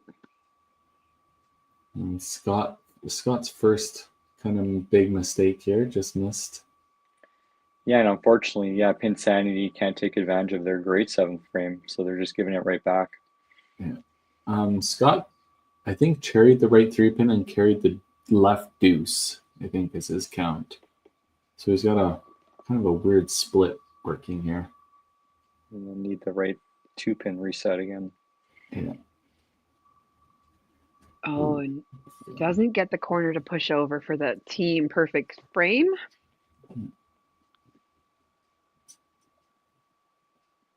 Just a weird 7th frame.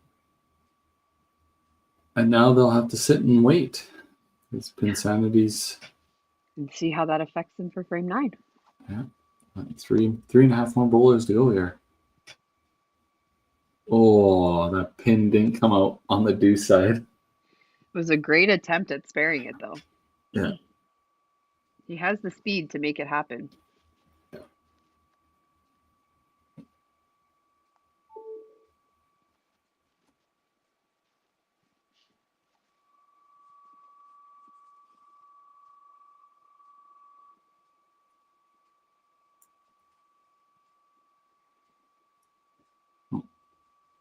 Just misses.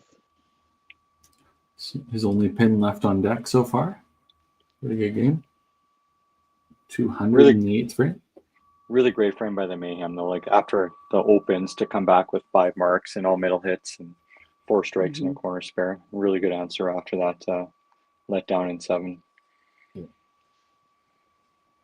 still got 3 marks working down at the bottom here. If Pinsanity can put marks on those. Yeah. Still. Absolutely.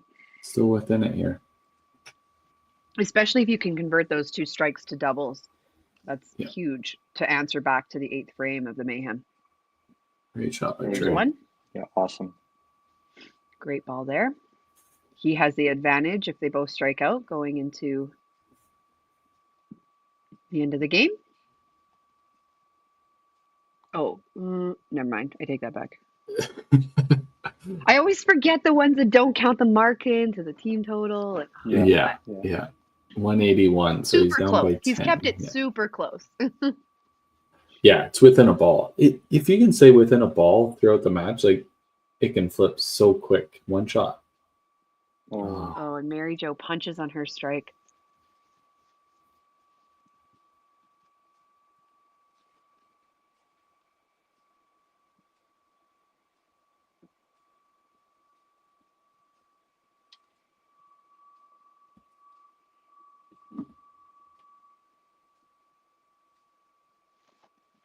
Good side.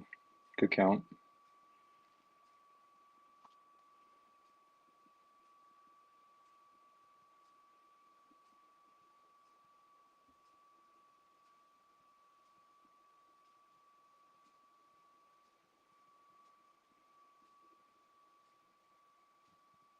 Oh, clean 15. John looking to get the double. Ian for see if Ian can carry on the momentum. It'd be a huge double on the bottom for the Pinsanity if you can get the strike.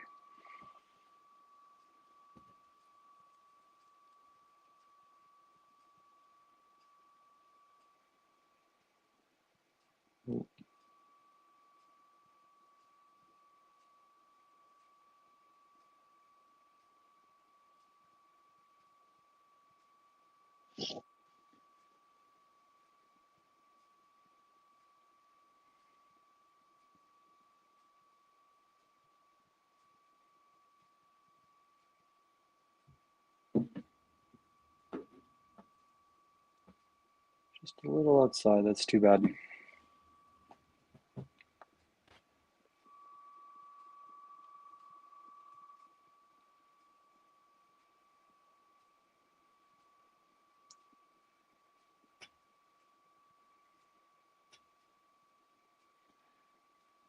can see that the Mayhem are chomping at the bit to get back up there and load up 9 after finishing ahead of them in the frame, so sitting for a couple minutes. So we'll see if they can carry on the momentum. Yeah, exactly.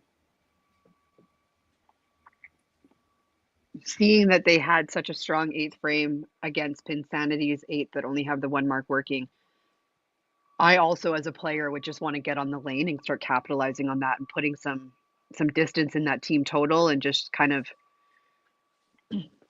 Yeah.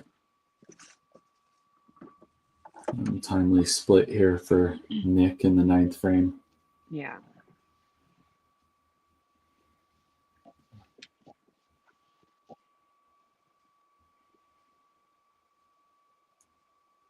John. 2 doubles at the top of the lineup now. It's a great feeling going into the 10th frame, knowing that you have a little bit of a cushion, and then you also have those marks in your advantage.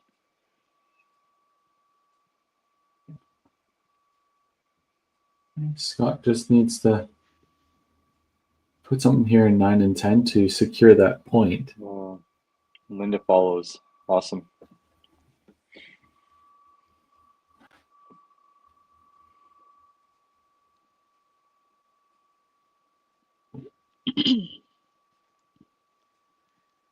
Spares here still keeps him in a good position. Yep.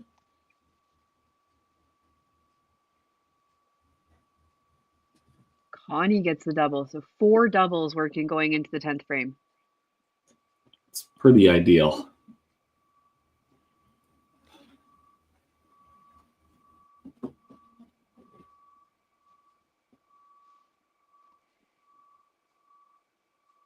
Really, that is what we would expect from some of those players on that team. You know, you have the Hall of Famers, you have the ones with so much national experience and tournament experience, match play experience.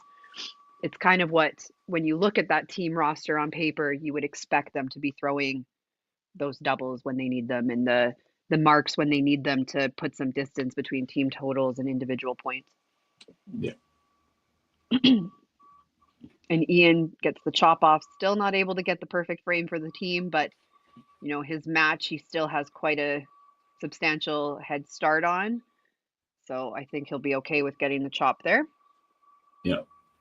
Yeah, exactly.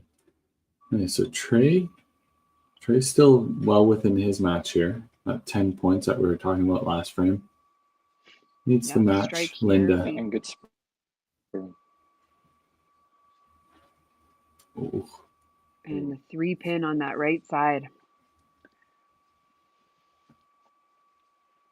All right. Get as many pins as you can here. Yeah, definitely a huge 2 frames by the Mayhem in 8-9.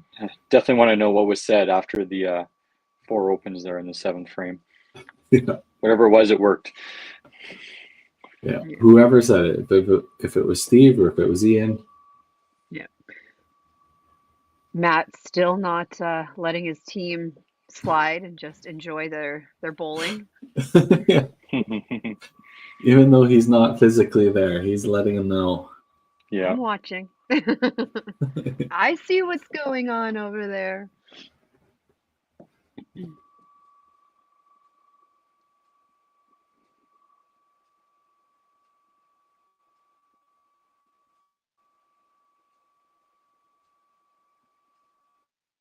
Ooh, Just almost. knocks it over. Yeah. Like half an inch more left. That probably spares that. 100%. That's crazy that at 60 feet, 1 inch, 1/2 inch.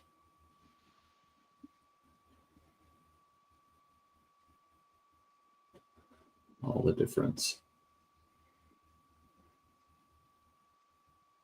All right. Mary Jo and John are 2 veterans on the team. Get these guys back onto the strike board and into the 10th frame here.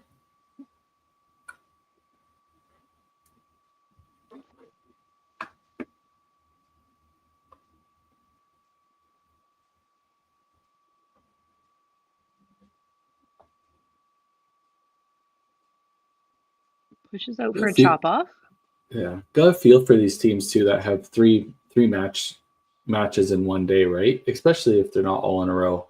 Like Pinsanity, not only did they have 2 earlier matches that were both so close, then they got to come back an hour later to play a 3rd match of the day.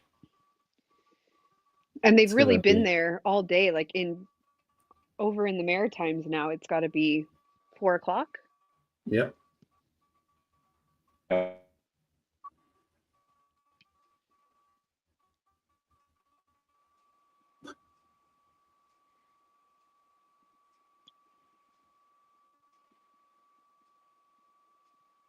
Good spare by Mary Jo. And oh yeah, sorry, John. Ian's in for John. You remember that?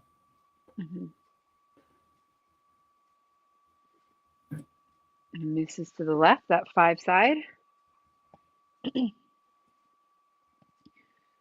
John had a rough start to the game, and then they put in Ian, who just also couldn't really seem to get it going. He had that one strike, but other than that, it's been very similar game to what John was doing before he got pulled. So Well, It's not feeling it. We all get into those moments or whatever. You just can't figure it out. It doesn't matter what you're doing.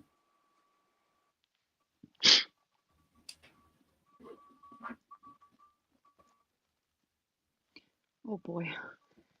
Alan telling us there was also a major snowstorm last night there, so most of our bowlers snowshoed in this morning, leaving at 3 a.m. What is this? Okay, if that is true, that is the craziest thing I've heard about Pro League yet. It has to be true, right? We're not fact checking this. I believe it. We're just going to count it as true. Yeah. I believe the snowstorm part. I believe the snowstorm part. Turkey for Nathan, the top of the order. Nick matched a strike.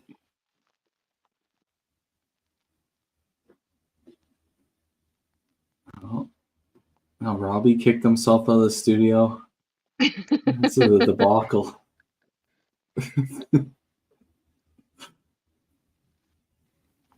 Nick throws the second one in 10, and so does Nathan. That's a ham bone.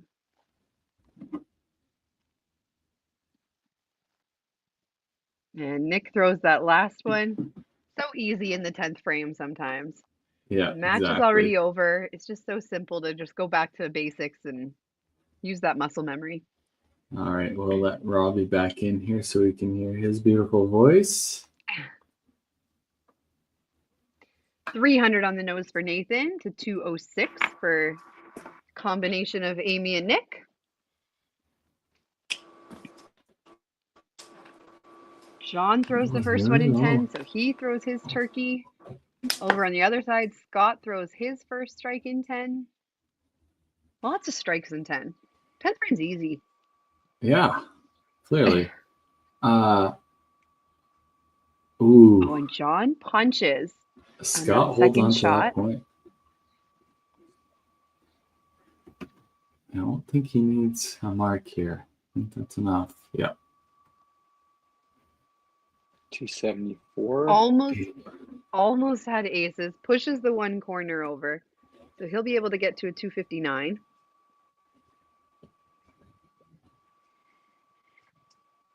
Still a great job coming off the bench for John, though.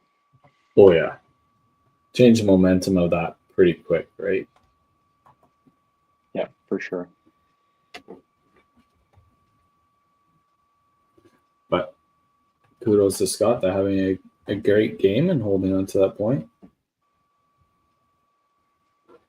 Even with John breathing down his neck.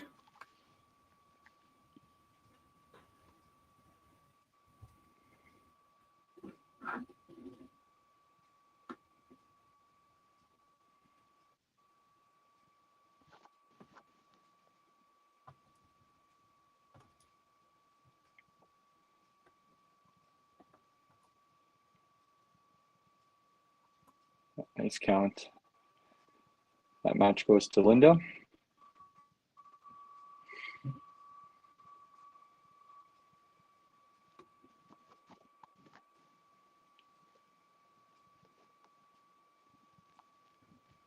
She gets her spare for a 284. Great game by her.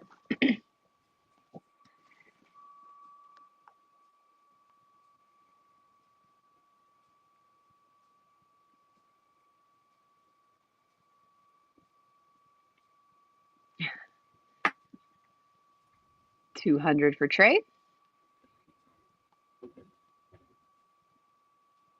Connie gets the corner pin, which will be enough to take her match.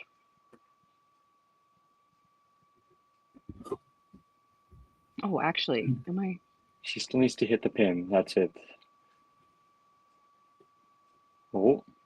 But then Mary Jo hung the corner as well, so yeah, it is. that's right. Hung the corner.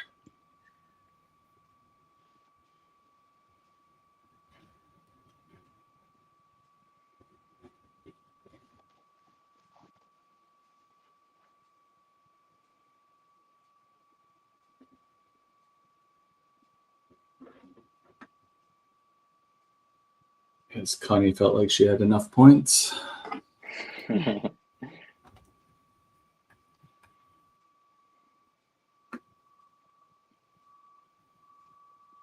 Mary Jo, once again, another solid game. Yeah. Yeah, she was really good. The game today. she wanted. Just steady all the way through.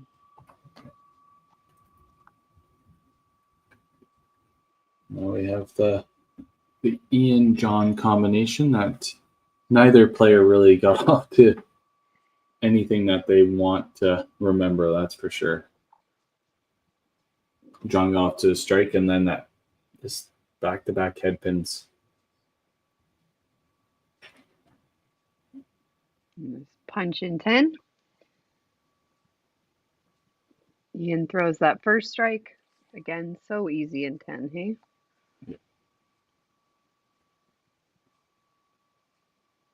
This is the casual 1340, 1330. Yeah. The Mayhem.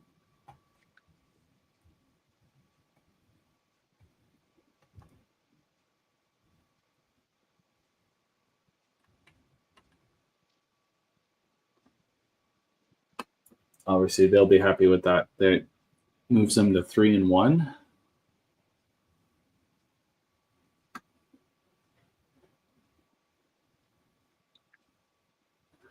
Jeff's probably telling them to get off his lanes. He can sell those real quick.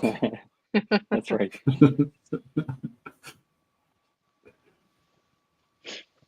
Yeah, no, great match for the Mayhem. As you never know, you're coming in the middle of the afternoon just for one match. You never know what you're going to get. So really good match from them. Yeah. And it was another one of those ones where they started off kind of shaky, not like super, super strong, but then in that back half just turned it on and put some distance between them and Pinsanity. All right. Okay, let's bring our beautiful faces back into this. Like that. And then let's bring in our managers. So we got Alan Clark and Steve Barker. So last balls of this year, 2025, all done for the Pro League. Great win, Mayhem 7-1. The seventh frame there. What happened, Steve? Did you give the team a rattling or what happened? I did not. It was one of those things. Cooper missed on his double, and then the next three punched. And, Ian, I know Houston ridiculed him there for getting hung 8-9, but Ian's strike there was actually very big because the game was actually getting close. Yeah. And his strike kind of, stemmed the momentum, and then the top four threw strikes next time, and then doubled up to help put things away. But yeah, it was touch and go there through, especially after our little hiccup there in the seventh. Yeah, that's where kind of Alan, you guys all of a sudden the seventh frame was massive for you guys. All of a sudden with all those marks, if good count on them, you guys were almost ahead in team total. Like that one frame just flipped the whole match. It was interesting. Absolutely. Yeah. Well, tough day. Good match, guys. Yeah. Great day, guys. Great 2024. Obviously, we love running this league and commenting on you guys' matches, and hopefully you guys enjoy it, and hopefully you have a great Merry Christmas and a Happy New Year, and we get to see you bright and early in 2025. Yep, and we appreciate you guys doing this 3 days before Christmas. I know it's a big commitment sometimes, but if you're like me, you just love doing it. So yeah, fair enough. Most of the time. All right. Well, we'll let you guys go. Alan, I am going to be telling that snowshoe story, I'm sure, for the remainder of the year. Thanks, Valerie. Merry Christmas, everyone. Yeah, Merry Christmas. Take care, guys. We'll let you guys go. See you later, Steve. See you later, Alan. Well, Robbie, Katie, thanks very much for Made it through spending another one. 4 hours commentating Pro League again. Yeah. Carrie, thanks for all your work. That was awesome. It was a fun day. Good. Yeah. So that's it for 5-Pin Universe till the new year. Yeah.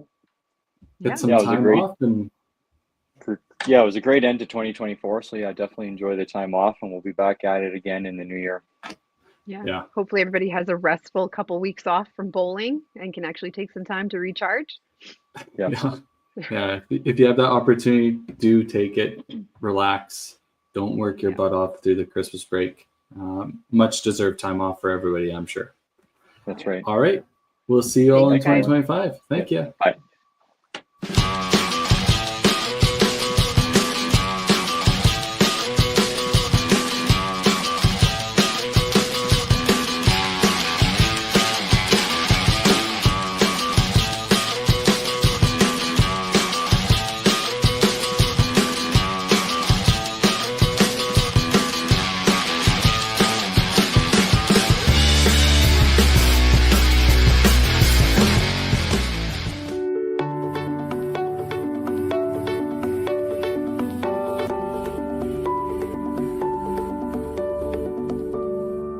Cargill is proud to be supporting a truly Canadian sport like 5-pin bowling. We look forward to watching some great competition from many competitors and bowling centers across our country.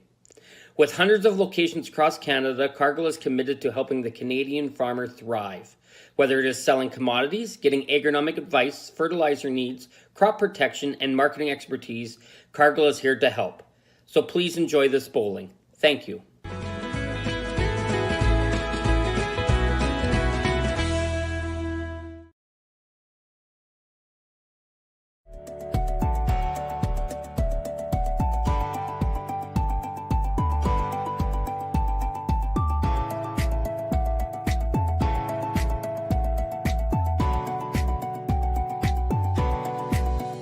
Financial freedom begins with financial literacy.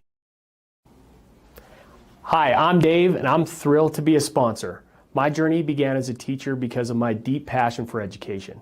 I brought that same passion into the financial world to help families achieve financial freedom. Financial freedom isn't just about having more, it's about knowing more. That's why I'm here to help you make smart decisions with insurance, investing, and lending, all in one place. I'm Dave, and together we'll help you achieve financial freedom.